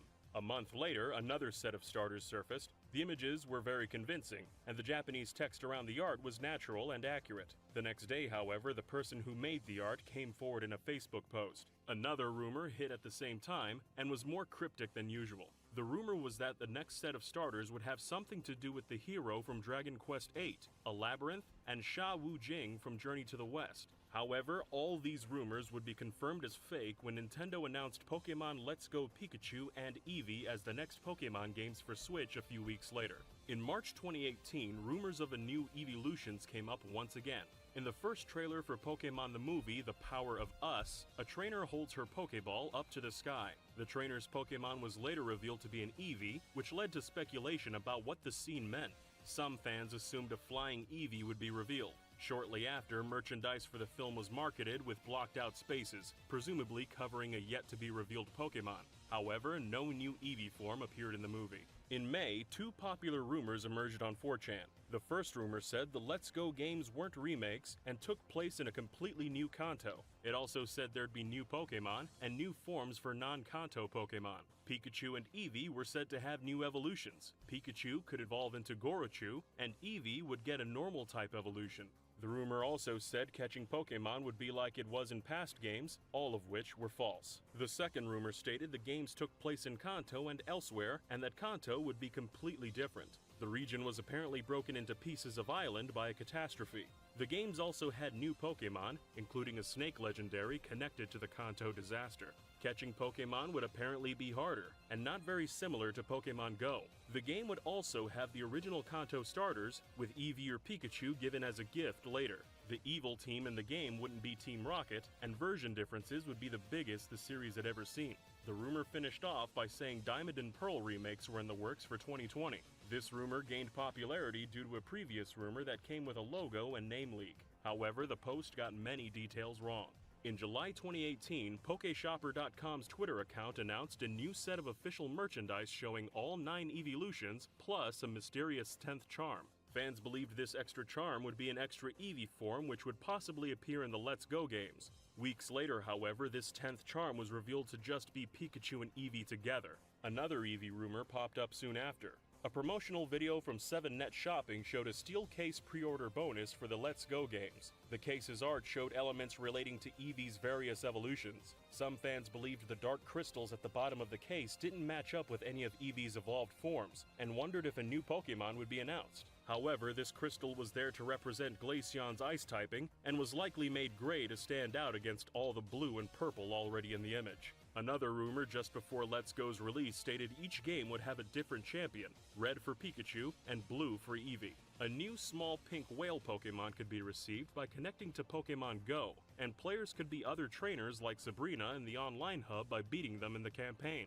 Upon release, this was proven false. Another 4chan rumor surfaced around this time. The poster claimed to have images of Meltan's evolved form, which had never been seen at the time. The quality of the image made the rumor questionable. However, surprisingly, the art resembled Melmetal's actual design when it was revealed. The art is believed to be a lucky guess. In February 2019, a rumor surfaced on 4chan about a new set of games, Pokemon Kingdom Red and Green.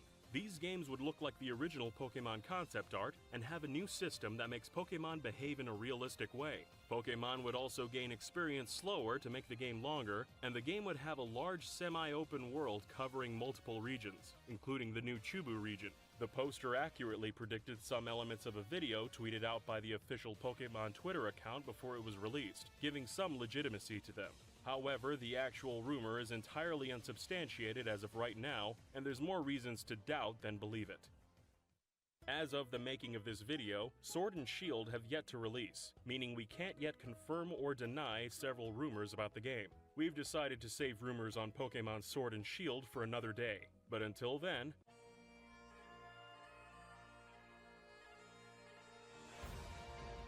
did you know? Sword and Shield weren't originally going to have Pokemon roaming around in the wild. The Galar region was going to have a wild area, sure, but it was just going to be a big empty route. For the first few years of development, it was all random encounters in tall grass. But less than a year before the game's released, Let's Go Pikachu and Eevee hit store shelves, and Game Freak saw how much fans loved the overworld Pokemon. According to Sword and Shield's director, Shigeru Omori, they worked extra hard to implement the feature before launch, and had to completely rebalance Galar to get it to work. The final games used a mix of both roaming Pokemon and random encounters. According to Omori, they used both to satisfy fans of the old games as well as newer fans who liked Let's Go. But in a much more practical sense, they went with the dual system approach due to technical challenges. Game Freak didn't know how many Pokemon they could make appear in the overworld all at once, so hiding some in the grass was a development shortcut to squeeze them in before the release deadline. Back in 2016, the Pokemon team knew that the next Nintendo console was going to be a hybrid system codenamed NX, but internally they had doubts about the hardware's future. Pokemon Company CEO Tsunekazu Ishihara said, "I told Nintendo that Switch wouldn't be a success before it went on sale, because I thought in the age of the smartphone, no one would carry around a game console." It wasn't love at first sight for series producer Junichi Masuda either. A few weeks before Sword and Shield's hit store shelves, he said instead of the Switch, Game Freak would have preferred developing for a new DS model. But Ishihara and Masuda eventually realized they were wrong and went all in, determined to take advantage of the Switch's horsepower and make Gen 8 the best Pokemon games yet. Development for Sword and Shield actually started before Sun and Moon were even finished, while Masuda and Omori were on a promotional tour in the United Kingdom. The UK's strength seemed to be a good fit for what they hoped would become the series' strongest entries. According to Omori, in terms of sort of historical industry development, the Industrial Revolution, and also in terms of the modern day, things like sports, the UK is historically quite strong in those aspects as well. So when thinking of the strongest Pokemon games, the UK came to mind as a really suitable area to base it on. Omori traveled around the UK sketching early concepts, like this drawing he made for Galar Pokemon Centers. He jotted down some notes in Japanese, so for your convenience, we've translated all the concept art in this video into English. In older games, NPCs just kinda stood around in Pokemon Centers for no discernible reason. So for Galar, he wanted Pokemon Centers to look like typical UK pubs, which gave people a believable reason for being there all day. Well, that's what Omori said, but Pokemon Centers in the final game didn't end up looking nearly as pub-like as his concept art. Omori also visited Windermere, where he was inspired by the town's atmosphere, countless sheep, and walls of stacked dry stone. He drew this sketch that ultimately became Postwick, so we suppose you could say Sword and Shield's hometown was based on Windermere. This other sketch Omori made in the Lake District ended up as Route 2, and while he was there, he heard a legend that catching cotton balls floating in the air could bring good fortune, which was used to create Gossifleur. Later, he took a train through the English countryside and made this art of the lakes and towns he saw in the distance, which served as inspiration for the wild area, as well as the train riding scene at the start of the game. Omori and Masuda later brought on James Turner, an Englishman who happened to be the only non-Japanese member of the Pokemon design team. James got his start in spin-off games like Pokemon Coliseum and Gale of Darkness, then moved up to working on the mainline series starting in Gen 5. He's actually the only person that worked on the Ore region games and the core series. Galar's based on his homeland, so they promoted him all the way to art director. James drafted much more detailed concept art of patchwork farmland, sheep, and English-style homes, which the team used to build the Galar region. He also made this artwork of a stadium TV broadcast, and with that, much of the game's UI was based on the typical flat design you tend to see on sports channels. According to James, only 2 or 3 out of every 10 Pokemon Game Freak drew made it into Pokemon Sword and Shield. In other words, about 300 Pokemon ended up in the trash. He said that so many designs have already been done before, that it's getting more and more difficult to come up with new ideas. As James explained it, it's like trying to park in a really crowded car park or something. You're going this way, there's a car there, you're going that way, there's a car, you're trying to find some unique space. This color scheme has been used before, this animal has been used before, you're trying to find something unique. That's important. That might have been why Sword and Shield, arguably more than any previous generation, had so many Pokemon based on the region itself. In a Japanese interview we translated, Omori said that more so than older games, for Gen 8, they did thorough research on the region's real-life flora, fauna, and culture. An example he gave was how Japanese leeks are small, but in the UK they're big and chunky, which is how Sirfetch'd was born. He also said they saw a steam engine, then drew up Galarian Weezing. Gigantamax and Dynamax forms were inspired by UK legends about giants, which persist to this day. Likewise, Stonjourner, based on megalith structures like England's Stonehenge, and Gigantamax Duraludon is the UK's tallest skyscraper, the Shard. Corviknight draws from the Black Knight literary trope, and Phalanx form a group of soldiers in phalanx formation. The Pokédex calls Boltund and Thievul natural enemies, a nod to traditional British fox hunting, and Carcoal is based on a minecart because the Industrial Revolution and coal mining began in Great Britain. A less obvious one is Runerigus, who's clearly based on runestones, which are the rocks that Vikings used as gravestones. The stories of dead Vikings are written all over runestones, and sometimes the image of an animal too. This is why the Pokédex says to never touch Runerigus, or you'll be shown the horrific memories behind the pictures carved into it. It also explains why Runerigus is ground and ghost type. It's a gravestone after all. Some fans think Gigantamax Meowth is based on the Longcat internet meme, but Game Freak doesn't have a history of making meme Pokemon. Actually, it appears to be a more British-specific reference. During Sword and Shield's development, Omori said he'd been watching a lot of Monty Python, and the Monty Python show, as well as one of the movies, both contain a classic animation where a giant cat with outstretched arms terrorizes a city. Likewise, Cantonian Mouth was based on Japanese culture. According to series creator Satoshi Tajiri, it's a representation of the Japanese proverb, a coin to a cat. That's what Japanese people say when someone's acting like a cat with a coin stuck on his head, unable to appreciate the value it holds because they're simple-minded. It's basically the Japanese version of Pearls Before Swine. Sword and Shield's big bad legendary Eternatus appears to be based on the Xenomorph Queen from the Alien films. That's really more of a theory of ours than a hard fact, but the case is pretty strong with lots of history behind it. We'll probably never get a solid confirmation from Game Freak, and that's kind of our fault in a way. We've covered a lot of lost Pokemon history, but this time it sorta got lost because of us. Let me explain. Over the years, James Turner made thousands of tweets, many of them when he only had a few hundred followers. Back in 2019, we went through every tweet he ever made for research purposes to get some behind-the-scenes info on the Pokemon design process. For example, he said Guzzlord is partially based on Agrajag from Hitchhiker's Guide to the Galaxy, and Vanillux was inspired by the Stay Puft Marshmallow Man from Ghostbusters. More importantly though, he said he was a big fan of H.R. Giger, the artist most famous for designing the alien Xenomorph, and that he made Naganadel to look, quote, sleek and alien, and that its original design had legs, just like a Xenomorph. Sounds a lot like Giger's Alien, doesn't it? We started quoting James's old tweets, then literally the next day he deleted 96 tweets from his account, including everything we'd just copied. Our quotations got a lot more attention than his original tweets from years earlier, and it seems someone at Game Freak didn't want James sharing this kind of detail, so he purged his account of all behind-the-scenes information. As for Eternatus, it's literally an alien, according to the Pokedex. It's also poison dragon type, exactly what a Xenomorph would be if it was a Pokemon. There's a pretty strong resemblance as well.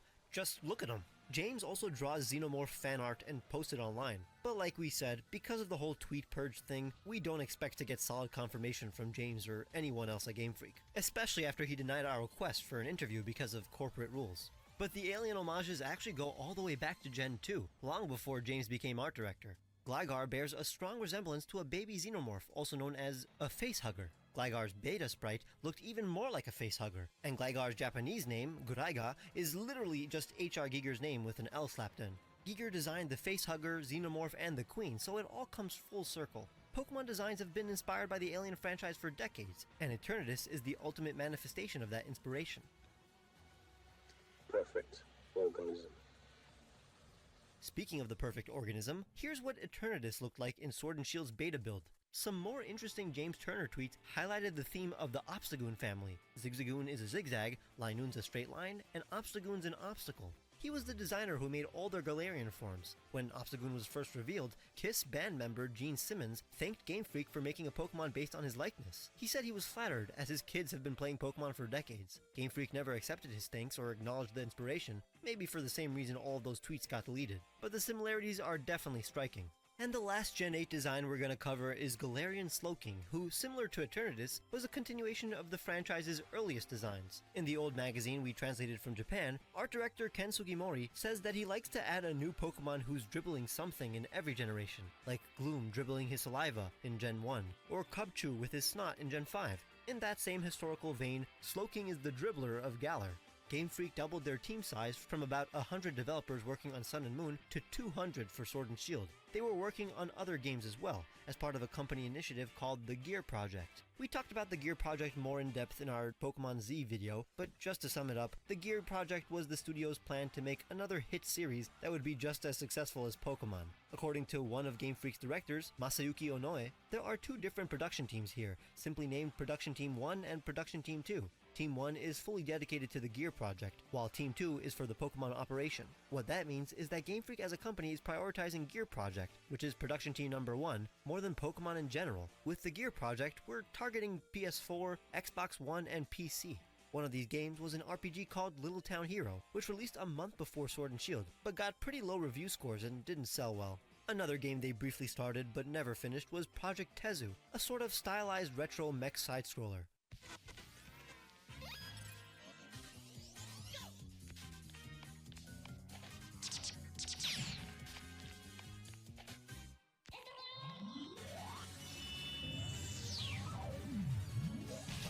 James Turner tweeted out this gameplay footage, but just like all those other tweets, the footage later got deleted. Fortunately, we've already downloaded it. Some fans said Game Freak shouldn't have been making other games and instead focus 100% on just Pokemon. Many were disappointed with Sword and Shield's animations, that less than half the series Pokemon made it into Sword and Shield, and the supposedly Nintendo 64 tree textures. A vocal minority promised to boycott, and that wasn't exclusive to the West. Japanese fans were mad too. One story that sticks out is when a Japanese fan said Bayleaf was their favorite Pokemon and she couldn't wait to see it in Galar. Junichi Masuda retweeted her saying thank you. Thing was, Bayleaf wasn't actually in Sword and Shield. It was one of the Pokemon who didn't make the cut. Masuda got swamped with hundreds of replies calling him heartless, a scammer, and a psychopath. He later said those kinds of interactions with fans got him pretty bummed. But after all the Twitter criticism and boycotts, Masuda felt a lot better when Sword and Shield ended up selling almost twice as many copies as previous generations. As of this video's publication, they're still the best-selling Pokemon games for the Switch.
Did you know? Game Freak originally intended for every copy of Gen 1 to be personalized, but Shigeru Miyamoto told them to make different color versions instead. In Gen 1's release version, when you boot up a new game, it randomly assigns you a trainer ID number between 1 and 65,535. This ID system is actually a leftover from a time when there were 65,535 different versions planned. Last year, Did You Know Gaming spent thousands of dollars to make a video series about a lost Pokédex only released in Japan in an official 1996 book simply titled Pokédex, which we had translated by Nobuo Ogasawara, the man who translated the original Pokémon games. That Pokédex book also includes an 8-page interview with every developer who worked on Pokémon, including programmer Takenori Ota, where he says, "We also considered having each game generate a random ID number the first time it was booted up, and that number would determine which Pokémon appeared in the game. This crumb of information piqued our curiosity, so DYKG's been translating every Japanese interview we could get our hands on ever since, now totaling over 100 pages. Eventually, we found a little more info in the November 1997 issue of Famimaga 64, this time from Game Freak's founder Satoshi Tajiri. Looking back on Pokémon's development, Tajiri said, "The shape of a forest, the Pokémon that appear. I wanted to make a game that would be different for everyone, but it was difficult. So I went to consult with Shigeru Miyamoto from Nintendo, and we ended up deciding to make it so depending on the color, whether red or green, the worlds would be parallel, but different." This statement told us that not only were the Pokémon in each cartridge all different, but even Kanto itself was, with locations changing based on your trainer ID number. Eventually, we translated the biggest Satoshi Tajiri interview ever published, which was conducted in May 2000 and printed in a 600-page book called Pokémon Story. The interview itself is 34 pages long, and we'll publish it in its entirety in the future, but for now, we just want to highlight the part where Tajiri says every cartridge was like a different world. He said, "So we randomly assigned auto-generated ID numbers from 1 to 65,000 to every game cartridge. With the cartridge IDs randomly determined, Pokémon caught in those games would all carry that ID number. So long as someone wasn't trading with 65,000 different people, the odds of trading with someone with the same ID were unlikely. With both parties having different numbers, their Pokémon would be entering different worlds when traded. Then, Once the number is assigned, it would never change throughout the course of the game. I talked to Miyamoto about how we'd make players understand that every cartridge is different when they buy one, and he told me the system sounded interesting, but it was a bit difficult to grasp. He said if players can't tell just by looking at it, then it won't work out, and it would be better if the game's color or appearance were different. I was shocked when I was allowed to do that. I told him it would really help me out if I could. So it was from trying to differentiate ID numbers that the idea to symbolically change the colors came about. I thought we should do it, but alter the colors for real. We needed to do more to make the different color games have all kinds of details in them that were a bit different. Here, Tajiri says 65,000, but the exact number was 65,535, which is the highest number that can be represented by an unsigned 16-bit binary number. Or, to put it in simpler terms, 65,535 is the biggest number you can use on a Game Boy without slowing down the entire game and overcomplicating the programming. There were only 9 developers working on Pokemon, so it's difficult to imagine they'd try to build 65,000 different versions of Kanto by hand, especially since it took them 6 years just to make the base game. So, Game Freak probably would have had to use randomly generated landscapes, similar to what they did a few years later in the Pokemon Mystery Dungeon games on Game Boy Advance and DS. Randomly generated environments were possible on the original Game Boy and can be found in games like Dragon Quest Monsters and Shiren the Wanderer, but those games came out after Pokemon had already released. Though there was at least one Game Boy title with random dungeons that came out before Pokemon, a 1991 game called Cave Noir. However, it was so simple that Tajiri probably would not have been satisfied with that level of quality. And his idea was slightly different, in that the game was not going to randomize during gameplay, but rather all at once right from the beginning, which meant Tajiri was swimming in uncharted waters, and it sounded like he was having difficulties wrapping his head around such an ambitious idea. Pokemon did break new ground in many ways, like being the first game to allow trading through the Game Boy Link cable, but producing 65,000 Kantos would have been significantly more complicated. In that 34-page interview, Tajiri went on to say that after Miyamoto convinced him to give up on the idea for 65,000 different versions of Gen 1, he still wanted to make between 5 and 7 different color versions, but he realized even 7 iterations of the same game would be tricky. Not only in terms of development, but even outside forces like the factory not wanting to produce multiple cartridges and packaging for what they viewed as an identical product. So eventually he had no choice but to settle for less. In Satoshi Tajiri's biographical manga, there's a 6-page interview where Miyamoto tells us what happened next. He says, "I came up with the slogan, 'The game begins when you choose a cartridge,' and we made models for 3 colors, red, green, and blue. Then later in development, we narrowed it down to just 2 versions, and it looked like we were going to use red and blue, but we ultimately decided that Venusaur's design was so good that we released red and green instead. And so, over the course of a few months, 65,000 variations were whittled down to just 2, featuring different version-exclusive Pokemon, different encounter rates, and various other small changes, like which Pokemon you can buy at the game corner. This format of releasing 2 different color versions of nearly identical games continued into all future generations. However, it's a fun thought experiment to consider how different the series might have been if Miyamoto left Game Freak to their own devices. If there had been 65,000 different versions of Kanto, presumably the same format would have been carried over into Johto, Hoenn, Sinnoh, and every other Pokemon region. Just imagine playing with your friends and looking over their shoulder to see how different their world is compared to yours. Or, to put it in more modern terms, imagine watching your favorite Let's Player as they explore a game with details you'll likely never experience firsthand. And just think about what it would have done for replayability. But these are far from the only secrets we've discovered on our journey, so we figured we'd share all the other development secrets within those 100 pages of interviews, like that Gen 1 almost didn't have multiplayer Pokemon battles, and that the only player-to-player interactions would have been buying, selling, and trading Pokemon to and with each other. In fact, multiplayer battles only barely made it in at the last minute because Nintendo demanded it, and since the Big N was funding development, Game Freak had no choice but to comply. But they did it in the laziest way possible, a system where you just watched Pokemon fight on their own, with zero input from the player. Gen 1 programmer Shigeki Morimoto explains it best in that 1996 Pokédex book, saying, "President Tajiri had wanted us to implement battling for a while, but I personally didn't find the idea very interesting, and just thought it would be a pain to program. It looked like we would run out of time and would have to scrap the battling feature, but Nintendo made it clear they wanted battles in the game, so we had to make it happen. So I just thought, well, no choice then, it has to be done." And the early battles were something you just watched. You would just see there was a battle and who won and who lost.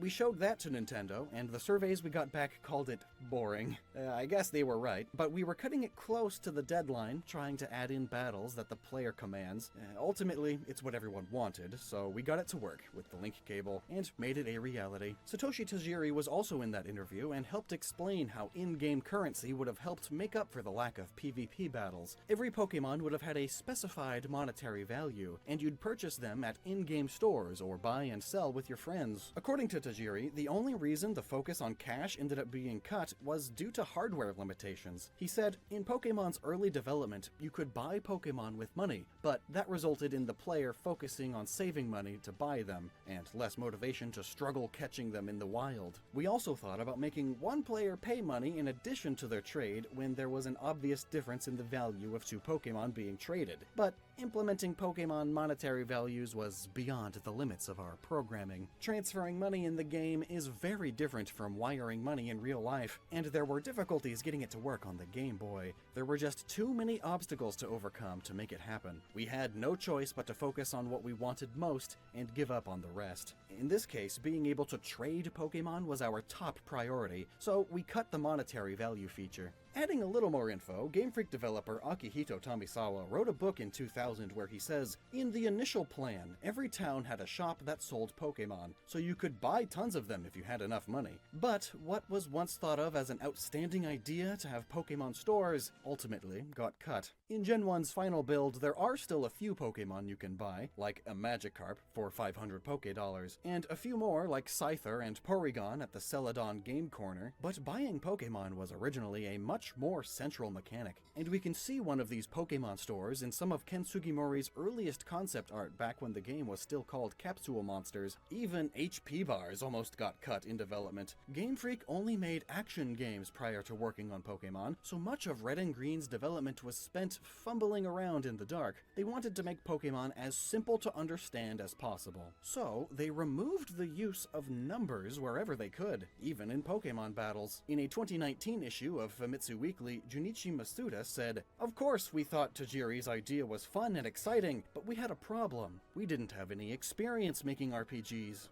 In the final game, HP is displayed with a meter, but at one point in development it was represented with text. We came up with 16 different statuses, descriptions like, 'they're still okay,' or 'it's gonna get pretty bad soon.' But it wasn't very interesting, so we scrapped it." And in the July 2000 edition of Nintendo Online Magazine, Masuda explained that incoming damage worked the same way with phrases like, "that hurt," and "that really hurt," to give players some idea of how much damage they'd taken. But ultimately they realized that the entire system just kinda sucked, so they replaced it with the standard HP system used in most other RPGs. Another scrapped idea we want to talk about is how Gen 1 was originally played for keeps, where if you lost a battle, you lost your Pokemon. In Nintendo Online Magazine, the original Pokemon designer Ken Sugimori said when Satoshi Tajiri first came to him and was trying to explain the Pokemon concept, he said it would be like the Menko cards they played with when they were kids. In case you're not familiar, Menko come in lots of different shapes and sizes. Kids collect these cards and can use them to play a game sort of like battling. Then in the end, the winner gets to keep some of the loser's cards. In Famimaga 64 magazine, Tajiri said he originally planned for Pokemon battles to play out in a similar fashion. The interviewer asked, "Don't you think it would be interesting if when you lost a Pokemon battle, your opponent took your Pokemon, like with Menko cards?" And Tajiri replied, "Actually, I made something like that as a prototype, but in the end, the frustration of having Pokemon you raised taken away from you was too great, so I scrapped that idea." Pokemon's first generation took a lot of twists and turns over the course of its 6-year production, and it's fun to think about just how different the series might have been if they hadn't altered direction at various points in development. We know some of you prefer to read these interviews in their entirety, so today we published a bunch of them in text form. You can find links in the pinned comment below. Did You Know Gaming put a ton of research into this video, so if you enjoyed it, please give it a like and share it with a friend. We've spent hundreds of hours researching Pokemon myths for this video, combing through countless gaming magazines from across the world, hunting down people involved with the myths, bringing in Pokemon experts to fact-check, and crawling back through time to find out how the myths spread. Today, we're using this research to debunk 3 Pokemon myths, and we're so confident in our research that we're putting over $1,000 where our mouths are if anyone can debunk our debunkings. But more on that later. For now, sit back and relax as we upend some of the internet's more beloved Pokemon myths. First off, likely our most controversial debunking, is there actually any proof that Satoshi Tajiri is autistic? You can find this claim made frequently on YouTube, Twitter, the Autism Wiki, and even the UK's BBC says Tajiri is autistic. But what's the actual source they're all citing? Most of them either don't cite a source at all, or in the BBC's case, they cite this article from theartofautism.com, which doesn't cite a source of its own. Instead, it backs up its claim simply by saying, is Satoshi Tajiri autistic? Satoshi has gone on record saying that he wanted the games to give children the same joy as he had during his bug collecting. People with autism tend to take up collecting as a hobby, so Satoshi gave them and everyone else a gift that only he could create. A whole new thing to collect. And that's pretty much it. But apparently it was good enough for the BBC to use as their source and spread the rumor further. However, there's no record of Satoshi Tajiri ever saying he's autistic, or that any of his friends or co-workers at Game Freak said it either. In fact, one website which repeated the rumor was sent an email by Game Freak's information coordinator Yuri Sakurai, who told them Satoshi Tajiri doesn't have autism or Asperger's, and asked them to delete the claim from their website. At the time, Tajiri's Wikipedia page said he was autistic, and used this site as its source. The site in turn said the British outlet The Independent was their source. In fact, tons of websites say Tajiri's autistic. But where did the rumor actually begin?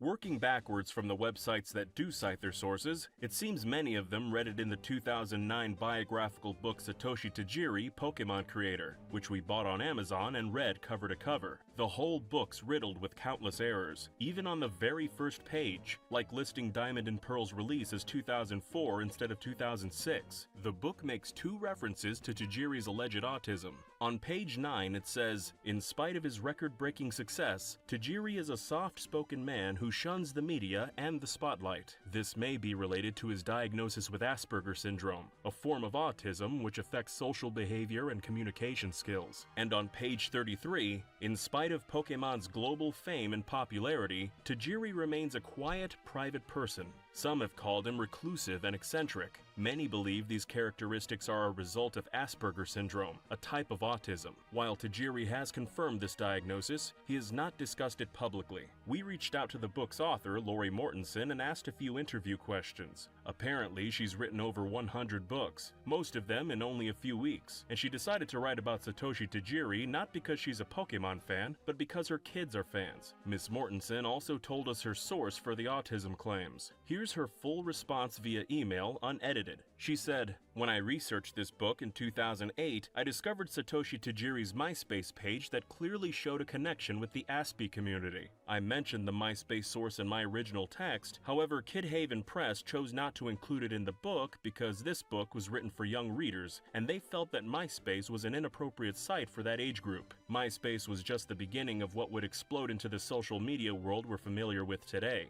A few years after the book was released, I checked Satoshi Tajiri's MySpace page again, and discovered it had changed a lot and no longer mentioned Asperger's. I wish I would have had the print screen option on my keyboard back then. Since the age of online innocence is past, looking back, it could also be argued that someone else created the Satoshi Tajiri page pretending to be him. At the time, the MySpace page felt authentic. If I was writing the book today, I would handle the research and documentation differently. That MySpace page doesn't exist anymore, but bits and pieces of it can still be found on the internet's Wayback Machine. We'll admit we can't prove it's fake, but we can't prove there's no teapot orbiting Mars either. Just the idea that Satoshi Tajiri had an English-language MySpace page in 2008 is pretty laughable, and what's left of it is pretty ridiculous as well. For example, Tajiri's bio said, "I love movies, but my favorite kind are of course the Pokemon ones, my own creation because I'm cool like that." And for favorite TV shows it said, "Pokemon, Pokemon, Pokemon, Pokemon, Pokemon. Gotta catch 'em all." So yeah, we're confident in saying this MySpace page didn't belong to the real Satoshi Tajiri. Some of the other websites saying Tajiri's autistic cite Wikipedia as their source. Tajiri's Wikipedia page first had the autism claim added in 2005 by wiki editor NP Chilla without a source, and 15 years later when other wiki editors eventually asked where he got that information, he never responded. Long story short, this branch of the rumor tree appears to be a case of cytogenesis, a sort of information laundering where claims are added to Wikipedia without citation. Then news sites use Wikipedia as a source to repeat the claim in their own articles, then those articles are pointed to as reputable sources for citation in future articles. Lots of people who ended up spreading the misinformation appear to have a credible source, like the BBC, but when you go digging to see where it all began, you just find some rando who wrote it on Wikipedia. As far as we can tell, this 2005 Wikipedia edit and Tajiri's fake MySpace page spread the rumor far and wide, and the fact it eventually got printed in an actual book gave it an air of legitimacy. We also checked the Japanese side of the internet, and there were a few websites claiming Tajiri's autistic, but they had the exact same citation issues as their Western counterparts. In other words, Japanese fans spreading the rumor don't have a source either, which might be disappointing to hear for some. Just to be clear, we aren't saying there's no chance that Tajiri is autistic.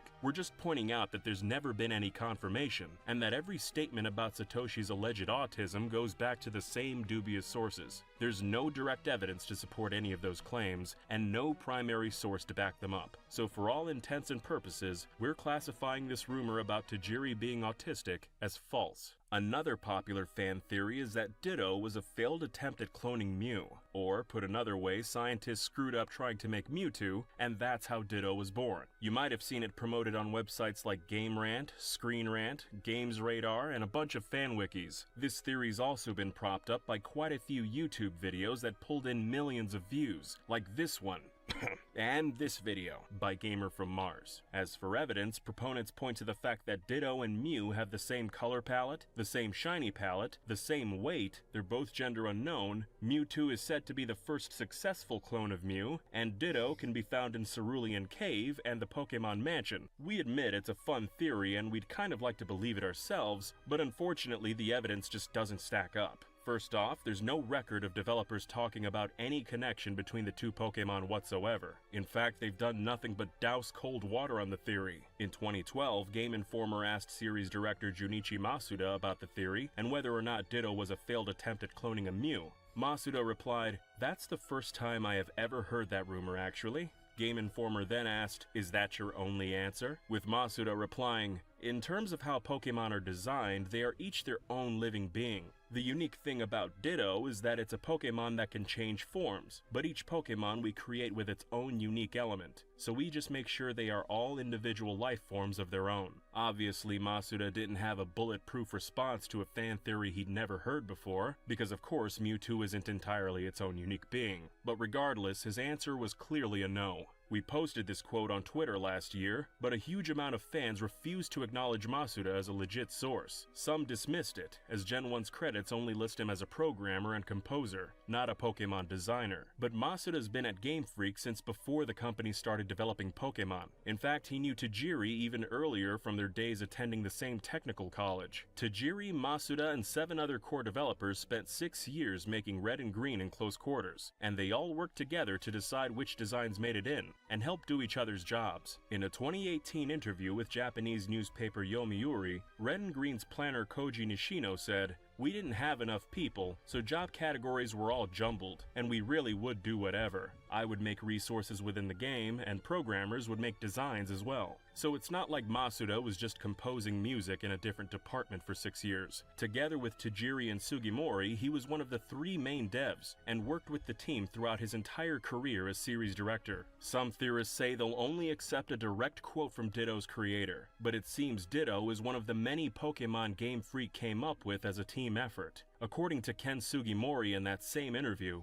the process of designing Pokemon was complicated, with multiple people putting their ideas together and modifying the design to create a single character. Because of this, we have always refrained from simply saying who designed which Pokemon. So for those who say Masuda is not credible and they're waiting to hear from the one person who designed Ditto, well, that one person probably doesn't exist. Masuda also appears to have first-hand knowledge of Ditto's creation, since a year and a half before he denied the Mew cloning theory, Masuda and Sugimori told @Gamer magazine that Ditto was born as a tribute to the classic yellow smiley face. We know there's a lot of fans who, regardless of what the developers say, still think Mew and Ditto have so much in common that the theory must be true, and it can't all just be a coincidence. So let's look at the facts presented by the theory's proponents, starting with Mew and Ditto having the same color palette. First of all, there were only 10 possible color palettes in red, green, and blue versions, and all 150 Pokemon had to share them. So 2 Pokemon having the same palette isn't unusual.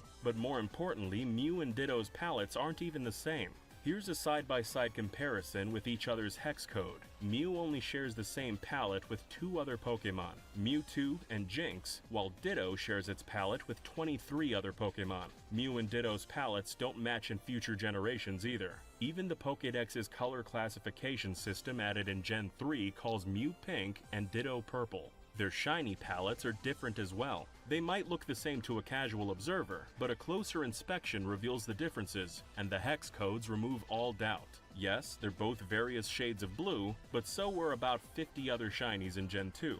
They both weigh 4 kilograms, but 2 Pokemon weighing the same is common. In fact, Bellsprout and Shellder also weigh 4 kilograms. At this point, it's actually Shellder who's got more in common with Ditto. They not only share the same weight, but they're also the exact same height, and they actually do have the same color palette. Of course, we're not saying Ditto and Shellder share some secret connection, we're just pointing out that every Pokemon has many little details in common with lots of other Pokemon. As of this video's publication, there are 9 Pokemon who weigh 4 kilograms, 10 who weigh 5 kilograms, and so on. Mew and Ditto are both gender unknown. That's also true, but Mew can breed with nothing, while Ditto can breed with everything. That's not really the same. It's kind of the opposite. Another talking point is that in red, green, and blue versions, you can find wild Ditto in Cerulean Cave, the same place as Mewtwo, but the cave is home to 27 of Kanto's 79 evolutionary lines, mostly the fully evolved forms, which is more than a third of the entire dex. Practically all the best Pokemon can be found in Cerulean Cave, and what exactly would this imply? That when Mewtwo fled to the cave it wanted to be nice, so it brought Ditto along for the ride?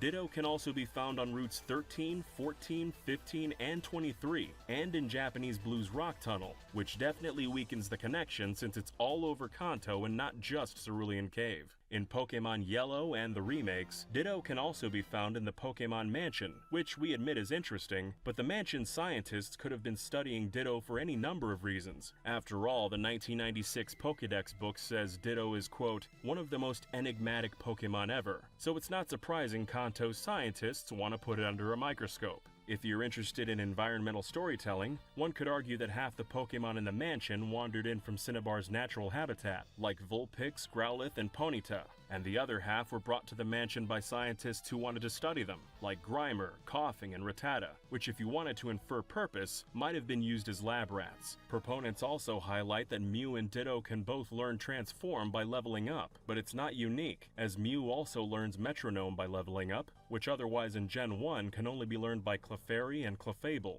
Another similarity the theorists point to is that Mew and Ditto both have base stats that are even across the board, but Mewtwo actually is a clone of Mew, and its stats aren't even across the board. Speaking of which, Mewtwo weighs 122 kilograms, not 4, which also means there's no reason a clone should weigh the same as the original. Fans of the theory often point out this alleged fact, touted as evidence by the gamer from Mars in his video, but nowhere in the game does it actually say that, or any of the games for that matter. We can't be sure why many think this text is in the game, but it might be due to this scene from Mewtwo Strikes Back. For years we struggled to successfully clone a Pokemon to prove our theories, but you're the first specimen to survive. So yes, Mewtwo was the first successful clone, but all the other attempts died. They didn't become new species of Pokemon. And besides, this line wasn't even in the original Japanese version. Speaking of Japan, we looked around the internet in Japanese as well, and found the same sorts of rumor videos and theory posts, but nothing we haven't already talked about, and certainly nothing official. It seems the fan theory is actually more popular in the West than it is in Japan. Simply put, when it comes to the cold hard facts, this theory just doesn't hold up. Half the supporting evidence is false, and the other half is the same sort of coincidental similarities shared between countless other Pokemon. In recent months, we translated dozens of interview pages where Satoshi Tajiri and Shigeki Morimoto go into exhaustive detail about Mew. You can check out our recent Mew Origins video to hear all about it. They talk about hidden F4 phantoms, dogs that don't exist, and countless other details, but they never mention Ditto at all. The Ditto Mew theory's been around forever, so let's move on to a more recent rumor, that Professor Ivy is a lesbian. Or more precisely, that the original head writer of the anime, Takeshi Shudo, liked to think she was a lesbian. This idea has existed on message boards for years as fan speculation, but it wasn't until 2020 that it gained mainstream attention after Twitter user Crimson made a viral tweet presenting it as a fact. Over the next few days, this fact got picked up and promoted by websites like GameRant, Flipboard, Pink News, Pride.com, Comicbook.com, and countless Reddit and Twitter threads. Just to give you an idea how these websites legitimize the rumor, here's what Comicbook.com wrote. The information surfaced in Pocket Monsters, the Animation, a book that Takeshi Shudo penned before his death. The man worked as the writer for Pokemon's original anime, as well as its first two films. In the past, the writer has shared his surprising headcanons and desires for Pokemon, and it seems another has come to life. And what might that be? Well, it turns out Shudo believed Professor Ivy was a lesbian, and that is why Brock was devastated after leaving her. We interviewed Crimson, the Twitter user who made the story go viral, and he said he encountered the rumor presented as fact in this message board thread on bulbagarden.net. He told us, "I heard this claim pretty often in the Ane-Poke community, so I'm like, if people are saying this, then it must be true." Crimson is just a normal guy with a few hundred followers, and he thought it was cool, so he tweeted it, never expecting it to go viral. But it did go viral, which made him exclaim, quote, "Oh damn." A lot of fans were thrilled to hear the news, but a few asked for a source, so Crimson told them it came from Shudo's book, The Animation, but he'd never actually read the book. After getting some pushback, he deleted his viral tweet after realizing it might not actually be true, and he didn't want to spread misinformation. As part of our fact-checking process, we did read The Animation. There's actually 2 books, and for the most part, they're just novelizations of the early anime, starting with the first episode and ending with the showdown at Vermilion City, which means the story ends long before the Orange Islands and Professor Ivy even come into the picture. She's never mentioned even once. Just for good measure, we also checked all 226 entries of Takeshi Shudo's personal blog, where he talks at great length about what he was thinking when he was working on the anime, and he never said anything about Professor Ivy's sexuality there either. The news outlets that promoted the story didn't fact-check before publishing, and they never posted corrections after either. Crimson told us, "My tweet admittedly didn't have too deep of a source, so it feels like these websites just wanted to gain clout for something that may not even be true." Crimson's deleted tweet continued spreading the rumor even to this day. Just a couple months ago, another Twitter user named Dragon MILF screenshotted Crimson's deleted tweet and made it go viral all over again, garnering almost 60,000 likes and getting shared more than 8,000 times. Crimson said he warned Dragon MILFs the claim was dubious, but his warning was ignored as the tweet racked up more and more retweets. We checked in with the Japanese fan base as well, and the earliest suggestion of Ivy being a lesbian we could find was an ancient message board from 2002. It's basically just some random users cooking up fan theories without ever claiming to have an official source. We found a more recent thread where it's mentioned, but the poster says he heard the rumor from foreigners on the internet. No one was able to point to an official source, and almost everything else we found in Japanese was Rule 34. And look, fans can have any headcanon they want, but there's nothing in the show that suggests Professor Ivy is a lesbian, and there's no record of Shudo saying he likes to think of her as one. We spent a lot of time fact-checking this video, but there's always the possibility that legitimate developer quotes are out there somewhere, maybe in a late 90s Japanese magazine no one knows about, that undo what we've said here today. We're confident in our research, but in the interest of leaving no stone unturned, we're offering a $350 bounty on each myth to the first person who can provide a direct quote from Takeshi Shudo or Gen 1's core team that proves any of these myths are actually true. We debunked 3 myths today, so we're putting ourselves on the hook for a total of over $1,000. If that ever happens, we'll post the quote that debunks our debunking in the pinned comment under this video so everyone can see it. And we'll post it on Twitter as well at Did You Know Gaming without the G.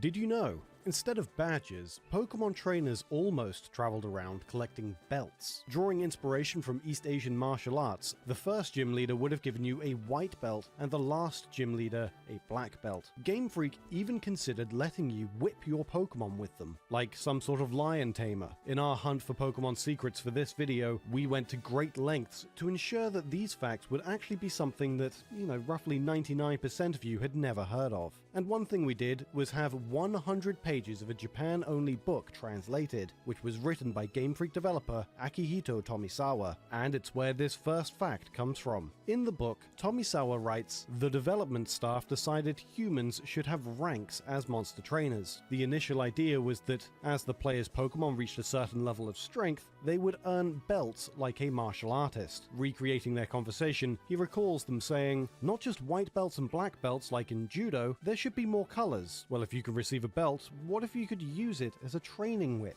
like a red whip or a black whip or a yellow whip?" Tomisawa goes on to say that ultimately it was too cruel to make the player whip their Pokemon, so the idea got scrapped. Their relationship with the player should be friendlier, like a pet owner, so eventually it was decided you'd earn badges instead. But even though the belt idea got thrown out, actual whips were still very much on the menu. As we've mentioned in the past, this beta sprite shows Trainer Red carried a whip at some point in Red and Green's development, and even though Red's eventually got taken away, lots of other trainers' whips still made it into Generation 1's final build. Another interesting story we found in our translations was the time Pokemon's creator, Satoshi Tajiri, gave away a copy of Pokemon Red where the player was named Dumbass. In a 1997 issue of Japanese magazine Famimaga 64, he tells the interviewer Yuki, "Recently I've been buying used copies of Pokemon at second-hand stores. It's interesting to see the nicknames people give their Pokemon. The player's name on this red one is a real gem. He named himself Dumbass, maybe so the game will say, 'Player is a dumbass' in the menu." Then, Tajiri whips out copies of Red and Blue that he pasted homemade stickers onto, which if they still exist, are probably worth a fortune nowadays. After joking around with Yuki for a while, he gives her the custom Red cartridge as a gift, then says he'll give away the custom Blue cart and 5 of his autographs in a contest for the magazine's readers. Yuki wants to keep them all to herself, but eventually they agree Tajiri will also give away his copy of Red, where the player is named Dumbass. Whoever the lucky kid was who won the contest hopefully never overwrote that save file. Our next fact is about where the idea for fossil Pokemon came from. The answer can be found in a 34-page interview Tajiri did in the Japanese book Pokemon Story, published in the year 2000. It's pretty well known that Tajiri caught bugs as a kid in the mountains and forests near his home in rural Japan. His town modernized rapidly as he grew older, and the nature he'd catch bugs in got paved over and turned into a city, complete with an arcade where he'd often skip school to go play video games. As an adult, he combined those two ideas, catching bugs and video games, in order to make Pokemon. But what you probably haven't heard is the longer version of the story he tells in this book, where he says the construction workers discovered tons of fossils as they were paving over his childhood. Construction came to a total standstill until the fossil situation could be sorted out, and during that time, Tajiri and his friends made a habit of going to the site to dig up fossils of their own. He goes on to say that he later took a school trip to the Izu Islands south of Tokyo, and that's how he came up with Cinnabar Island. In fact, the entirety of Kanto was based on his own childhood. Even Kanto's size was based on how far he could ride his bike as a kid. He says, "I was able to ride my bike about 10 kilometers from home. The way riding my bike expanded the world around me was part of my inspiration for Pokemon. When you use a train, you feel like you're taking a trip, so for Pokemon, I wanted to keep things more grounded, like how my friends and I would see how far we could ride from home, to create a world that felt real. A little later in the interview, Tajiri says Generation 2's game world was based on how far he could take a train, which is why the region was originally modeled after the whole of Japan. 18 years after this interview, an early build of Gold and Silver leaked online, finally giving fans a chance to see the region Tajiri was talking about, which ultimately got scrapped and replaced with Johto. And check it out, it's Japan turned on its side. And now for more of a light-hearted tidbit, have you ever noticed Unova champion Alder breaks the rules of the Pokemon world by carrying more than 6 Pokeballs? We found an explanation in a 2010 issue of Japanese magazine Nintendo Dream, where Alder's creator, Yusuke Omura, says it's because he never learned how to use a computer. And also, weirdly, Omura had trouble making Alder not look like Jesus. He says, "As I drew Alder, I thought of him as a charming person, but my initial design was far too evangelist-like. He looked like Christ or something. But I couldn't get that image out of my head, so I consulted with Sugimori, who told me to dial back the evangelist shtick so he'd look like some kind of wanderer. Also, Alder has Pokeballs hanging not only around his neck, but under his cloak as well.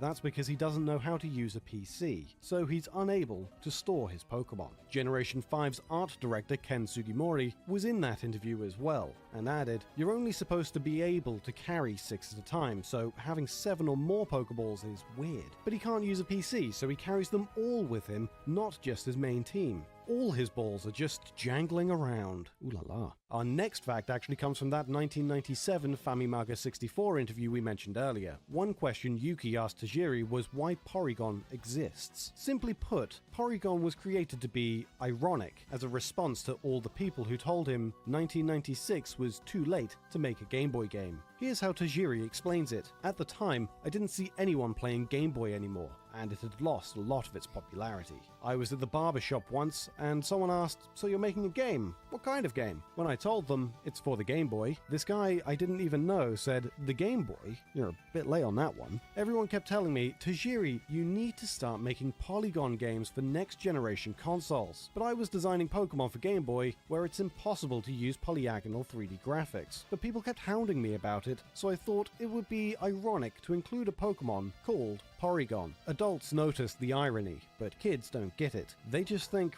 'What a cute Pokemon,' and play with it. Once they become a little more familiar with computers, they'll realize, oh, that was supposed to be irony. Pokemon has tons of words that kids won't understand the meaning of until 10 or 20 years later. If you're one of the fans who's realizing right now that Porygon was meant to be ironic, let us know in the comments. If you didn't realize before this video, that means that Tajiri's 1997 prediction actually came true. And our next piece is about how Pokemon was originally planned as a much smaller game, and Pokemon's producer Shigeru Miyamoto didn't even want it to be an RPG.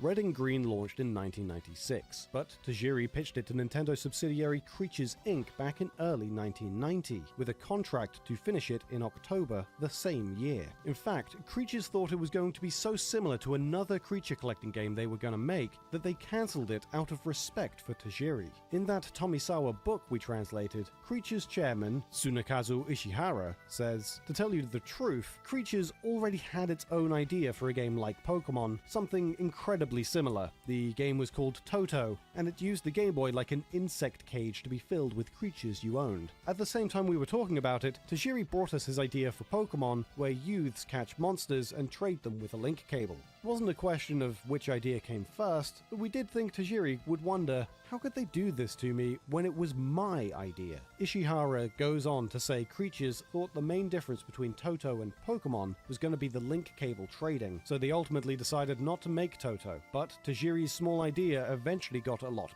bigger, as he explained in another Japanese publication, saying, "We figured we could probably make a Game Boy game in about 6 months. But our goals for Pokemon just grew and grew, so we eventually realized it would be difficult to develop that quickly." Of course, ultimately, our 6-month plan didn't work out. Shigeru Miyamoto liked the idea of collecting and trading monsters because it was an idea that would only work on Game Boy, and he's always loved games that are only possible on the system they're played on. But even though he liked the concept, he didn't think Pokemon should be an RPG. Here's what he said in that Tomisawa book. "At the stage where we just had the basic idea for Pokemon, I didn't care what genre it would be. It was Tajiri who thought it wouldn't be complete if it wasn't an RPG. I was concerned that if we made an RPG, we wouldn't know when we'd finish, and I thought we should just focus more on the essence of the game. But as the producer, it wasn't my call, so Pokemon ended up in the form it is now, and I'm honestly not sure if that was the right decision. Now, more than 20 years later, I guess fans have to ask themselves, would Pokemon be a better series if it wasn't an RPG? What if it was still about collecting and trading Pokemon, but the gameplay was an entirely different genre? Let us know in the comments if you think Tajiri was right to hold his ground, or if he should have listened to his idol, Shigeru Miyamoto. And now we're going to jump back into cut content from Generation 2, so let's talk about one of Johto's lesser-known scrapped areas, the Lost Suicide Forest. That entire Japan-based region was scrapped, but later in development there were also parts of Johto that got cut, but can still be found in the game's internal data. Most of them are just early designs for Johto's cities. Possibly the most interesting is the Lake of Rage, which originally had an entire town built around it. There's also a tiny safari zone, once meant for Fuchsia City. But the map we really want to highlight is this forest, which the data refers to as Fuji. This Fuji forest was originally located at the foot of Mount Silver, which is based on the real-life Mount Fuji in Japan. In fact, in early builds of Gold and Silver, Mount Silver was literally called Mount Fuji. In the real world, there's a forest at the foot of Mount Fuji called the Sea of Trees, also known as the Suicide Forest. It's got a historical reputation as a home to ghosts, and it's one of the most used suicide sites globally, at over 100 deaths per year. The government even puts up signs in the forest that encourage suicidal visitors to think of their families and reach out to a suicide prevention association. By the way, all this information was sent to us by Pierre Carrot, a Generation 2 disassembler and one of the members of Team Spaceworld, so full credit goes to him. In Generation 2's final build, there's only one new ghost type, Misdreavus, who can only be found at Mount Silver. It's likely the forest was planned as a home not just for Misdreavus, but other ghost Pokemon as well, like these two that got cut during development. But in an effort to avoid the risk of controversy, Game Freak ended up cutting the location and replacing it with this map, which bears no resemblance to the Suicide Forest. Despite its removal though, the forest can still be found, hidden in the game's internal data. Did you know? The original Japanese opening for the Pokemon anime talks about what's up girls' skirts. The first line in the opening is, even if in fire, in water, in grass, in forests, in ground, in clouds, in that girl's skirt. Eek. The line is repeated later in the extended version, ending with, in that girl's skirt. You're persistent. There's other instances of inappropriate language in the original Japanese anime. The episode The School of Hard Knocks, after seeing a picture of a schoolgirl Giselle, Brock enthusiastically says, I'll look forward to her in 8 years. In the English dub, this was changed to Brock saying, she can violate my rights anytime. But in the Kids WB airing of the show, even this edit was removed. The Japanese version also had several religious references that were changed in the English release. The episode Ash Catches a Pokemon was altered to remove a mention of heaven and hell. In the Japanese dub, Ash comments on how the inside of a Pokeball must be a pleasant place for Pokemon to be, then mentions how himself and Pokemon are both heaven. This is followed by Misty saying that Ash's heaven is her hell. In the English dub, Ash proclaims his love for his newly caught Caterpie, and Misty chimes in by saying, I guess it takes a worm to love a worm. The Pokemon anime was only meant to run for around a year and a half. Due to this show's immense success, it's now one of the longest running shows on TV. The main character, Ash Ketchum, is named Satoshi in the Japanese release. This name references Pokemon creator Satoshi Tajiri. Another character is Satoshi's rival, Shigeru, who is renamed Gary Oak in the West. Shigeru gets his name from Nintendo veteran Shigeru Miyamoto, but this reference goes a little farther. Satoshi and Shigeru were some of the default names for the player and their rival in the Japanese Pokemon games. Miyamoto was a mentor of sorts to Tajiri, and their relationship was referenced in the characters' names. In early designs, Ash looked very similar to the player character from the games. His appearance was eventually altered to differentiate the games and the TV show. According to Ash's original voice actor, Veronica Taylor, Ash was named Casey when she auditioned for the role. The name Ash may have been chosen to fit the series' tree-based naming convention. Pikachu's voice was provided by Japanese voice actress Ikue Otani, even in the show's English version. Pikachu. Sometimes, however, an American voice actress would take Pikachu's role if the American localizers needed additional takes. Pikachu. The character Brock was eventually dropped from the show. This was because the creative team feared Americans would view his appearance as a racist stereotype, mainly due to his eyes. To replace Brock and avoid any stereotyping, the team created a more European-looking character, Tracy. Tracy was replaced by Brock after the team realized nobody was offended by his appearance. Many fans wanted original characters Ash, Misty, and Brock reunited in later seasons of the anime. However, one of the show's directors, Masamitsu Hidaka, revealed that Misty would never come back as a permanent character. In an interview with PokeBeach, Hidaka stated that Misty's presence would prevent the team from continually introducing new female characters to the show. He said that switching out girls provides new eye candy for male audiences, and that girls are more customizable. They can constantly change outfits and wear things like bathing suits. The show's creators also never want to make Ash a Pokemon master. Hidaka has stated that if it ever happens, the show will end. They'll keep adding new badges to earn, new areas to explore, and new Pokemon to capture until that time comes. He also explained that after the anime's first few seasons, the show became more culturally generic due to its international success. This can be seen clearly in Best Wishes and the XY series, where the Japanese text is replaced by a custom set of symbols. This new language actually corresponds to the modern Latin alphabet, and can be deciphered into either English or Romanized Japanese. Removing cultural imagery made the Pokemon world more unique, and also made it easier to localize. Since the text appeared to be gibberish in every language, non-Japanese countries didn't have to bother translating it. Although the show was a hit, it's had to endure plenty of scrutiny. One of its first major controversies came after episode Electric Soldier Porygon aired on TV, hospitalizing around 700 people. The episode is said to have caused vomiting, headaches, irritated eyes, and for a small portion of the viewership, seizures. Because of this, the episode was never aired again, was banned overseas, and the entire show was put on hold for 4 months. The animation technique used is what caused the issue. In the episode, Pikachu uses an electric attack to blow up missiles. To illustrate the explosion, rapidly flashing red and blue lights consumed the screen. The incident became known as Pokemon Shock and was a disaster for the show. Fans were deeply concerned that the show would be cancelled, but Hidaka has since stated that Pokemon was never in danger of being cancelled, due to its popularity. In the original season, a few significant plot holes are never explained. Ash and his friends never traveled to the Safari Zone, so it's never made apparent how he caught so many Tauros. There's a particular episode that covered all these story beats, but was also banned and never aired in America. Titled The Legend of Dratini, this episode has a man named Kaiser point a revolver at Ash and the others. This was intended for comic effect, but the episode never made it to the US due to its pervasive use of firearms. To add to the controversy, the episode contains scenes with Team Rocket's Meowth wearing a Hitler-like mustache. Interestingly, clips from this episode were used in the series' Poké-Rap segments. Another controversial episode is Beauty and the Beach, which is the first Pokemon episode to be banned in all countries outside of Asia. It was criticized for its depiction of women's breasts, and contains many sexual innuendos inappropriate for children. Halfway through the episode, there's a scene where James cross-dresses wearing inflatable breasts for a beauty contest. This scene was intended to be comedic, but ended up getting the episode banned for over 3 years.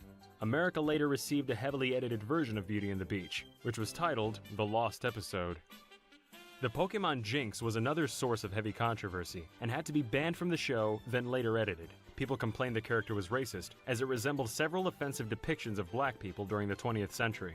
Jinx's original design appeared in several American broadcasts, but future episodes had the Jinx scenes removed altogether. In one instance, an episode that featured Jinx prominently, titled The Ice Cave, wasn't aired in America at all. Jinx's design was eventually recolored purple to address the racism allegations. This was first implemented in the games, followed by the show a few years later. The show was also impacted by the September 11th attacks on the World Trade Center. Despite being created years before September 2001, 2 early Pokemon episodes were taken out of circulation following the attacks. An episode titled The Tower of Terror was removed. Though no official statement was given, it's believed the episode was pulled because its name could evoke memories of the attack. The episode titled Tentacool and Tentacruel was also removed. This was due to the episode's content, which had a giant Tentacruel attacking the city. A character in the episode is also seen using an automatic weapon. Although the episode was temporarily pulled, a shot of Tentacruel striking a skyscraper wasn't cut from the show's opening. This particular episode was also pulled for a short time after the passing of Hurricane Katrina, as the episode shows the damaged city flooded.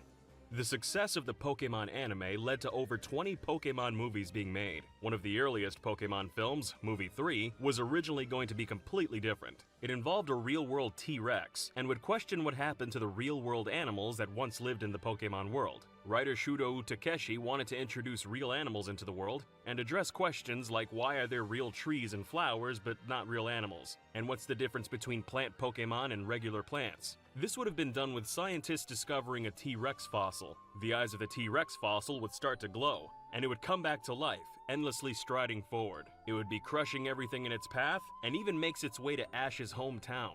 Ash, his friends, and Team Rocket would all try to stop this fossil's rampage. The dinosaur would have been stopped eventually, but Mr. Shudo never explained how. As this story was being made, no new Pokemon had been announced, and Pokemon Gold and Silver were a while away. As such, there were no new Pokemon for the movie staff to advertise, and the game staff weren't willing to make a Pokemon just for the movie. Shudo was stuck with the original 151 and the handful of Generation 2 Pokemon that had been revealed. The idea was ultimately rejected because a story where a bunch of minerals gain consciousness and come to life won't be a hit. Mr. Shudo says he went home and drowned his sorrows in alcohol after his script was rejected. A few days later, Shudo was sent designs for 4 new Pokemon, including Entei and Unknown. A new film would be based around these Pokemon to advertise Gold and Silver.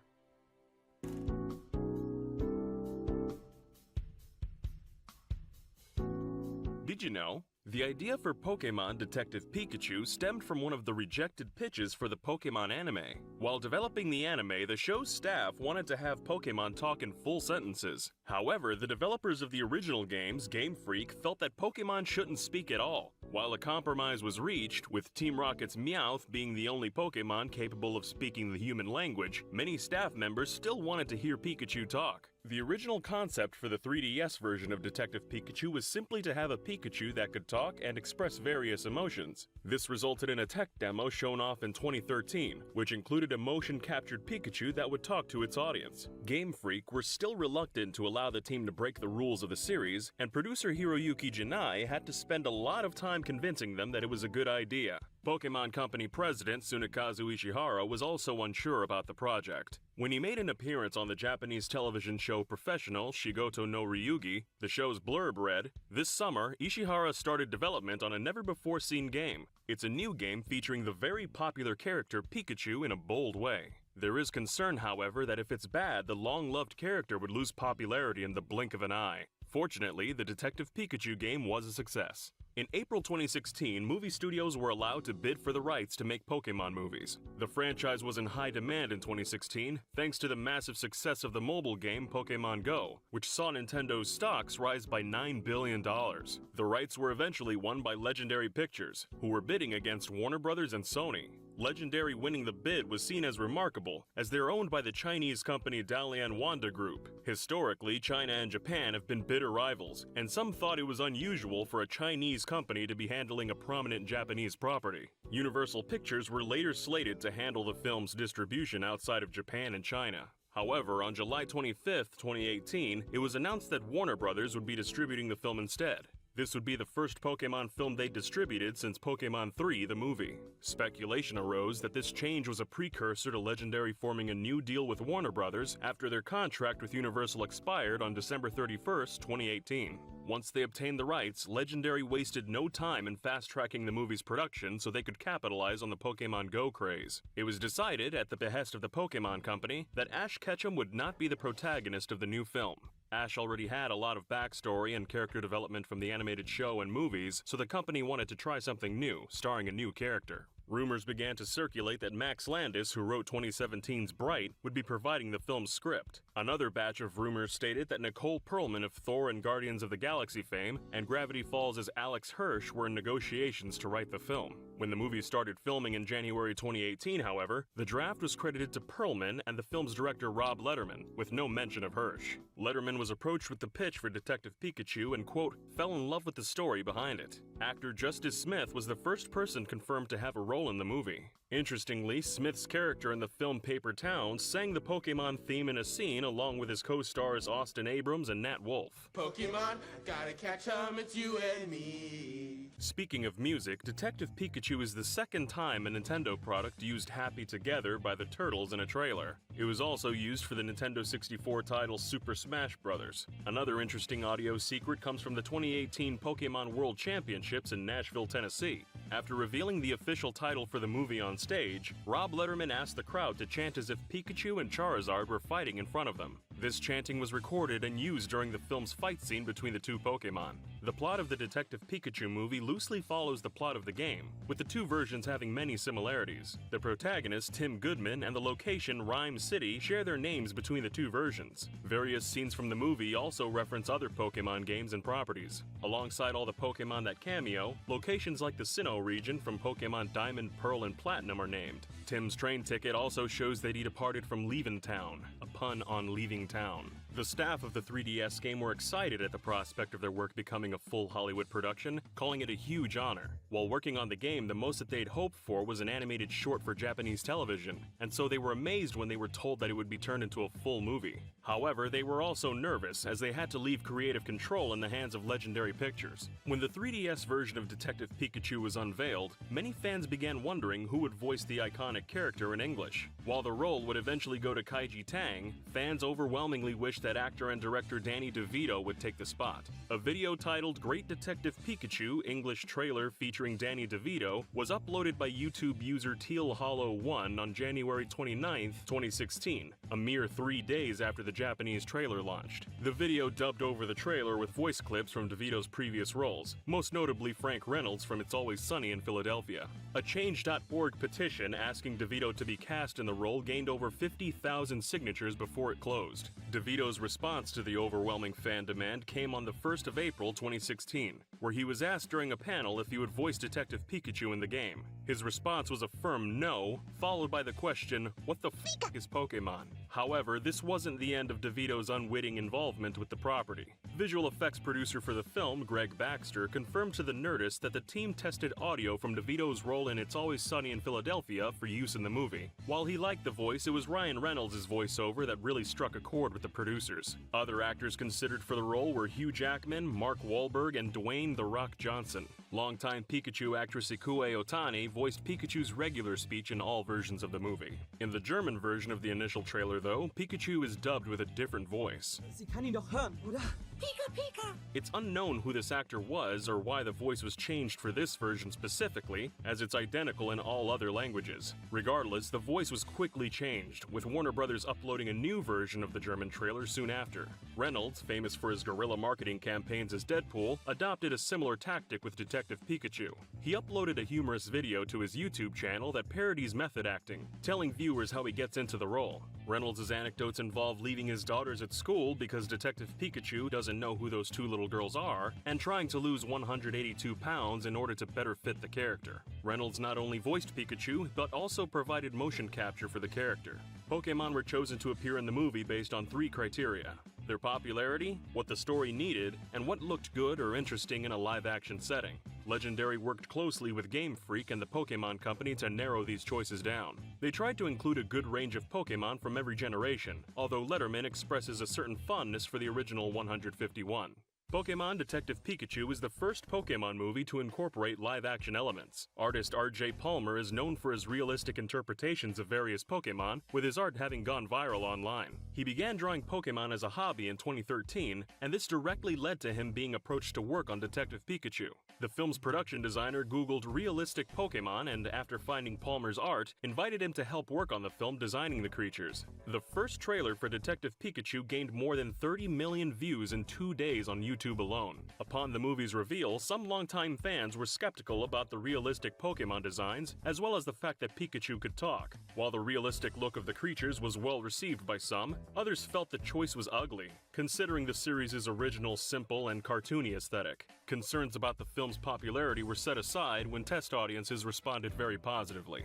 In January 2019, 3 months before the Detective Pikachu film had even released, it came to light that Legendary were already working on a sequel. According to HollywoodReporter.com, the studios hired 22 Jump Street writer Oren Uriel to write the script. Uriel also worked on the upcoming Sonic the Hedgehog movie and Men in Black International, but has so far made no comment on his work for the next Pokemon film. Also in January, WeGotThisCovered.com uncovered that 2 new movies are also being made for the franchise. The first will be a spin-off of the Pokemon Mewtwo, which is not the upcoming film Mewtwo Strikes Back Evolution, and a movie adaptation of the games Pokemon Red and Blue. Legendary apparently wants to flesh out the events of the games, using live action and CGI to tell the story of Red and his journey through the Kanto region. It seems that both of these projects are set in the Detective Pikachu universe. It appears as though Legendary are launching a cinematic universe of live-action Pokemon films, with one of Detective Pikachu producers seemingly confirming it. Later in March, IGN published an article about their visit to the set of Detective Pikachu during filming in 2018. While on this visit, IGN asked producer Ali Mendez about Legendary producing more live-action Pokemon movies. Mendez seemed to imply a Pokemon cinematic universe was in the works, saying, "Pokemon is such a rich universe. There are so many ways you can go inside it. We're trying to get the first movie right, and then once we've done that, we'll see where we go from there." But absolutely. Even the Pokemon themselves, there are 800 of them. We're going to have a lot of them in Detective Pikachu, but we want to play with all of them at some point. Whatever the case, the future of Detective Pikachu seems bright. The film's opening weekend box office earnings are estimated to be up to $100 million, putting the film in line with several Marvel movies.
This is Japanese scriptwriter and novelist Takeshi Shudo. Shudo was the head writer for the first 5 years of the Pokemon anime, as well as the first 3 Pokemon movies. His creative process was fueled by alcohol and tranquilizers, and in the last 2 years before his death, he became obsessed with the only Pokemon he ever created, Lugia. The full story behind the diving Pokemon's creation is a long and complicated story involving substance abuse, seizures, and contributions from just about every corner of Pokemon bureaucracy. To get the full picture, Did You Know Gaming searched through hundreds of Shudo's Japanese blog posts and translated everything he ever wrote about Lugia, along with some leaks and several other key documents. But before we dive into Lugia's bizarre origin story, let's talk about where Lugia wasn't created, at Game Freak headquarters. In retrospect, it almost seems inevitable that Lugia would appear in Pokemon 2nd Generation, especially since Lugia's place as Silver's box legendary is nothing short of iconic. But Lugia's inclusion in Gen 2 wasn't originally part of the plan. The earliest builds of Pokemon Gold and Silver were shown to the public only once, at Space World 1997, an E3-style gaming expo held in Japan exclusively for Nintendo products. Gold and Silver's 1997 demos were very different to the game's final build, taking place in a region based on the entirety of Japan, and containing lots of Pokemon that eventually got cut from the game's final build. But after the expo, Nintendo and Game Freak locked those demos away in their vaults forever, leaving fans around the world wondering about all the secrets and lost Pokemon inside. It was one of gaming's biggest mysteries for over 2 decades, that is until 2018, when a hacker going by the pseudonym Wacko broke into Nintendo's servers and stole tons of development assets. Before getting arrested, the first thing they leaked was the now legendary Space World demo. Fans marveled at all the newly found lost Pokemon, but one very important Pokemon was missing from the Pokedex, Lugia. Later leaks stemming from the same hack revealed that Lugia's first appearance in Gold and Silver's development was dated June 1999. According to Shudo, that's because it wasn't Game Freak who created Lugia. It was him. He came up with Lugia specifically for the second Pokemon movie, which released 1 month later in July 1999. When he created Lugia, Shudo originally thought it'd remain exclusive to the film. In fact, he was actually surprised when it appeared in the games at all. Toward the end of his life, Shudo wrote on his blog, "Since Lugia was a Pokemon I designed myself solely for the new movie, I was surprised it ended up getting used later in the games and TV show. Actually, I thought of Lugia as a Pokemon exclusive to the movies." By modern standards, Shudo's expectation that Lugia would be a theater-exclusive Pokemon seems absurd. Of course it found its way into the games, but this was still early days for the franchise, and series standards were still being formed. And even knowing what we know today, it's worth pointing out that there are still Pokemon forms that appear in official media but never made their way into the mainline series, like Mecha Mewtwo from Pokemon Live, Primal Dialga from Pokemon Mystery Dungeon, and of course Shadow Lugia from Pokemon XD Gale of Darkness. Gold and Silver's development began as soon as Red and Green were finished, with Game Freak originally saying Gen 2 would release in 1997, but their release date ended up getting delayed by a full 2 years, and according to Shudo, if it wasn't for that massive delay, Lugia's inclusion in Gold and Silver would have been impossible, which raises an interesting question. If that 2-year delay never happened, which Pokemon was originally planned as Silver's mascot? More leaks from the Wacko hack have since revealed an even earlier proto-Pokedex, in which Ho-Oh, Unknown, and a third Pokemon were all grouped together. This lost Pokemon ultimately got scrapped, but it appears to have been based on Shushu from Chinese mythology, also known as lion dogs. In China, they're considered guardians, and Shushu statues are often placed at the entrances of imperial palaces, temples, government offices, and the homes of the wealthy. Ho-Oh is clearly based on the Chinese phoenix Feng Huang, which suggests this pair of Chinese-inspired legendary beasts may have been the two Pokemon Game Freak originally planned for Gold and Silver's box art. The developers themselves never commented on the leak, however, so that's all just a theory, and you'd do well to take it with a grain of salt. With the sole exception of Lugia, every other Pokemon was made in-house by Game Freak designers, and it was a unique situation that allowed Shudo, the writer of the anime and movies, the opportunity to make a Pokemon of his very own. In fact, it was only possible because of a tragedy that took place in late 1997, what fans now call the Pokemon Shock. The anime's 38th episode, Cyber Soldier Porygon, contained a series of flashing red and blue lights that sent hundreds of Japanese kids into fits of seizures, and hospitalized almost 700 people. In the wake of the tragedy, every Pokemon episode was pulled from the airwaves, and Pokemon executives scrambled to deal with the situation, fearing it could result in the end of Pokemon altogether. So, with all his bosses distracted, Shudo took advantage of the situation to make the first Pokemon movie, Mewtwo Strikes Back, into a much darker film than his bosses would have otherwise allowed. Shudo says his bosses would have stopped him if they had the chance, but after Mewtwo Strikes Back broke box office records and became the highest grossing Japanese film to ever release in America, Shudo was given near total creative freedom to write the second Pokemon movie, and the first thing he did was crack open a bottle of booze. After retiring from the Pokemon franchise, Shudo admitted on his personal blog that he relied heavily on alcohol and pills to write both the Pokemon anime and the movies. He talked about it a lot, but just to illustrate the extent of it all, here's just one example of the sort of thing he was writing. "If I can't drink, I take tranquilizers." Of course, the ones you can normally buy in a pharmacy, not illegal substances. "When I get a little bit high, it helps me sort out all my confused thoughts. However, when it comes to alcohol and drugs, you need to know your limit. Like, if I start to think that 1 + 1 doesn't necessarily equal 2, when these become difficult, it means I'm drunk. If I get any more intoxicated after that, I won't be able to think productively, and there's also the danger of tripping somewhere and hurting myself." Shudo makes it undeniably clear he was under the influence pretty much the entire time he was working on the Pokemon franchise, and went into particular detail about his intake while he was writing the Pokemon second movie. So it's fair to say that Lugia wasn't just a result of the Pokemon Shock, but it was also born out of Shudo's substance abuse. Even before Shudo came up with the movie's plot, the first ideas he came up with were two main characters: the Collector, who went on to become Lawrence III, and what he called Pokemon X, a placeholder name for what eventually became Lugia. This is why, when Lugia later appeared in the anime, Dr. Namba refers to Lugia as Pokemon X. What action do you want them to take regarding the mysterious Pokemon X? According to Shudo, X was supposed to be a creature different from Pokemon, since it had to symbolize life for humans too. It's a symbol of life, but also a symbol of coexistence. Originally, Pokemon didn't have genders, but X symbolizes deep ocean currents and created life on Earth. It's a maternal Pokemon. Shudo originally wrote the movie based around Pokemon X, and purposefully excluded series regulars like Ash, Pikachu, and Team Rocket. He wasn't particularly fond of Ash, and wanted him written out of the anime, but Shudo's subordinates asked him to inject Ash into the script anyway, which he eventually agreed to as a way of showing his willingness to compromise. Pokemon X finally got an official name during an all-hands-on-deck production meeting. Staff from every corner of the franchise attended, including staff working on the film, Game Freak employees, and even distribution staff. Everyone in the meeting voted,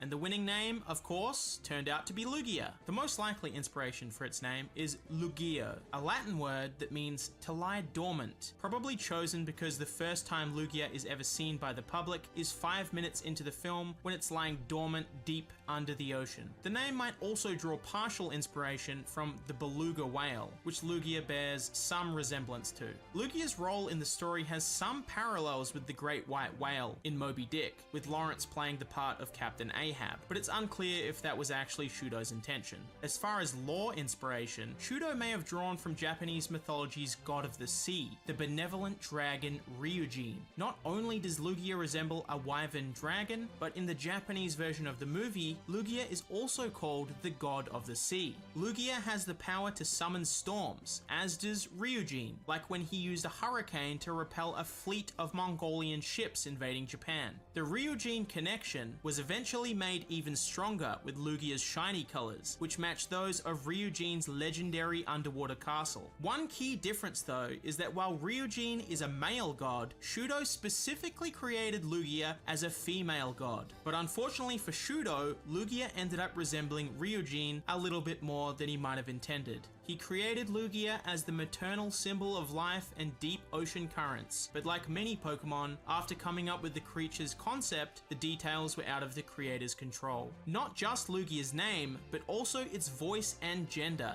He felt strongly that as a maternal god, Lugia should have been voiced by a female actress, but the film studio went against his wishes and chose a male actor instead. In the final year of his life, Shudo wrote at great lengths about the anguish this caused him. Here's just a few excerpts from his final months. One of the regrets I have about writing the second Pokemon movie was that I didn't push back on the gender assigned to Lugia. Although its gender isn't addressed in the plot, it's given a male voice, but it's a maternal Pokemon. To make matters worse, using a male voice actor for Lugia was a decision made during a big meeting with many participants. Advertisements had already aired. It was too late. We couldn't suddenly change Lugia into a female. But the more I thought about it, the less I could imagine X being anything else but female. I was gulping down alcohol and drugs. I started to feel like I wanted to die. Not only was Lugia voiced by a man, but it was made genderless in the games. Shudo wrote a lot about Lugia in the year before he died, but it was the loss of its maternal identity that pained him most. In late 2010, he collapsed in the smoking room of a train station and was rushed to the hospital, but tragically didn't survive. The cause of death was a subarachnoid hemorrhage, which is essentially a brain bleed whose risk factors include cigarettes and alcohol. It was Shudo's substance abuse that fueled his writing and gave birth to Lugia, but sadly, it may have also been what killed him. This brings us to the end of Shudo's story, but it's far from the end of Lugia's. To continue, we need to rewind back to Gen 2's development. The first Lugia beta sprite ever found is dated back to a month before the second movie landed in Japanese theaters. It looks nearly identical to Lugia's final design, but has 6 dorsal spines instead of the 10 on the finished sprite. But there's an even older beta sprite dating back to the Shushu period that may have been an even earlier form of Lugia, an unnamed boat Pokemon, now known only by its proto-Pokedex number 344. Just like Lugia, 344 appears to draw partial inspiration from plesiosaurs, a type of marine reptile that went extinct 65 million years ago, along with the dinosaurs. Some of its physical details are similar as well, especially its dorsal design, long neck, and its tail, which has led some fans to speculate that after Shudo came up with the Pokemon X concept, Game Freak might have used 344 as a springboard to come up with a brand new design that ultimately became Lugia. As an apparent non-legendary, some fans also believe 344 may have been evolutionary related to 2 other lost Pokemon from that version of the Proto-Dex. However, since that particular leak lacked evolution data, and the developers themselves have never commented on those lost Pokemon, any relation between Lugia and 344 is entirely speculative. It's unclear if Shudo made any sketches himself, and as a matter of fact, in 2009, Shudo said he doesn't know who all was involved in the design process. However, we do know who to credit for Lugia's final design. Like all Gen 2 Pokemon, Game Freak's art director Ken Sugimori made Lugia's final revisions, and drew the watercolor artwork that became its official design. Although it's worth pointing out that even after Lugia landed on the silver screen, which by the way became the second highest earning Japanese movie to ever hit American theaters, there was one significant detail that wasn't truly cemented until almost a decade later. In the movie, Lugia was white with blue spikes, and its in-game sprites were white and blue as well. But Ken Sugimori actually released 2 contradictory pieces of watercolor artwork during Gen 2, one with blue spikes and another with black spikes. After that, Lugia's sprites switched to black in Gen 3 as well as in Gen 4's beta, but finally in Gen 4, the sprites switched back to blue spikes. This was also the case with Lugia's Gen 4 artwork, and after that, it was never seen with black spikes ever again. There's also the question of Lugia's elemental type, a topic that's caused some confusion ever since its inception. Neither the film or Shudo himself ever directly addressed Lugia's type, although presumably when Shudo created the God of the Sea, he probably intended her as half water type. But when Game Freak went to program it into Gold and Silver, they ended up making it dual type Psychic and Flying. According to programmer and designer Shigeki Morimoto, who's best known as the creator of Mew, Lugia was made half Psychic simply because they wanted to make it strong. In the July 2009 issue of Nintendo Dream magazine, he said, "We wanted Lugia to give the impression of being a Notice me, senpai, notice me. Psychic for the second Needy time flywheel instead is of now water type." noticed. In other words, Lugia is not a water type, despite being underwater, because due to its flying type appearance and psychic type being the symbol of a powerful Pokemon at the time. For some extra context to what Morimoto is saying here, it's worth noting that psychics were so powerful back in the 90s that Mew and Mewtwo were banned from all 3 World Cups, and even after the ban, nearly half the Pokemon used by the finalists were all psychic types. But what about Shadow Lugia, or as it's known in Japan, Dark Lugia? It made its first, and as of the making of this video, its only appearance in the 2005 GameCube title Pokemon XD Gale of Darkness. In the game, Shadow Lugia is referred to by its codename XD001, which some fans believe is a reference to its origins as Pokemon X. Weirdly, the Pokemon Company never actually said what XD stands for, so fans have been speculating for the past 15 years whether it's Extra Darkness, Extreme Darkness, or some other abbreviation. Did You Know Gaming got in contact with Tsukasa Tawada, the composer who created Shadow Lugia's theme, as well as all the music in both Colosseum and Gale of Darkness. He told us the XD actually stands for Extra Dimension, and when we asked if the developers intended XD001 as a nod to Pokemon X, he didn't seem to even know what we were talking about. Just like the original Lugia, its shadow form wasn't created by Game Freak. Both its concept and its design were made by Gale of Darkness's developers at Genius Sonority. Lugia was the only shadow Pokemon in the game to receive a unique design, whereas every other shadow Pokemon retained their standard appearance, just with a purple haze. Shadow Lugia is often cited as the very first Pokemon ever designed by James Turner, the Englishman who eventually worked his way through the ranks to become Sword and Shield's art director. But just like the original Lugia, its dark side was really more of a team effort. According to James, Lugia was chosen as the star of the game by the writing team. He said he doesn't know why they chose Lugia, but presumably it's because Ho-Oh was the star of the Ore game that came before. Pokemon Colosseum. But James wasn't the guy who drew the first sketches either. It was the art director Hiromoto Shinichi, who's probably most famous as the illustrator of the Star Wars Return of the Jedi manga series. After Hiromoto hammered down the basic design, Shadow Lugia was finally handed off to James, who chose the colors and finalized the design. James also made Shadow Lugia's official art that appears on the box art, as well as the CGI cutscenes that featured Shadow Lugia. Shudo grew obsessed with Lugia, and similarly, James also had a great affection to Shadow Lugia. Both of them considered Lugia their baby in some sense. James calls it his dark child, and occasionally laments on Twitter that he'd love to see Shadow Lugia return someday. Unfortunately, the only way to transfer Shadow Lugia to a mainline Pokemon game is by purifying it, at which point it just becomes an ordinary Lugia, meaning Shadow Lugia is trapped forever on fans' GameCube memory cards. But now that James is working Game Freak proper and has a lot more clout as the art director, maybe someday we could see Shadow Lugia finally return to the series. In 2020, the Venusaur, Charizard, and Blastoise clones from Mewtwo Strikes Back made their way into Pokemon Go, so Shadow Lugia might someday make a comeback as well, even if it's only in a spin-off.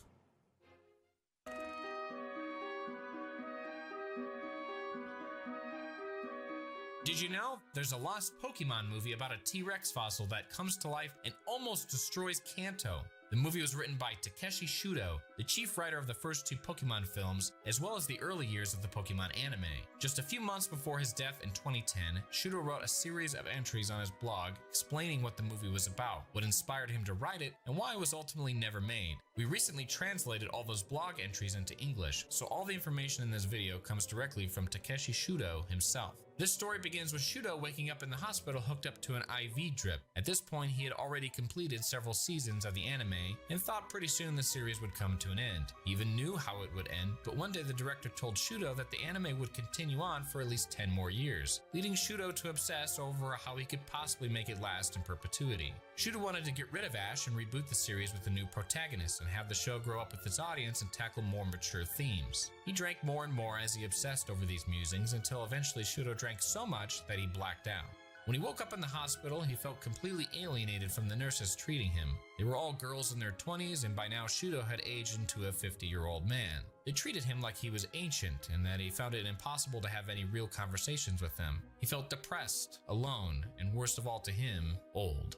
Shudo thought to another time he had blacked out and woke up in a hospital bed back to when he was a younger man of 38. After recovering back then, he took all his nurses out for drinks and tried to romance the one he thought was the prettiest, even staying up until 4 a.m. talking to her on the phone one night. When he was younger, the nurses found him charming and thought his job as a screenwriter was exciting. He was such a heavy drinker that he found himself in the hospital on a pretty regular basis. So regular, in fact, that in the middle of the story, he offered his readers some pro tips, like to make sure you always buddy up to the head nurse so she'll direct her subordinates to give you the best care. He says one time he even attended a Pokemon script meeting with an IV needle in his arm. But now his youth was spent and those days were gone. He wrote, "They didn't treat me like a man exactly, more like an uncle. There was also an apprentice nurse who acted like I was in elder care. They were certainly kind, but it was the sort of kindness that makes you stand up and offer your seat to an old man on the train. I was in a private room staring at the ceiling on an IV drip without having any real conversations with the nurses. The question that naturally came to mind was, what is this world I live in?" This was the state he was in when he suddenly grabbed a pen and paper and started writing. The first day of a 6-month process crafting a brand new Pokemon movie, a third film to follow up on the success of Pokemon the Movie 2000. The theme of the first movie, Mewtwo Strikes Back, was the existence of self. The second movie was coexistence, and now this third movie's theme would be, what is this world I exist in? Shudo explains that real-world animals can be found in early anime episodes, but later on their existence was pretty much erased as the anime's canon changed to include just Pokemon and humans. So he wanted to reintroduce animals in the most dramatic way possible, people digging up an ancient fossil of a Tyrannosaurus. At this point in the story, Shudo suddenly disappears for 13 days. When he returns with his next blog post, he starts off saying, "I'm sorry for the sudden absence. Lately I've been struggling. Trouble sleeping, no appetite, getting sick. Then I fainted while I was on the computer. My body was on the road to recovery last year, but suddenly fell into a tailspin." Okay, let's pick up the story where we left off. Shudo continues. The discovery of the Tyrannosaurus fossil sends Kanto's scientists into an uproar as they question what it could mean for their understanding of the world they live in. He likens it to when humans in the real world found out the Earth was round, or what Charles Darwin's theory of evolution meant for human existence. He writes, "Is there some great secret to this world's very existence? With the discovery of the Tyrannosaurus fossil, people begin to wonder about the world in which they live. But there's no time to waste thinking about it because a blue light appears in the eye of the Tyrannosaurus fossil and it starts to move. It's headed somewhere. It doesn't care about the human world or the wild world of Pokemon in its path. It crosses rivers and oceans in a straight line. Anything that gets in its way is crushed. The Tyrannosaurus just keeps making a beeline for who knows where, destroying everything in its path. Eventually, it reaches Pallet Town and stomps Professor Oak's lab into dust, leaving Oak just stammering, "I knew this day would come, but I don't know why it's happening. I knew this day would come."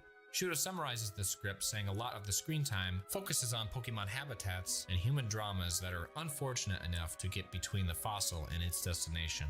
To be clear, this isn't a living, breathing dinosaur. It's a fossil made of stone that, for mysterious reasons, suddenly became sentient. Ash and his friends, as well as Jesse, James, and Meowth, all try to stop it, along with pretty much every human in Pokemon in existence. They don't know why, but their gut instinct tells them that the Tyrannosaurus could destroy the entire world. One of Team Rocket's secret bases lies within its path of destruction, so Team Rocket joins the resistance as well, as old animosities and rivalries all fade away in the fight for existence. The only living being who remains calm is Mewtwo, who as usual is brooding and wondering about its own self-existence.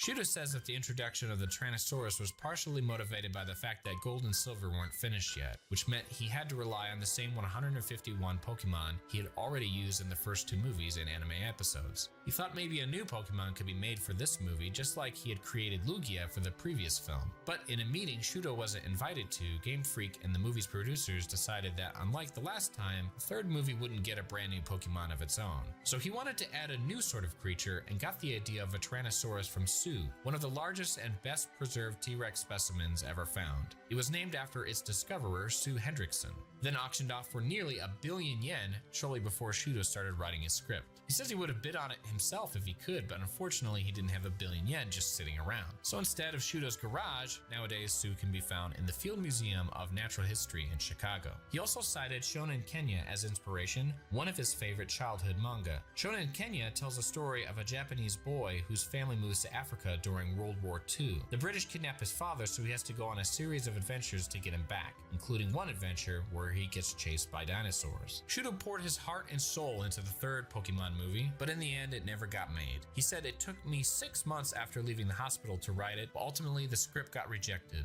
The reason wasn't that it would destroy world building of Pokemon, or that it was confusing, or that it had a heavy theme. The reason they gave me was that a story where an inorganic object becomes conscious and starts moving wouldn't be a hit. I was in no mood to talk. After all, I had been working on this script for almost half a year. I went back to Odawara and drank a lot of sake."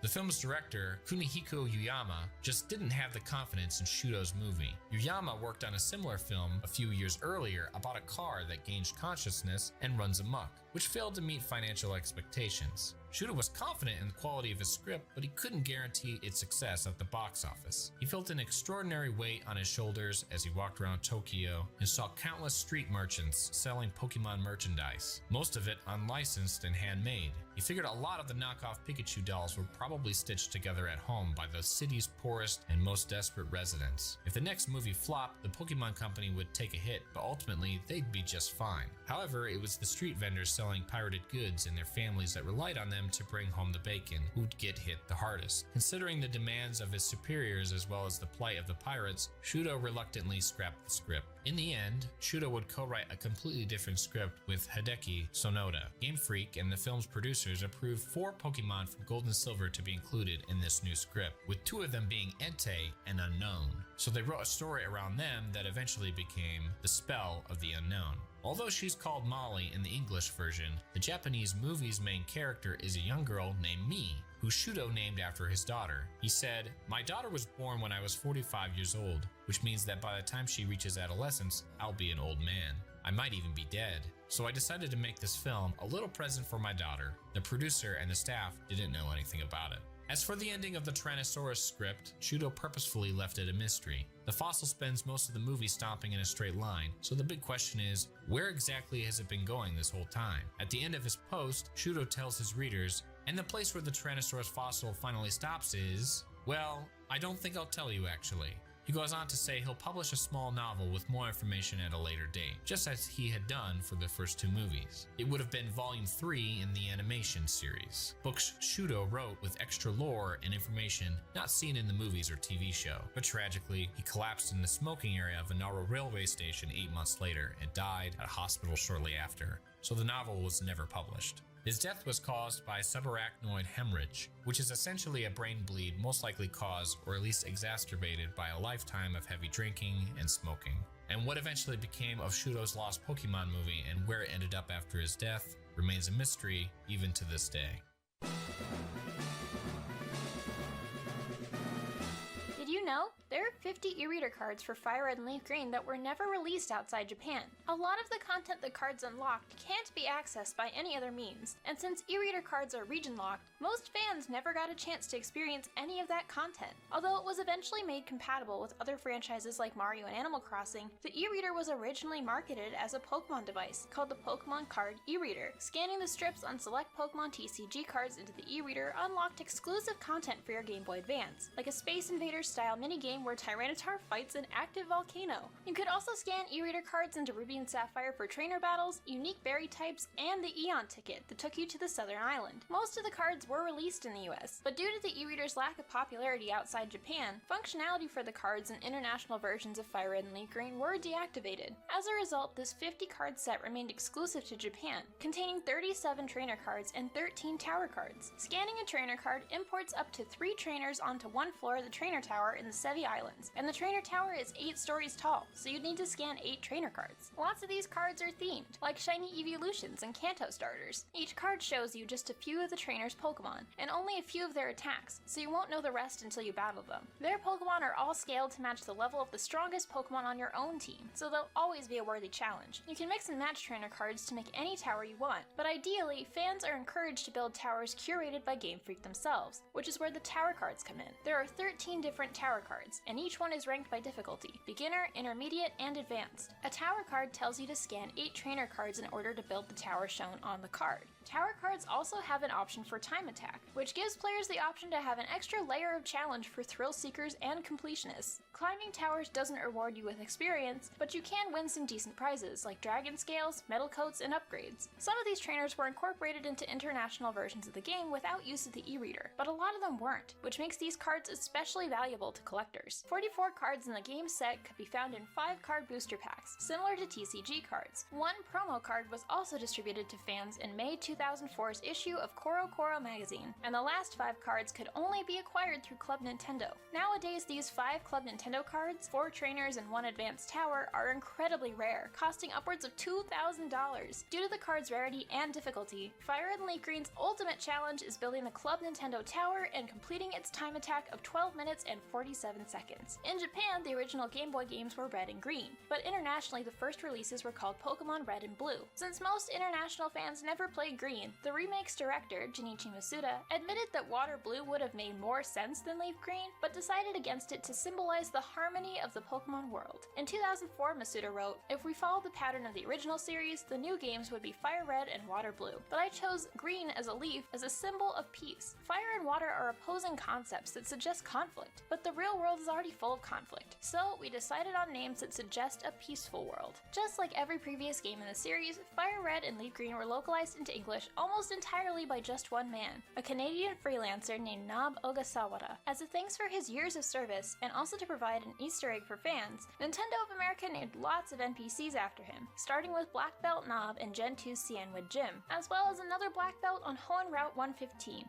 Nob told us that in real life he'd make a terrible Black Belt, as he has the coordination of a mechanical monkey. Nintendo later found out he spent a lot of his time off work hiking, so for Fire Red and Leaf Green, they changed Nob from a Black Belt into a hiker on his way to Bill's house, and you can find him on Route 25 with 3 Geodude and a Machop. Nob was also included in the remakes Heart Gold and Soul Silver, Omega Ruby and Alpha Sapphire, and Let's Go Pikachu and Eevee. But after translating 25 Pokemon games almost single-handedly, Nob got laid off in the middle of Gen 4 due to contractual complications between Nintendo and the Pokemon Company, so unfortunately he didn't make his way into Sinnoh or any later iterations. Speaking of Nob Ogasawara, the Sevi Isles south of Kanto are based on the Ogasawara Islands that lie off the southern coast of the real-life Kanto region of Japan. They're actually named after Nob's ancestors, who claim to have been the first Japanese to ever set foot on these islands. The Ogasawara Islands were never geographically connected to the continent, and as a result they're populated by plants and animals that are nowhere to be found on the Japanese mainland, which makes their in-game counterparts, the Sevi Islands, a perfect home for all of the Johto and Hoenn Pokemon found in Fire Red and Leaf Green. Some of the Sevi Islands represent specific Ogasawara Islands, like Deoxy's home, Birth Island, which is clearly modeled after Minami Torishima. In real life, the United States and Japanese governments fought over the strategic naval island for nearly 100 years. The US finally gained control of the island after World War II, but ultimately gave it back to Japan peacefully in the 1960s. There are over 30 Ogasawara Islands, and interestingly, the game's internal data shows a lot more Sevi Islands that didn't make it into the final game, including names and even some maps for Islands 8 and 9, as well as 22, 23, and 24. It appears Game Freak was originally planning on 24 islands, or possibly even more, but the internal maps are unfinished, so the islands count was probably reduced before too much time was spent in development. Some of the Sevis are also based on the Izu Islands, a volcanic island chain that inspired Mount Ember, the dormant volcano on one island, and also Naval Rock, whose winding passageways were formed by volcanic lava. In addition to the extra islands, another aspect of the Sevis never saw the light of day, and as a result, Fire Red and Leaf Green ended up with only 46 Johto Pokemon instead of the 59 Game Freak intended. Surfing north of 6 Island, players can find a small area called Outcast Island, whose only purpose is being home to Altering Cave. It's a small cavern about 4 screens large, and it only contains one Pokemon, Zubat.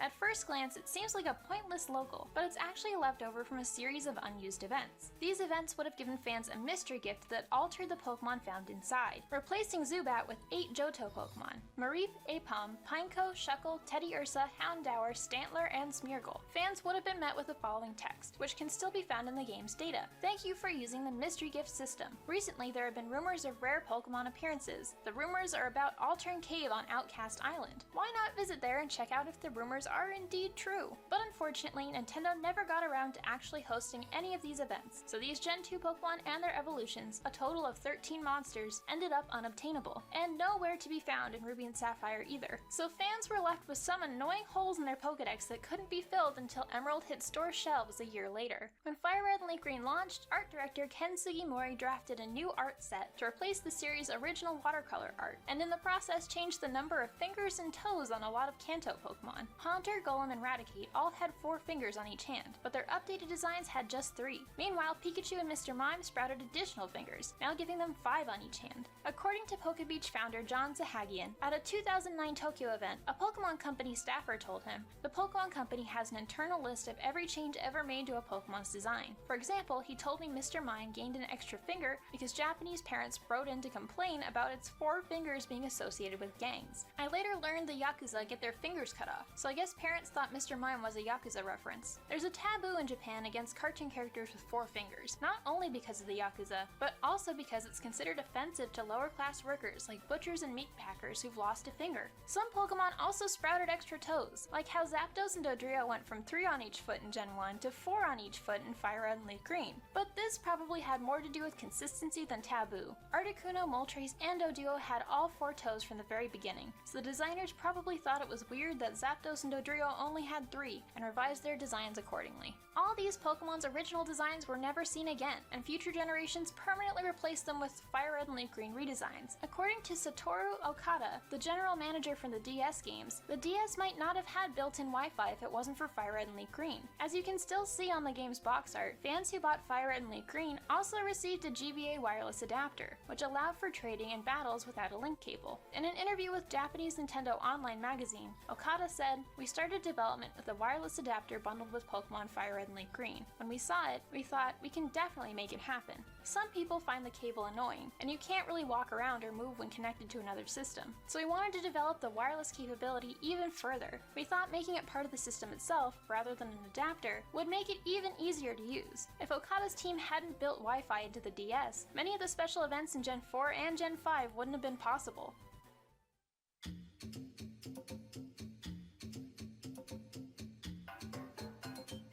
Did you know? Dozens of Pokemon are based on prehistoric animals and other extinct species. Lots of Pokemon have some dinosaurian inspiration, though many are filtered through a lens of monster movies and TV shows that Game Freak watched as kids, especially Ultraman and Godzilla. Nidoking looks a bit like a dinosaur, but he was probably inspired by Baragon from Frankenstein Conquers the World. And of course, Tyranitar was modeled after Godzilla himself. But for the most part, we'll leave the monster movie references for another video. Today we're just gonna focus on a few of the Pokemon based on specific animals that have gone extinct. So let's dig in and explore how paleontology shaped the world of Pokemon.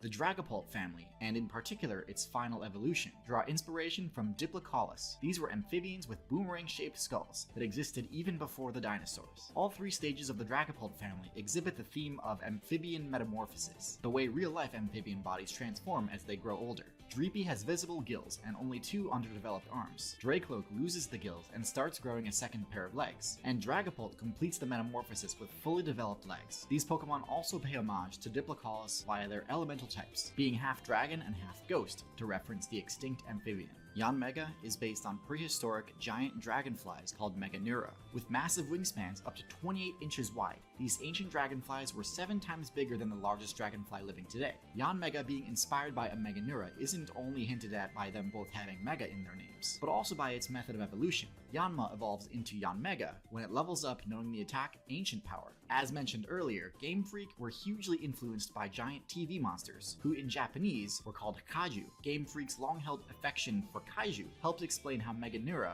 out of the countless different prehistoric animals, came to have a Pokemon based on it. This is because there's an actual kaiju who's a mutated Meganeura. It made its first appearance in Godzilla vs. Megaguirus, a film released in late 2000. Just 6 years before Yanmega made its debut in Pokemon Diamond and Pearl. Aerodactyl, or Terra in Japan, is based on a pterodactyl, or to use the scientific term, pterosaur. Aerodactyl's about 6 feet tall, but pterosaurs could grow to 20 feet tall. They weren't all that big though, with some pterosaurs being tiny. In fact, in 2014, a new kind of pterosaur was discovered that was so small it could actually fit in your pocket. The paleontologist who discovered this pocket monster named it Aerodactylus, stating the name derives from the Nintendo Pokemon Aerodactyl, a fantasy creature made up of a combination of different pterosaurian features. In addition to their confessed love for Ultraman and Godzilla, Game Freak were also influenced by the movie Jurassic Park, which debuted halfway into Red and Green's 6-year development. In the games, scientists say Aerodactyl is extinct, but if you give them an old Amber, they can bring Aerodactyl back to life. Examining the official 90s artwork for the old Amber reveals that there's an ancient mosquito trapped inside, referencing how dinosaurs were resurrected in Jurassic Park. With the exception of Aerodactyl, all fossil Pokemon from the first 3 generations were inspired by creatures that existed long before dinosaurs evolved, around 230 million years ago. Omnite and Omastar are based on ammonites, prehistoric relatives of the squid and octopus. Kabuto is essentially a mix of 2 ancient animals, trilobites and horseshoe crabs. Trilobites were among Earth's most successful prehistoric creatures, populating the world's oceans for nearly 300 million years. This real-world timeline is reflected in the Pokédex, which tells us that Kabuto hid on the seafloor 300 million years ago. Horseshoe crabs, on the other hand, are prehistoric arthropods that have survived into the modern era and can still be seen washed up on beaches. Since they're twice as old as dinosaurs and have barely changed at all in 450,000 millennia, horseshoe crabs are sometimes referred to as living fossils, a term also used by the Pokédex to describe Kabuto. Kabuto's evolution, Kabutops, is a mix of 2 prehistoric animals as well, trilobites and sea scorpions, ocean-dwelling arthropods that could grow up to 8 feet long, twice as big as Kabutops. The Lileep family are based on sea lilies, and are even classified in the Pokédex as the sea lily Pokemon. Real-life sea lilies live deep in the ocean, attached to the seabed by a stalk. Even though they're animals, they look more like plants, which is why Lileep and Cradily are half grass type. Anorith is classified as the old shrimp Pokemon, which is fitting as its evolutionary line is based on Anomalocaris, an extinct relative of arthropods whose name means odd shrimp. At 3 feet long, Anomalocaris were the apex predators of their day. When all life was confined to the oceans 500 million years ago, shrimp were at the top of the food chain. Starting in Generation 4, Game Freak began basing fossil Pokemon on dinosaurs rather than the prehistoric creatures that came before. Cranidos and Rampardos draw inspiration from Pachycephalosaurus, dinosaurs whose skulls were 10 inches thick. making them the thickest skulled animals ever to have walked the earth. The Pokedex says Cranidos toughened their already rock-hard skulls by headbutting one another, a habit inspired by the speculated behavior of Pachycephalosaurus. The Shieldon family are based on ceratopsians, the most formidable plant eaters of the Cretaceous period. They could grow up to 30 feet long and were more than capable of defending and sometimes Notice me, senpai! Notice me! Ryle 1993 is now noticed. Some viewers might think that all Pokemon are plant eaters, but the Pokedex makes it clear that some actually eat meat. Some even eat other Pokemon. The Pokedex says Furret hunt Rattata, Talonflame's favorite food is Wingull and Pikapak, and Sneasel scare Pidgey away from their nests so they can feast on their eggs. Tortuga and Caracosta, the proto-turtle Pokemon, are based on extinct protostegid turtles. Protostegids were among the biggest turtles that ever existed, measuring up to 15 feet long and weighing 5,000 pounds. The largest protostegid, Archelon, was the size of a car and lived in the shallow oceans that once covered North America, which is probably why the Tortuga family was introduced in the American-based region of Unova. The Archen family was based on Archaeopteryx, the earliest known bird, explaining why the Pokedex classifies Archen and Archaeops as the first bird Pokemon, and says they're the ancestors of all bird Pokemon. Archaeopteryx were an ancient evolutionary stage between feathered dinosaurs who couldn't fly and their descendants, including modern-day birds. Archaeopteryx could grow up to 20 inches, which is the exact height of an Archen. Tyrunt and Tyrantrum are based on the world's most famous dinosaur, the Tyrannosaurus. You may have seen some Jurassic Park debunked videos claiming that Tyrannosaurus were actually scavengers rather than apex predators depicted in the movies, but most paleontologists believe they were actually both. They scavenged when the opportunity arose, but they were primarily active predators. Tyrannosaurus had one of the most powerful bites of any land animal, allowing them to crush the bones and meat of any creature that stood in their way. The Amara family are based on the long-necked dinosaur Amargasaurus, whose neck scales may have been used for peacocking to attract a mate. Only one Amargasaurus fossil has ever been discovered. It was dug up in southern Argentina, which just so happens to be one of the best places on Earth to view the southern lights, or to use the technical term, the Aurora Australis. This is probably why Amara and Aurora's sails look like the Aurora Australis, and why Amara can only evolve into Aurorus at night, as the Aurora Australis can only be seen at night. The Galar region introduced 4 new fossil Pokemon who are all strange mishmashes of various fossil creatures. Some Pokemon fans believe they're a reference to the Crystal Palace dinosaurs outside London,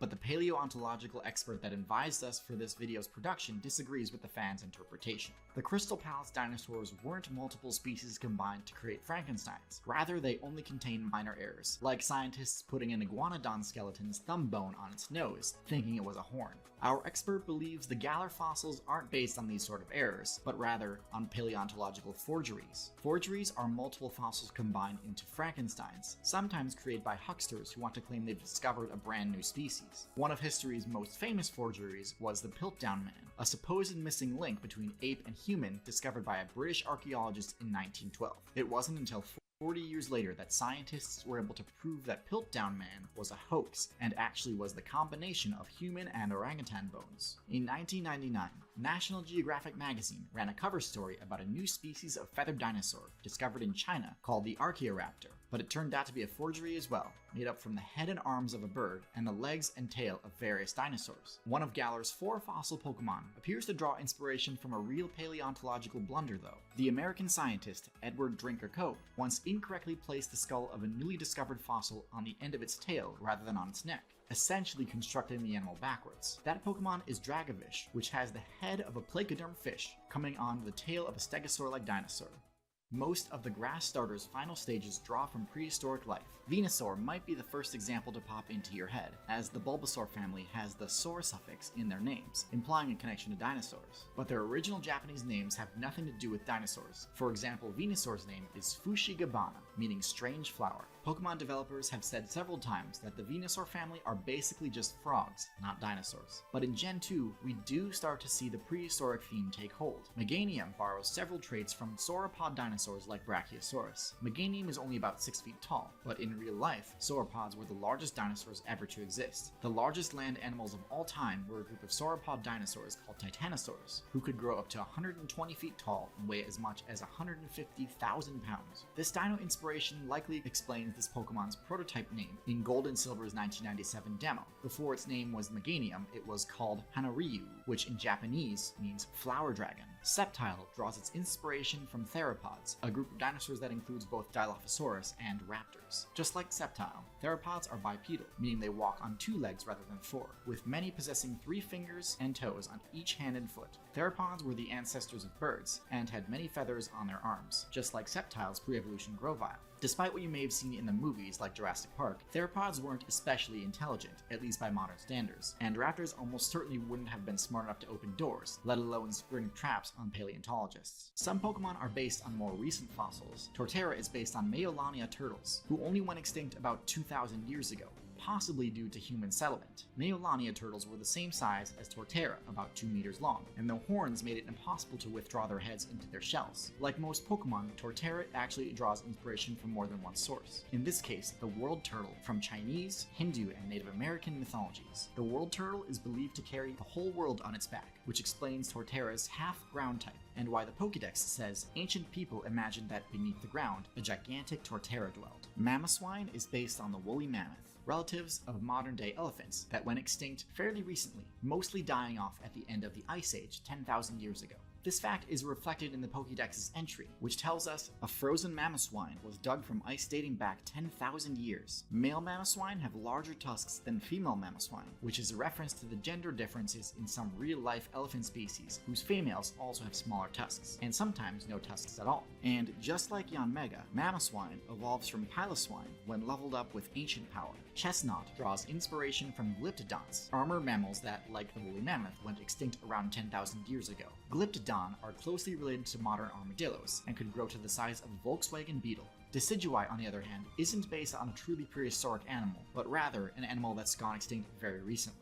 Decidueye resembles a stilt owl, the type of exceptionally long-legged owl native to Hawaii. They were driven to extinction about 1,500 years ago, when a new species appeared in their environment, humans. Hawaii emerged from the ocean only a few million years ago, meaning the islands aren't old enough to have prehistoric animals living on them. This is why the Hawaii-inspired region of Alola didn't introduce any new fossil Pokemon, instead replacing them with ghost-type Pokemon based on extinct species. Decidueye is a Hawaiian stilt owl, and Oricorio is a Hawaiian honeycreeper, a type of small bird that stilt owls preyed upon. Some honeycreepers have survived into the present, but a dozen honeycreeper species are presently endangered, and about 20 have already gone completely extinct. Similarly, Galarian Corsola is a ghost type for the same reason. It's a species of coral that has been wiped out by climate change. Another prehistoric creature, just like the pocket-sized Aerodactylus, was named after a Pokemon. In 2017, an unknown prehistoric creature was discovered in South Africa, a Dicynodont, an ancient mammal relative even older than the dinosaurs. Its discoverer was a huge Pokemon fan, so he named it Bulbasaurus. The published artwork showing what Bulbasaurus may have looked like even has a bush in the background as a clever nod to Bulbasaur. Did you know? Magikarp and Gyarados come from a piece of Chinese mythology. The myth is about a dragon's gate that sits atop a waterfall cascading down a legendary mountain. Carp that are able to swim up the waterfall and leap over the gate are transformed into powerful dragons. This explains why you need to knock Magikarp into the waterfall to evolve it in Pokemon Snap. The game is referencing their origins. There's also some fan speculation on Magikarp's evolution. Some fans believe that Magikarp was originally intended to evolve into Dragonite, and Dragonair was supposed to evolve into Gyarados. This is mostly based on Magikarp's color scheme being similar to Dragonite, and Gyarados following Dratini and Dragonair's color scheme and serpent-like shape. But the origin story largely disproves this, as it's based on Chinese mythology.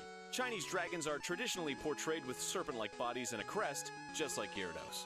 Dragonite's design appears to have more European influences. In Pokemon Red, Blue, and Yellow, your progress is halted in Viridian City by a grumpy old man who won't let you pass until he's had his morning coffee. In the Japanese versions, however, the old man was passed out on the ground drunk. His granddaughter says, "Oh, Grandpa, how could you sleep in a place like this?" and asks you to wait until he's sobered up. He later says, "Looks like I was really drunk," and "My head hurts," then asks if you know how to capture a Pokemon, as he does in the English version. This was likely deemed inappropriate and removed by Nintendo of America. Pokemon has a whole range of censorship and controversy attached to it. One basic example is the censoring of the game's art assets. Multiple trainer sprites have been altered in Pokemon Gold and Silver. The sprites were changed for the US, removing any kind of religious practice or symbol. The sage is no longer praying, and the medium's prayer beads have been removed. The beauty and female swimmer sprites are no longer winking, and the beauty has longer shorts. There's also a fisherman who was originally smoking a cigarette. Trainer sprites were also censored in Generation 4 Pokemon games. The male swimmer's briefs were changed to shorts.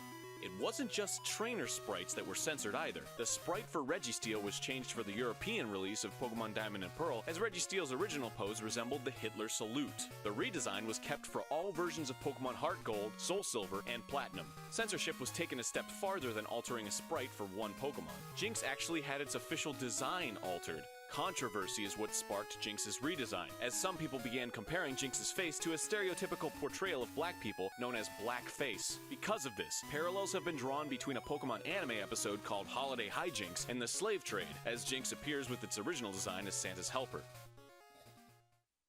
The Pokemon Shellos and Gastrodon were actually intended to debut in Pokemon Ruby and Sapphire. This was confirmed by an interview with Ken Sugimori in Nintendo Power, but there's also evidence hidden in the games themselves. In the game data for Pokemon Diamond and Pearl, there are 2 unused back sprites for Shellos and Gastrodon. Shellos has traits of both West Sea and East Sea variants from the final games. This, and only having 1 sprite for each Pokemon, suggests there was originally just 1 variety of Shellos. Making changes to an already fleshed out design and attaching entirely new concepts like multiple varieties also seems suggestive of Shellos having an unusually long period of development. There are also 2 unused Pokemon cries in Pokemon Ruby and Sapphire's game data that sound very similar and are thought to be the original cries of Shellos and Gastrodon.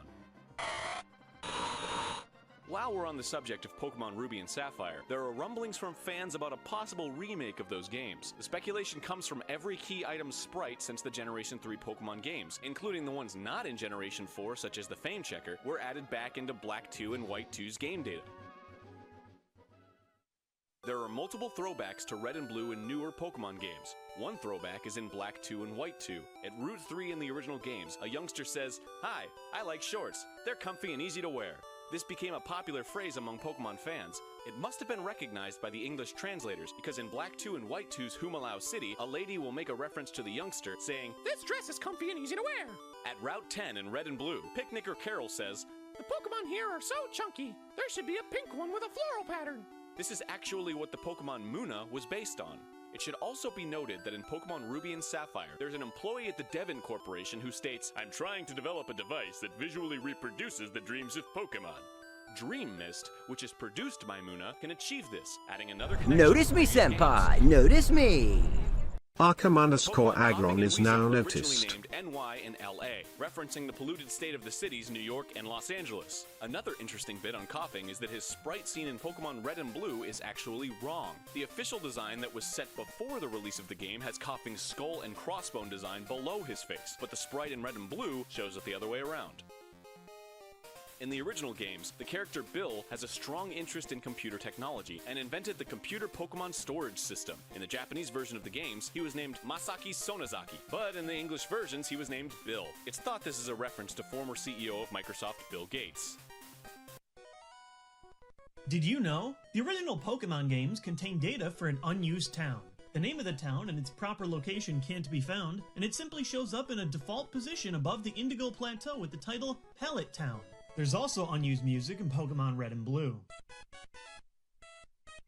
The music has been speculated to belong to the unused town data, but it's also possible the music was used to test the game's audio engine early in development. There's another unused music track, this time in Pokemon Yellow. The track is likely connected to an unused battle system that can be found in Pokemon Yellow's game data, but it also resembles a track from another Game Freak game called Bushi Seryuden Futari no Yusha. The unused system displays the text, "Hurry, get away," if the player attempts to select any menu option besides run, giving the player no option but to flee from battle. It's thought that this system would also have been used for whenever the player went into a battle without a Pokemon. This also suggests that the player could have originally encountered wild Pokemon outside of Pellet Town before they were given a Pikachu. There's also an unused move entry for a hidden machine, or HM, in the code of the original games. The entry sits between the HM's Fly and Surf. In the Japanese Pokemon Red, there's text that translates to "ground rose up somewhere." The text is stored next to the message that displays when the player uses the Strength HM in the game's overworld and is formatted in a similar way. Based on this, it seems likely the games originally had a 6th HM that somehow manipulated the ground. There's also an unused Pokemon type in the original games called Bird type. The type has no strengths or weaknesses against any other Pokemon and can be displayed in the stats of the glitch Pokemon such as Missing No. Some leftovers, including the Bird type, are still in the code of Pokemon Gold and Silver. One piece of hidden content in Pokemon Gold is actually right on the title screen. By using a glitch to alter the way the game's palettes are loaded, it's possible to see that Ho-Oh is actually not a silhouette, but a full-color sprite. The sprite itself is unrefined. This suggests that the idea to have full-color Pokemon on the title screen was scrapped fairly quickly. Lugia's title screen sprite in Silver backs this up, as it's just a silhouette with no color. In an early version of Pokemon Gold and Silver shown at Nintendo's Space World event in 1997, the game's starting town wasn't New Bark Town. It was a completely different town named Silent Hills. It's thought that the name was at least changed to avoid comparisons to the horror game Silent Hill, which was released during Gold and Silver's development period. Another strange change is that the Lake of Rage was a full town, and even had a gym. The lake remained an important part of the game, and this original town classification is possibly why you can still fly to the location on the world map. Several areas in the Kanto region were at one point planned to be in Gold and Silver. The Safari Zone was planned to make a return, as were Pewter City Museum and the Cinnabar Island Laboratory. There have been many changes during the localization of Pokemon games over the years. Although a lot of these changes were due to censorship from Nintendo of America, some of the changes were made erroneously by mistranslating the source material or reworking something because it didn't make sense to those who didn't have a thorough understanding of Japanese culture. The move Thunder was inaccurately translated. The Japanese name for the move, Kaminari, can be interpreted as either thunder or lightning. Because the animation for the move shows a lightning bolt, the Japanese name was most likely referring to lightning and not thunder. A similar situation occurred with the move Thunder Punch, although the translators didn't have much of a choice this time. Pokemon moves could only be 12 characters long, so calling the move Lightning Punch was out of the question. The move Splash was also mistranslated. The move's Japanese name is Haneru, which can mean both Splash and Hop. In this case, the move is meant to be called Hop, which explains why Splash is a normal type move and not water type. Pokemon like Hoppip can use Splash. His Japanese name, Haneko, even shares the same root as the Japanese word for hop. The move Night Slash is called Crossroad Killing in the Japanese games. The English name is still relatable to the meaning behind the Japanese name, but it's nowhere near specific. Crossroad Killing refers to a method in which some of the more morally corrupt samurai would test their swords in feudal Japan.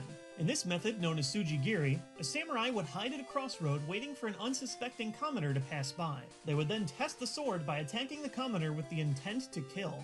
One renaming of a move actually seems to make a lot of sense. The move Soft Boiled was originally called Egglay in the Japanese games, even though it could be learned and performed by male Pokemon. The Pokedex entries of certain Pokemon have also been altered in the English games. Several Pokedex entries for the Pokemon Drifloon suggest that it tries to steal children away, saying things like, "It is whispered that any child who mistakes Drifloon for a balloon and holds onto it could wind up missing." However, Drifloon's Japanese Pokedex entry in Pokemon Pearl specifically mentions that it takes children to the world of the dead. This disturbing fact did make its way into the English speakers, but not to the core franchise Pokemon games. In the North American version of Super Smash Bros. Brawl, Drifloon's trophy information states that it tries to drag children into the underworld by their hands. Did you also know that Silver the Hedgehog from Sonic 06 was inspired by Trunks from the hit anime Dragon Ball Z? Or that Sonic Mania has a hidden tribute? For an entire hour of Sonic facts, check out the video on screen.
Ash Ketchum's time as the anime mascot is coming to a close after 25 years at the forefront of Pokemon. And what better time to take a deep look into some of Ash Ketchum's best moments as we look into Ash Ketchum's top 10 moments from the anime. Let's start off with a bang and talk about Ash's amazing win over Lieutenant Surge's Raichu. Ash faced numerous challenges as an early Pokemon trainer and struggled to defeat most trainers he came up against. However, the first loss that really hit him hard was his loss to Lieutenant Surge and his Raichu. Ash and Pikachu really tried to defeat Raichu, but unfortunately came short of this. Following the defeat, Ash considered evolving Pikachu. However, he decided he would overcome Lieutenant Surge's Raichu without evolving his best friend, and he would come back to defeat Lieutenant Surge. Pikachu has a lot of plot armor, but what about a Pokemon that has a similar amount? Ash's Infernape was found by Ash after being abandoned by his Sinnoh rival Paul. Paul abandoned Chimchar, believing it to be a weak and pathetic Pokemon. Ash took Chimchar under his wing and trained him relentlessly. And then when Ash came up against Paul in the quarterfinals of the Sinnoh League, his Chimchar was ready and a fully powered Infernape. This battle is honestly one of the best battles they ever did in the series,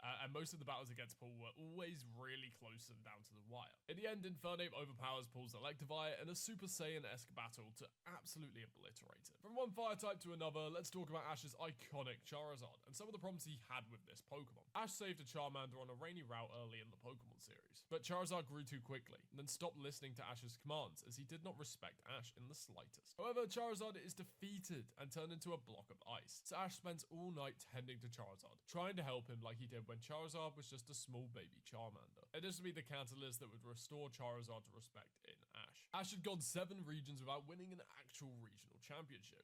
Yeah, okay, he was victorious in the Orange Islands, but that was just a stall tactic to wait for Gold and Silver's anime release. Ash finally won his first championship in the Sun and Moon anime at the Manalo Conference with a truly powerful team. People my age grew up watching Ash lose time and time again, never being able to take on the role of champion. However, after 7 generations, it was so refreshing for Ash to successfully win a championship and become the Alola champion. Now, we have spoken about some of Ash's iconic achievements, but let's talk about some of the sacrifices he has made to give his Pokemon the best life possible. The most gut-wrenching episode of the Pokemon anime is called Bye Bye Butterfree, where Ash has to say goodbye to the first Pokemon he ever caught besides Pikachu. Ash releases Butterfree to give the Pokemon the happiest life it can with fellow Butterfrees. Honestly, if you haven't seen this episode, it is very sad. Ash has gone toe-to-toe with some powerful trainers in his time on the show. But what about some powerful Pokemon he has had to battle? In Journeys, Ash goes toe-to-toe with a lot of legendary beasts. However, this is not what we are referring to. The Pokemon movies are not canon with the show. However, one of Ash's truly best moments is when he sacrifices himself in the face of Mewtwo to protect others. Ash is not just a Pokemon trainer, he is truly a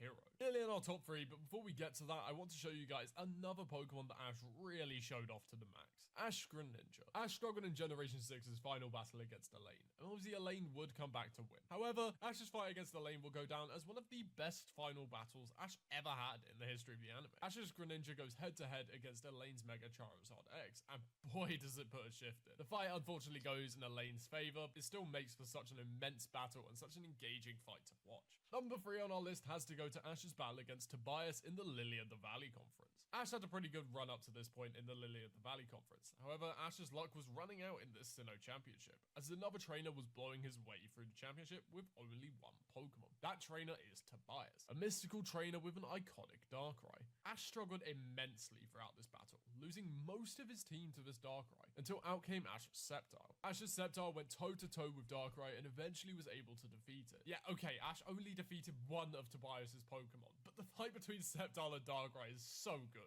Now let's talk about Ash's final big fight against Leon. Leon and Ash's fight really shows how much further Ash has come as a trainer from his first fight in the Kanto region. Ash has proven time and time again that his Pokemon are expertly trained to take on any challenge that comes their way, and his Galar team shows this even more. Consisting of Gengar, Sirfetch'd, Dracovish, Dragonite, Lucario, and Pikachu, this is Ash's best team yet, utilizing Mega Evolution, Gigantamaxing, and Z-moves. It really feels like one massive callback to Ash's time in the anime, and it's such an amazing fight to end Ash's journey on, and to put him in the elite trainers who have won the World Coronation Series. However, Ash's best ever achievement comes from the first ever episode of the Pokemon anime, when Ash chose to put himself in harm's way to protect his best friend Pikachu from a flock of Spearow. Ash and Pikachu's relationship at this point was very rocky. Neither side could decide whether they liked the other or not, but Ash putting himself in harm's way really just cemented the amazing bond these two would have, and this would continue on even 25 years later. Ash's story may be over, but the memories we all have of Ash's time will never fade away. But for now, let's let our champion rest. Do you know who I am? I'm Ash from the town of Pallet. I'm destined to be the world's #1 Pokemon master. Pokemon has become a main staple in the collectible industry, with different products selling for thousands of dollars. But what are some of the Pokemon products that are worth a lot of money that you may even have in your attic? And to start this list, we're going to talk about the black and white era Pokemon cards. These cards most people would not think anything of and would just be locked in a binder in their attic. However, if you look a little bit closer, you will see that these cards can go for a very pretty penny. Much like the next product on our list, which is the old Pokemon games. These Pokemon games are still very sought after, with copies of Ruby, Sapphire, and Emerald selling nowadays for anywhere up to $110, making these old games worth a surprising amount of money. And speaking of old games, Pokemon spin-off games are even more collectible than the mainline games, due to them having considerably less amount produced. This means iconic games like Pokemon Coliseum and Pokemon Stadium are very valuable. But that's it for the games. What about the consoles? Well, next up we have the limited edition Pokemon consoles, such as the Pokemon X and Y 3DS, which nowadays will sell for around $1,000, which is extravagant. But even consoles such as the iconic Pikachu Game Boy are also incredibly valuable. Speaking of Pikachu, in at number 16 we have the vintage plushies of Pikachu from the late 90s, which can nowadays sell for northwards of $350, meaning this random plushie you could still have in your attic could be worth a very pretty penny. And that leads into the next product, which are the Pokemon coins. These coins are used for battle in the TCG, but I bet you did not know that these coins can actually be graded by PSA,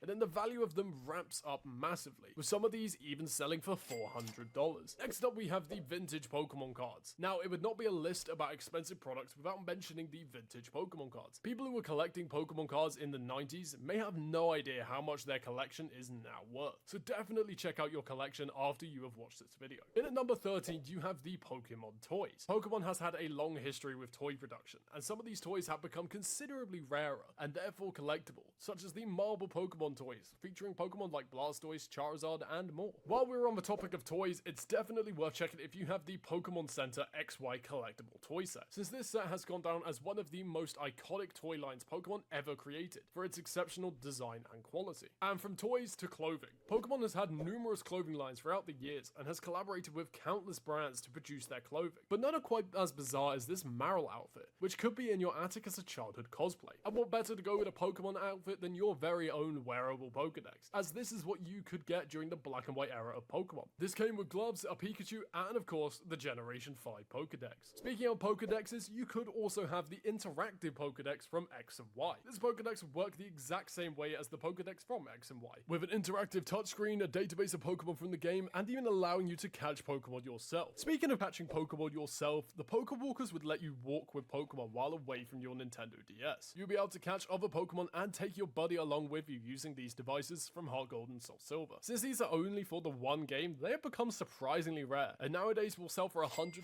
plus, which is a relief to me as I own 3 of them. In at number 7 we have the bizarre and limited world of Pokemon board games. Believe it or not, countless Pokemon board games have been developed throughout the decades, and none have become more sought after than the Pokemon Master Trainer board game from the late 90s. This could be in a random board game box somewhere in your attic, so make sure you check. Now, we've spoken about all these things you may find in your attic, but what would they be stored in? Well, containers. And a lot of tins and containers have become quite rare and sought after, including certain tins from the TCG and of course official Pokemon kitchenware. These are the types of products that no one would think of keeping, and that is why they have become so rare. When you think of the types of products people throw away and never properly keep, you would be thinking of paper products, or products that should not be valuable. Well, how about a Pokemon boarding pass for an airline? Well, that is what ANA did back in the 90s, when they partnered with Pokemon before it became so big, and that's what makes these boarding passes very, very rare. Heading into the top 4, we will start by mentioning the vintage collection of Pokemon toys you can find out there. Before Pokemon took all their production in-house, there was a line of toys produced by Tommy Toys, and these products have become some of the most sought after vintage toys out there, often fetching prices well above $100. Now, let's head into the top 3 with a bang, and let's talk about some of the rarest Pokemon jewelry. A lot of people get this jewelry and let it fester at the bottom of an old jewelry box, but some of these jewelry pieces are worth a lot of money nowadays, and should definitely be rooted up. In our penultimate position, we would be remiss to not talk about the Shadowless Pokemon cards, a considerably rarer version of the base set Pokemon cards that very few people can say they have. These Pokemon cards have become incredibly sought after and could be sat in a binder in your attic. And finally, we have the rarest Pokemon product in the world, the 1997 Pokemon official vending machines. Created by Bandai, these vending machines would give out cards to people who use them, and nowadays these will sell for $30,000 or more. Thank you for watching. Pokemon has had some pretty weird products created throughout history. Recently we talked about rare Pokemon products on the channel, but today we are going to talk about the 20 weirdest Pokemon products ever made. Starting with official Pokemon cologne. Yes, this is actually a thing made by Pokemon, where you had the chance to smell like coughing and muck. Well, not really, but it was intended to help you smell like Pikachu with a citrus aroma. These were produced in 2003 and discontinued very quickly. Apparently smelling like an electric rat is not marketable. But you know what is marketable? Plushies. And what's better than to make every plushie look very little like the original Pokemon it was intended to? These are the Ditto plushies, which would change the Pokemon to have the face of a Ditto. I suppose it's appealing to some, but the large population out there thought they just looked weird. And speaking of looking weird, let's look at Pokemon Lego, or rather the knockoff version of Lego Ionic. When Pokemon created official Ionix Pokemon toys, which just looked wrong. Why is Ash Ketchum built like a Roblox character? We haven't even scratched the surface of the products today, and let's get back into the next with a plush version of a Slowpoke tail. I'm not joking. You could buy this rare valuable material from the Pokemon games. I really don't want to ever meet the Slowpoke that lost these tails, but I do hope they got to see a doctor, as this next product would have certainly helped them. The Pokemon X-ray machines. While yes, not a commercial product, these X-ray machines were designed to help keep kids calm in seeing familiar faces from Pokemon. However, personally, I would not want to see a Pikachu while I am getting blasted with radiation. Pokemon have had some incredibly bizarre crossovers in their history, and none more so than their collaboration with Heinz to create Pokemon-shaped spaghetti hoops. I would rather not eat Pokemon, although the Pokemon Company has certainly leaned into this with the new games. Speaking of eating Pokemon, another weird product the Pokemon Company has made before is the Pokemon branded Kiki Narui. Sorry if I butchered that. When you look at the box, it appears you are eating a rather green Pikachu. I certainly would never want to eat this, but to each their own. In at number 13, we have the official Pokemon cars. Yes, cars, plural. Since 1998, Pokemon has had numerous collaborations with car companies to create the best Pokemon-themed vehicles they can. Their most recent being a collaboration with BMW to create an entirely electric Pikachu car, which was revealed at Gamescom in 2022. While yes, just a concept car, I certainly hope we will see these on the road sometime soon. Next up, we have the Pokemon Pumpkins, which are created for Halloween. They were clever, but still a weird decision from the Pokemon Company. Intending to hold their brand new trick-or-trade cards, the Pokemon Pumpkins certainly were not scary to look at, but might make me think twice about knocking on that person's door. Speaking of scary, let's talk about the sleeping Pokemon plushies, and more importantly, this Gengar plushie, which appears to have a Gengar trying to eat you while you sleep. These are a much more Eastern tradition as opposed to the West, and as such they are quite hard to come by in the West, making them a bit rarer. Continuing with the theme of scary, let's talk about this Japanese exclusive Drifloon plushie, which seems to depict a Drifloon hot air balloon. Given the weird connotations Drifloon has to, you know, kidnapping children, I certainly would not buy this for any of my kids for fear of them being whisked away. Next at number 9, we have the Pokemon kitchen utensils. I know I spoke about this in my 20 rare Pokemon products you may own video, however this is still a bizarre thing Pokemon have actually made, and they made quite a lot of these in the past. I'm not entirely sure why they made some of these items, since I don't really want to be pouring salt and pepper out of a hole in Pikachu's head. And at number 8, let's talk about probably the worst idea the Pokemon Company ever had for licensed merchandise. The Pikachu ears and tail dress-up kit. Yes, this was a real thing. Why Nintendo thought making something like this was a good idea is completely beyond me. However, I may just be ruined by the internet. Let's talk about the most cursed Pokemon plushie they ever made. The Play-by-Play Mew plushie from 1999. Why does it look like that? As I'm sure you can tell, we at the Pokeplanet are huge Mew fans, but this is just terrifying. Yeah, I'm gonna have to buy this one. Moving away from cursed merchandise, let's come back to a very weird choice Pokemon made that actually was dangerous to consumers. And as I'm sure you are all more than aware, we have the Burger King Pokemon containers that had to be recalled because they were a suffocation hazard. These Pokeballs were only 3 inches in diameter, making them very easy for children to put on their face. And since they connected together, one child unfortunately passed away after suffocating on this toy. Seriously, Pokemon, what were you thinking? Moving away from such an upsetting topic, let's talk about the Squirtle drinking cup. As a Squirtle fan, this traumatizes me a little bit because am I drinking the liquid inside Squirtle, or is he producing water through his head? Either way, this is terrifying. Before we get into our top 3, let's talk about the talking Ash Ketchum figurine. Released in the late 90s, this toy depicted Ash Ketchum and would talk and say voice lines. Hey, I'm Ash. I train Pokemon. I train Pikachu. Should we have a battle? See ya. Personally, I would hate to see what would have happened if this toy malfunctioned. Finally, our top 3, and let's start with the Pokemon energy drinks. Yes, this is actually a thing. There is nothing wrong with making energy drinks for Pokemon, but my biggest qualm with them is they taste awful. Who would actually take the time to drink these? Before we hit our final 2, I would like to ask you guys to check you're subscribed, as it really helps me out. Anyway, at number 2, we have the Pikachu Loves Ketchup figurines. Why? Why did they turn these into a promotional line of figurines? I mean, I guess they're kind of cute, but who would actually buy these? these. And finally, we have got the Pokemon diapers. Yes, these are real, and yes, they are officially licensed. But why? Why would I worry about putting a baby in Pokemon-themed diapers? That is just bizarre. See ya.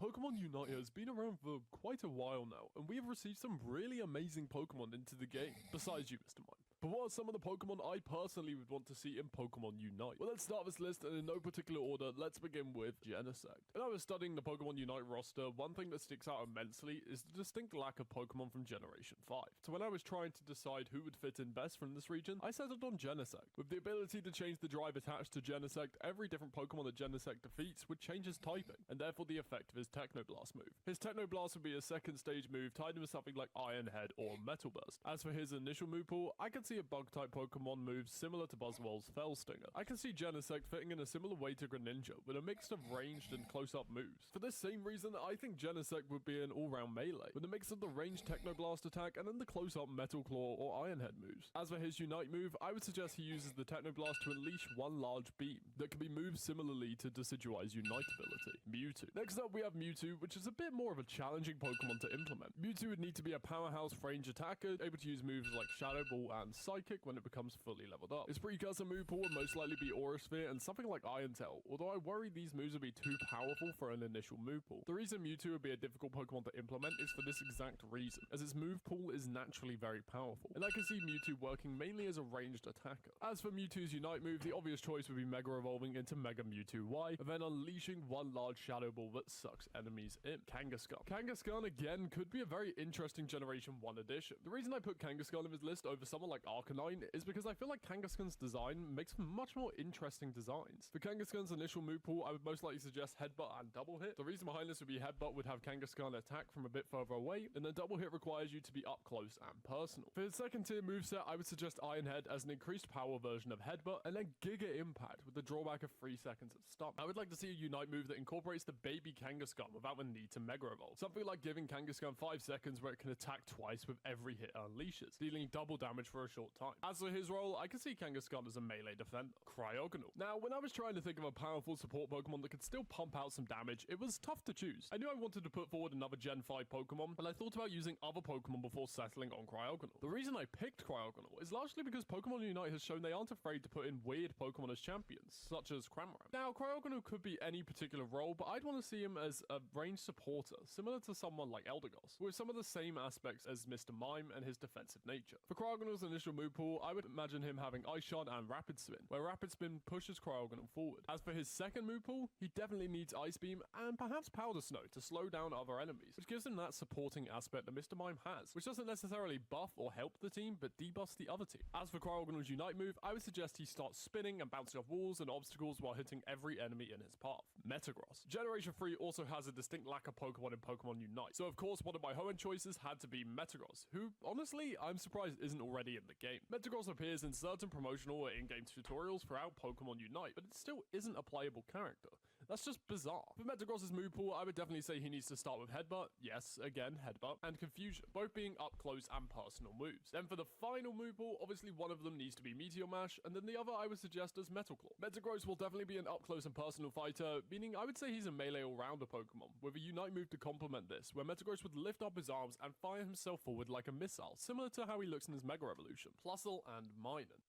From one iconic Generation 3 Pokemon to two, let's talk about Plusle and Minun, who I honestly think could have one of the most interesting battle mechanics yet. Two Pokemon that battle at the same time. I can see the Plusle and Minun champions working similarly to the Ice Climbers in Smash Bros, with both of them working simultaneously. I would see Plusle and Minun starting with Thundershock and Tackle, where they are able to use both one after the other, which in the case of Tackle would propel them forward. As for their secondary moves, I would want them to get Discharge and Thunder Wave, and with Thunder Wave as a secondary move, we have of course got to make Plusle and Minun a support attacker. For their Unite move, I would like to see them both summon a lightning bolt that travels around them in a circle, dealing massive damage. Crocodile. Crocodile is one of my favorite Pokemon, so of course I had to put Crocodile on this list as potentially one of the most interesting melee speedsters I can think of. I would imagine Crocodile as a melee speedster with an immense amount of movement, able to use moves like Dig and Bulldoze. I would imagine Sandile starting with something like Mud Slap and Tackle, and then getting access to Dig upon evolution. As for Crocodile's Unite move, I'm imagining an Earthquake move that damages and slows enemies, making easy pickings for teammates. Crocodile would certainly not be surprising if it were to join the roster. The next two Pokemon I have put into the list together, since I feel like they do go hand in hand. Electivire and Magmortar. Electivire and Magmortar will most definitely be in Pokemon Unite one day, and I imagine they will both be attackers. I'll start with Electivire, who I think would be a melee attacker, using moves like Thunder Punch and Ice Punch upon evolution, but beginning with moves like Tackle and maybe Mach Punch. Electivire's Unite move would be similar to Discharge, where he releases a large wave of electricity that paralyzes enemies and deals damage. Now let's move on to Magmortar, who I believe would be a ranged attacker, using moves like Fire Blast and Flamethrower upon evolution, but beginning with Ember and Flame Burst. Magmortar's Unite move would be similar to, as previously mentioned, Decidueye's, where he unleashes a large constant flame, burning enemies like Cinderace's passive ability, Excadrill. Now let's talk about another iconic Pokemon from Generation 5, and let's talk about Excadrill. Currently one of the most sought after Pokemon in Pokemon Go, I would like to see Excadrill come into Pokemon Unite as an equally powerful attacker. I can see Drillbur beginning with Mud Slap and Tackle, and then Excadrill getting access to Bulldoze and Drill Run. I'd imagine Excadrill in a similar way to Crocodile, with a move pool that lets him jump in to deal damage, but then able to get away quickly, similar to Gengar's Hex ability. As for his Unite move, let's have Excadrill turn into a giant drill and jump above the enemies before stunning them by pushing them into the ground beneath them. I would like to see Excadrill as a melee all-rounder and perhaps another good jungle Pokemon. For Alligator, let's talk about a starter Pokemon. Pokemon Unite has done a surprisingly bad job of implementing the starter Pokemon into the game, with us only recently getting Inteleon added and still waiting on Rillaboom, despite Cinderace being in the game since release. We have currently no Pokemon from Generation 2's starters, so where better to begin than for Alligator, another melee all-rounder who could jump in to deal damage with moves like Dive and Crunch upon evolution, but beginning with Bite and Aqua Jet. As for his Unite move, let's give for Alligator the ability to create a whirlpool that deals damage and pushes enemies away from the area of effect. I could see for Alligator as another melee all-rounder, maybe even a melee speedster. Annihilate. Generation 9 has seen some amazing new Pokemon added to the game, and one of my personal favorites is Annihilate. Starting as a Mankey and then working its way up, I imagine Mankey initially would have Low Kick and Tackle, before getting access to moves like Close Combat and Rage Fist, with Rage Fist dealing more damage when Annihilate is low. As for his Unite move, let's give Annihilate Focus Punch, sending out a giant fist that travels forever, hitting any Pokemon in the way. Annihilate would be a surprising but interesting addition to the game, especially with the introduction of Generation 9 coming into Pokemon Unite. Only time will tell. Togekiss. Let's bring another ranged attacker in the mix, and let's talk about Togekiss. Togekiss could be an interesting addition to Pokemon Unite, being a ranged attacker. I would probably start Togepi off with Ancient Power and Pound. However, if Pokemon Unite decide to start it off as a Togetic, I would give it Ancient Power and Fairy Wind. When Togekiss evolved, I would give it Aura Sphere and Dazzling Gleam to be used as ranged attacks. For its Unite move, I would want to see something to the same effect of Max Starfall, where a giant star would drop from the sky, dealing massive damage. Oricorio. Oricorio would be another interesting choice to add to the game. Oricorio is well known for its ability to change its typing based on where it is found in Alola. But what if it were done based off the moves Oricorio selected? Well, that's where my idea for Oricorio begins. At the beginning of the game, you would start as any of the Oricorio. Upon selecting either Ember, Thundershock, Psybeam, or Ominous Wind, the Pokemon's appearance and available move pool would change, with the second stage of the moves being Flamethrower, Thunderbolt, Psyshock, and Nightshade. For Oricorio's second move, I would begin with Wing Attack and then move on to Revelation Dance, which can act as a buff on other players, giving them temporary increased scoring speed, making Oricorio a supporter character. Oricorio has the potential to be a very interesting choice for this game, but would be a bit challenging to implement in the way I'm seeing it. Zamazenta. Recently we saw Zacian come to Pokemon Unite as a melee all-rounder, but where is Zacian's counterpart Zamazenta? Well, my idea for Zamazenta is very similar to Zacian. Also a melee all-rounder, Zamazenta would be much tankier than Zacian, with the drawback of dealing less damage, making it much more defensive than offensive, beginning with Iron Defense and Slash, and then evolving to get Behemoth Bash and Iron Head, making it a tanky up-close and personal attacker, which could be incredibly versatile for preventing opponents from scoring. As for its Unite move, I would suggest a continuous push forward lasting 3 seconds, dealing damage as the Pokemon are pushed away, and then dealing bonus damage if they hit a wall or obstacle, or even another Pokemon. Spiritomb. Now, let's talk about the most annoying Pokemon ever released in any Pokemon game. Spiritomb. Spiritomb could be interesting regardless of how annoying it is to fight in mainline games. Pokemon Legends Arceus introduced a new method of finding Spiritomb that I think could be incorporated into Pokemon Unite, the Wisps. I imagine as Spiritomb defeats Pokemon, it becomes more powerful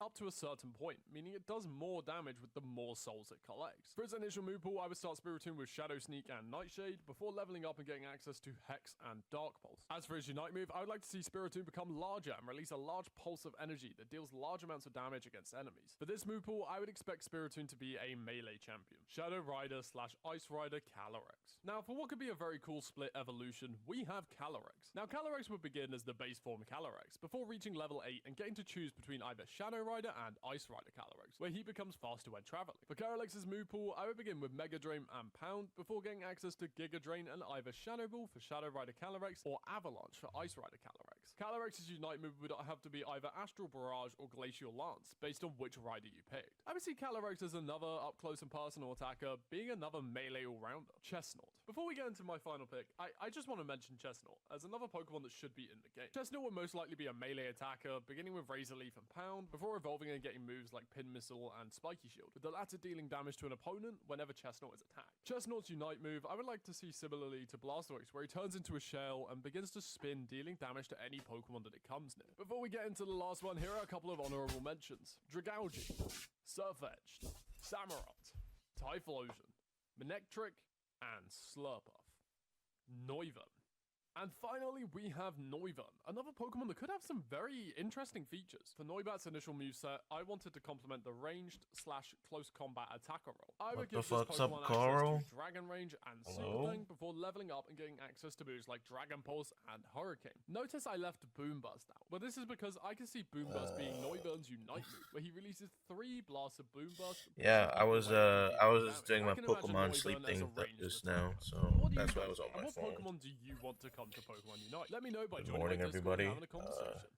Good morning. Pokemon has good had afternoon, good thousands night. of products produced in their 25-year time span, but for all the products we see in the West, there are hundreds, if not thousands, more exclusive to Japan. So in this video, we're going to be looking at 20 Pokemon products exclusive to Japan, and we're going to start with one of the weirder exclusive products that we never got access to in the West, and that is Pokemon trainer statues. We have gotten a lot of Pokemon statues in the West, but the Pokemon Company has also made countless collectible figures and plushies for iconic trainers from the games, anime, and manga. Some of the more noticeable products include this plush version of Alistair, this statue figure of Brendan from the Generation 3 games, and my personal favorite set of statues, the Tamaratomi Yummy Sweets figures including Pokemon like Mew, Gumi, and Drifloon. Drifloon, again, on a figure. Don't buy your kids ice cream in Japan, I guess. Up next, we have the world of Pokemon hair accessories, where we have the Pokemon hairbands, which have not as of yet been officially released in the West. Some of the Pokemon they use for these hairbands include Snorlax, Gengar, and Ditto. While on the topic of clothing, let's also throw in this set of drawstring bags that can't be that hard to produce with States, featuring Pokemon like Raikou and Rayquaza. It's such a cool product that I wish we had over here in the West. Pokemon cards have become a huge part of the Pokemon TCG, and we're going to talk about some of the rare Pokemon cards in a bit, I promise. But for now, let's talk about the countless Pokemon sleeves that are exclusive to Japan. These card sleeves are pretty cheap to make, and I'd imagine the profit margin for these products is immensely high, so why not make them for the West? It's truly a shame, as some of these exclusive card sleeves are really awesome, and if there isn't a Pokemon you like in the Western release of card sleeves, just check these ones out, as I can guarantee it has been released in Japan. In recent episodes, we have spoken about Pokemon kitchenware, and this had us looking into some of the rarer products out there. While we were looking, we found a plethora of Japanese exclusive kitchenware, but to keep this video under 10 hours long, we have found one of these lines of kitchenware that I personally believe are some of the coolest designs I've ever seen. These are the Hanten Mamazara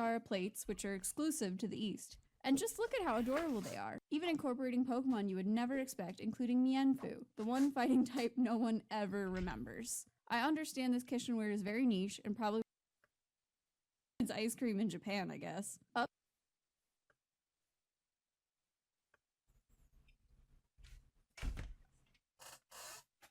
Wow, what a night. What a night.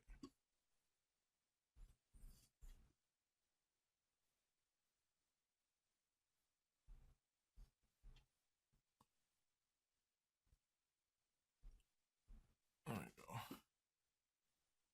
Pause. Save state. Okay. Wow. How's everyone's morning? How's everyone? Jesus. Okay. Hold on. I'm trying to see what's going on. Don't need that anymore. Property.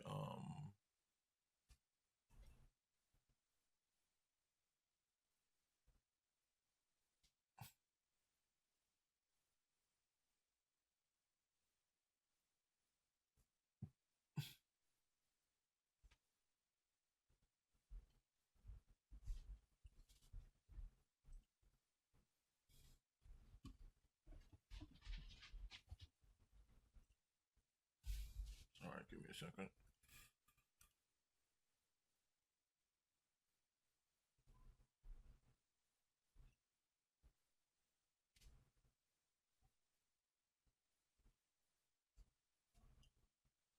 Okay.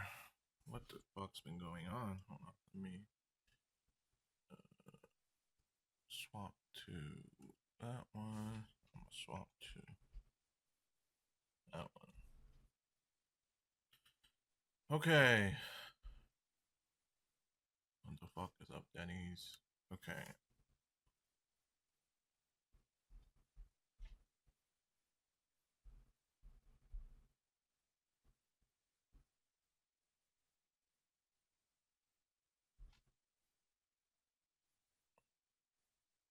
Yeah, unfortunately, Joe, the thing you added, never. I don't think I ever got. Wait, did I ever get to it? I don't know. I put a couple hour stuff like fact videos in queue. I don't know if it ever happened.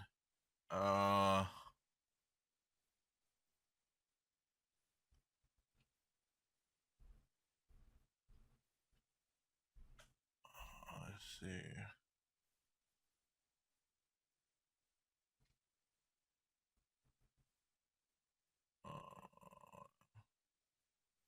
So I'm just reading chat log that I missed earlier. Thank you, Red. Popped in a few times. Good luck. Emerald. I'm at school and you're still going at it. It's an AI. It is an AI, yeah. It's a bot for anybody curious. A bot made by a guy named 40 Cakes.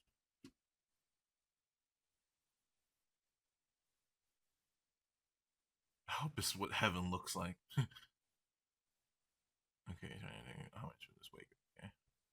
79 resets for. I'm so jealous. Okay. Okay, I think I'm back. Okay, let me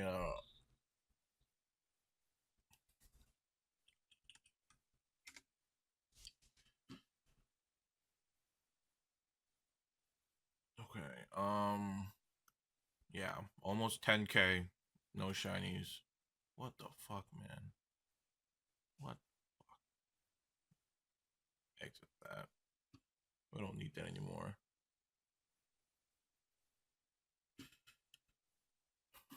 Wow.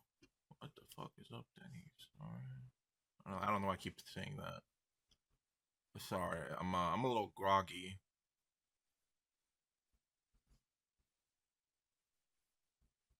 Ash Ketchum's main mascot is coming to a close after 25 years.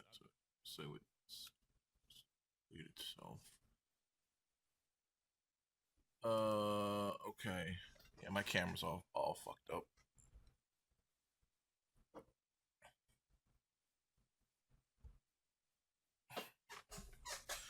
I'll be honest. Miserable sleep yesterday. Pretty miserable. I think I went like 3 hours in. I woke up. I'm like, it's so hot. Blah blah blah. And it really was. You gotta imagine. I'm in a room. I'm in a room with two computers going blasting. So and with a little bit of like light on me the whole time, and another laptop shining on me, it gets a little warm. It gets a little warm, just a wee bit.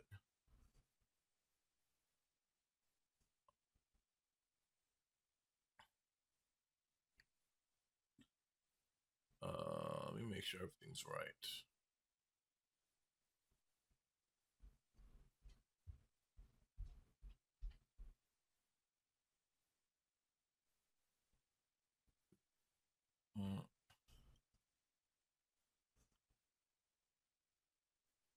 Yeah, might as well here. We could just do the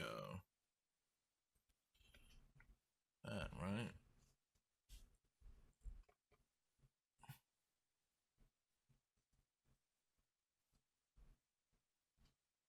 Gotta make sure my volume's working right. Hold on.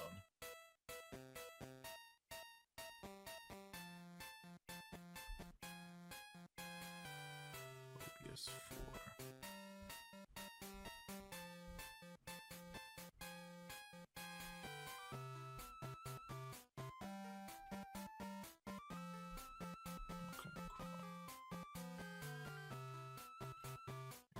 I messed with some of my OBS settings, so it's probably a little fucky. So I gotta make sure that's all good.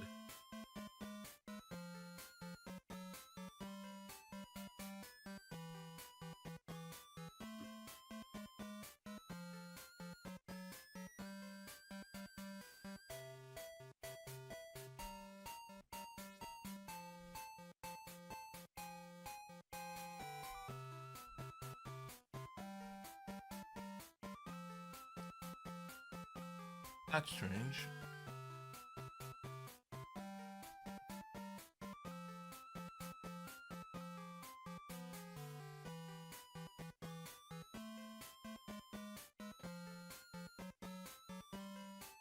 How much you want for the covers? Bruh. Oh man. Wow. So I think I said yesterday night, I was like, I'm gonna do the sleep stream, then later. Sorry, my alarm just went off. I was like, I'm gonna do the sleep stream, then we'll wake up, then a few hours later, I'll do the Thursday, right? Oh shit, here we go.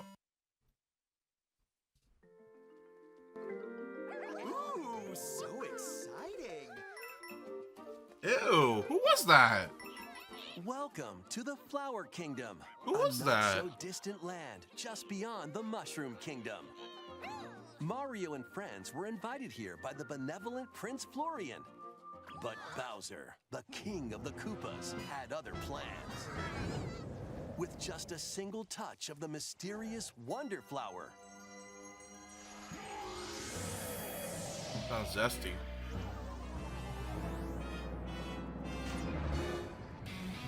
Bowser merged with Prince Florian's castle. Oh, it's a castle now?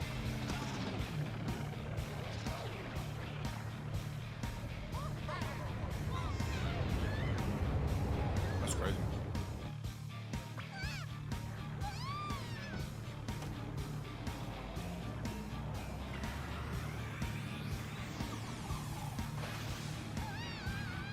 Wow. Thanks to his newfound power, chaos spread across the land. Now, it's up to Mario and friends to stop Bowser and save the Flower Kingdom. Yoshi! Wait, who's the guy in the back? Why does he look familiar? Who was that? In this presentation, we'll go over what's What the new heck? in Mario's latest 2D side-scrolling adventure. I don't know why the Super the Mario audio's not Brothers showing up Wonder for Game. TikTok. Let's jump in. Zero idea why the This audio's not is going the there. Flower Kingdom. It's made up of 6 distinct worlds that circle the Petal Isles, making a total of 7 areas to explore. Your adventure begins among the tubular hills of Pipe Rock Plateau.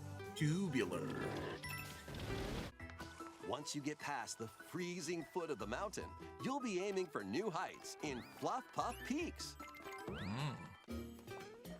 Many Ew. trials await amidst the picturesque What an scenery ugly and snail. radiant cascades of shining falls.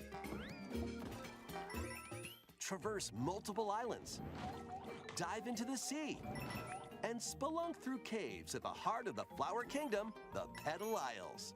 There's also an arid desert with white sand as far as the eye can see. An uncanny forest lined with giant mushrooms. Can't do anything about that A now. scorching hot world full of Unless molten Twitch can hear magma and more. A rich variety of courses await in each world. Move around the map in each world to select a course. I play can even Pokemon walk Go at freely all? through open Eh, areas you on and find. off. In these spaces, On if and you're off. not quite ready to take I think on they're a bringing the particular charm. course, If anybody you can cares, they're try bringing a like a different one instead. Charmander community them in day any order back you or like. something. I don't know if it's recent or Once if you it's play happened the course, already. you can quickly come back to it through But I the saw like a courses Reddit post menu. about it. It's an easy way to find the ones you want to play again. No shiny. While in courses, you might notice some talking flowers. Get close and Onward and upward. How'd you get up here? What a pretty sunset. they'll talk to you. livening up your adventure. I wonder what Goombas taste like. They might give you hints. Wonder if you can get over there. Or coins. You'd share your water with me?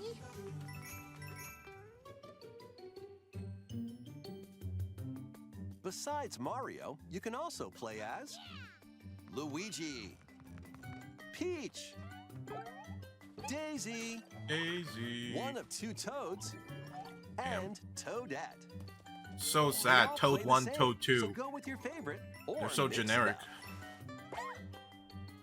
The Yoshis and Nabbit, on the other hand, Nabbit. won't take Is damage. the They're a Nabbit great from choice if the you're looking for Rabbits? a more easygoing experience. Like from the Rabbit Mario Although they'll crossover? still lose a life if they fall I down don't a know who pit, that is. So watch That's your what step. it feels Additionally, like. the Yoshis can flutter jump, eat objects, and spit them back at enemies. Speaking of enemies, here are some of the new ones. Yeah, the you'll only thing find. really stopping me from playing Pokemon Go is will just copy not the having. I player don't have and enough jump like when access you to a jump. consistent gym or Pokemon Center. Melon piranha plants will spit seeds from their mouths. Melon piranha plants? Condarts will fly That's at you wild. and stick their beaks where they don't belong. When conchs attack, they'll even plow through goo. Conchs. Whoa. Mumsies can be unraveled if you position yourself just Mumsy. right. Mom-Mas will eat anything that comes too Mama. close to their gaping mouths. There are plenty more new enemies for you to discover as well. Goombas, Koopa Troopas, Boos, Locky Twos, and other familiar foes are That piece also of here. shit. Next, let's look at the new power-ups you can find. In elephant form, make the most of your nose and your size. Swing your trunk to attack enemies. I thought about Destroy blocks, doing like spoofing, and even so I can do actually this. like go to different places for like specific In stuff. this form, you can easily break through blocks So it's and too much dash work. across large gaps. See? If Wow. you store water in your trunk and spray it out, who knows what might happen? Thank you. That trunk sure is useful, huh? It's not just Mario, though. Luigi, the Toads,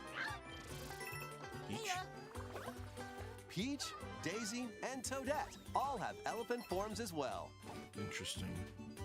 The bubble form allows you to blow The light, Boobao. floating Okay, that's bubbles. pretty fire. They can be used to capture and defeat enemies. I from a just like the distance. colorway. I'm a big fan They'll of also the drift toward Mario nearby Luigi foes. pink red colorway. You can take care of enemies surrounding you in one go, defeat typically impervious foes, and knock out baddies on the other side of walls. You can even jump off them, like platforms.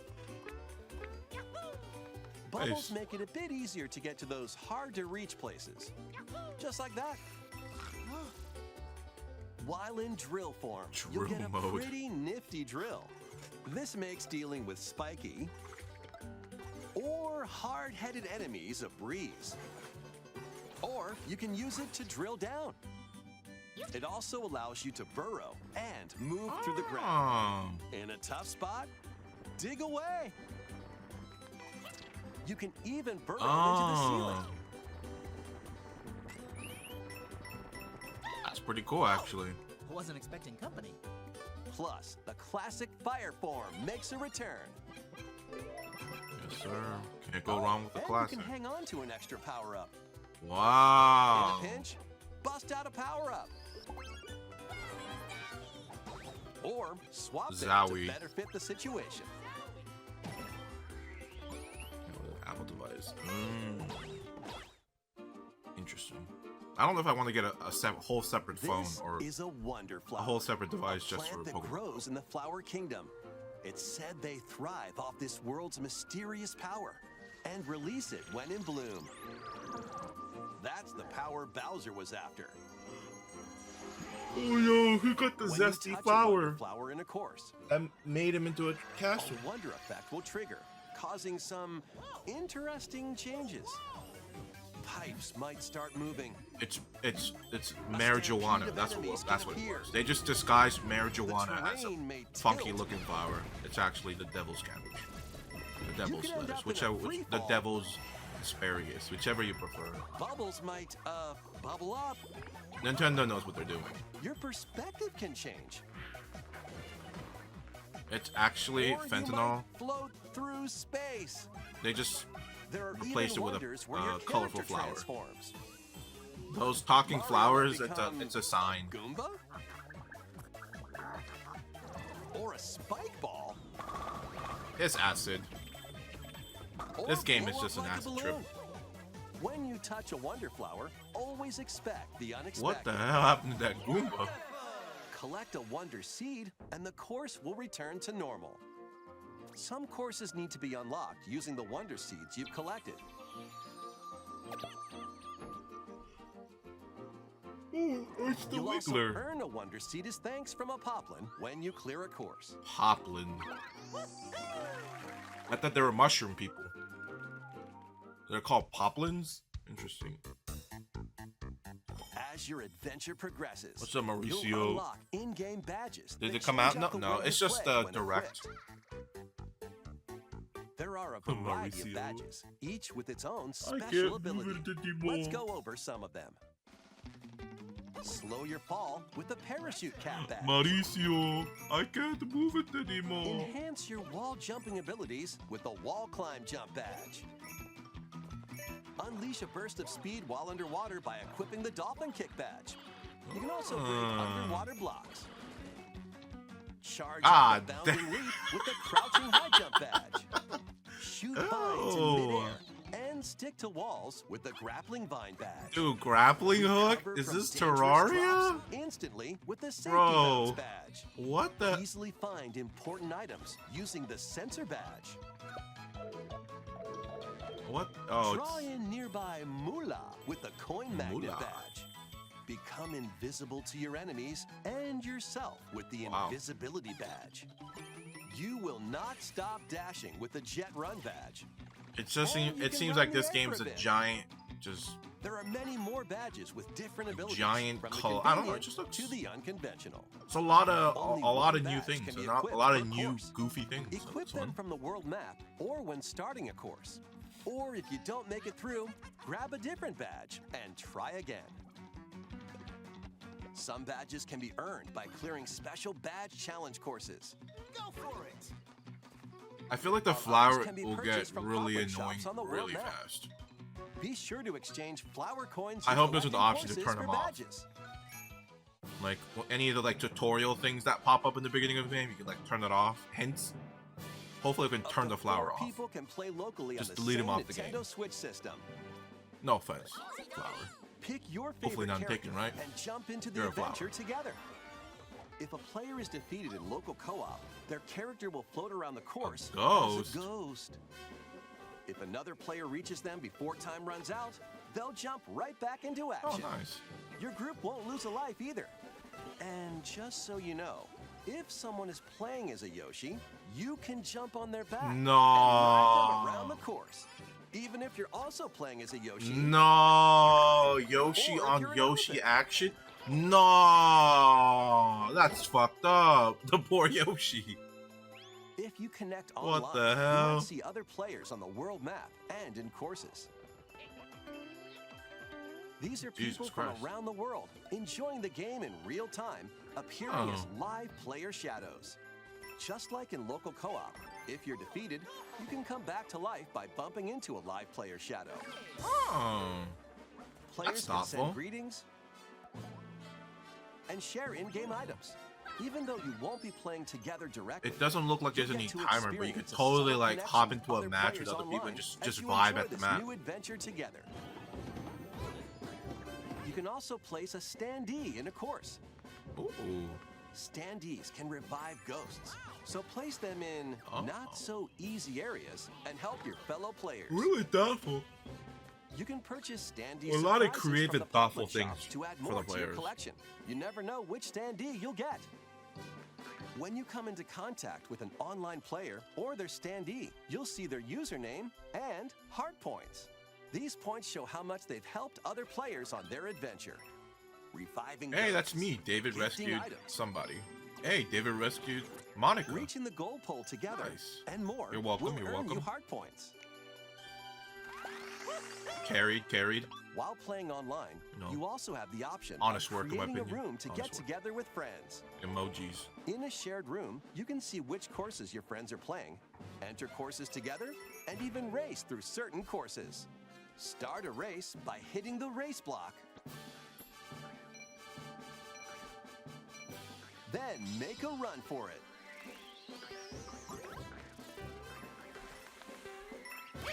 Reaching the goal pole isn't the only way to finish a race, though. Damn, get In fucking some rolled, courses, everybody. You'll need to grab a wonder Jesus. seed or defeat Just a a boss sneak peek instead. of what I'll do to my friends. Beat them in the race. Whether you're casually connecting with players from around the world or syncing My up with imaginary for friends. riveting races, NPC you number can 1, enhance NPC your number 2, and experience NPC number with 3. online play.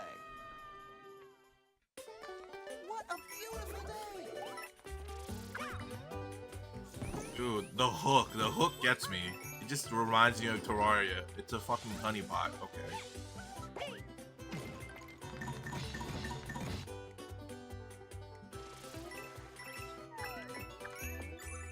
Dude, Yoshi on... Damn, they killed the Yoshi. What the hell? Yoshi on Yoshi action is crazy. Jump into the unexpected with Mario and Friends when Super Mario Bros. Wonder launches on the Nintendo Switch system October 20th.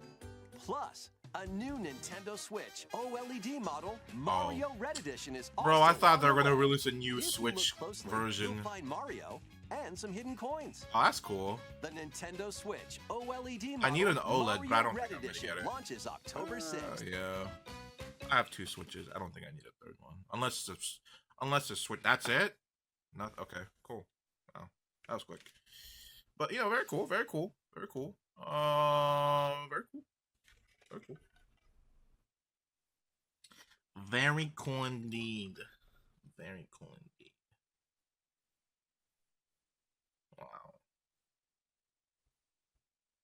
Wow. I hate to be the bearer of bad news for everybody. And whoever's still here. It is 10:16 in the morning, Eastern time. I'm surprised I haven't woke up right before the direct. I thought when I woke up midnight, middle of the night, I was like, slightly agitated, I'll be honest.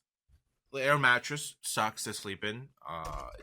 Miserable. There's nothing great about the air mattress. It fucking sucks. Wow. Miserable. I thought I wasn't gonna wake up in time. I thought I was just be pissed, but I'm as humans do, we adapt. We adapt. But I'm gonna probably call here for today. I did say yesterday I was gonna stream today. Probably not. I think I might. I got stuff to catch up. Now that I think about it.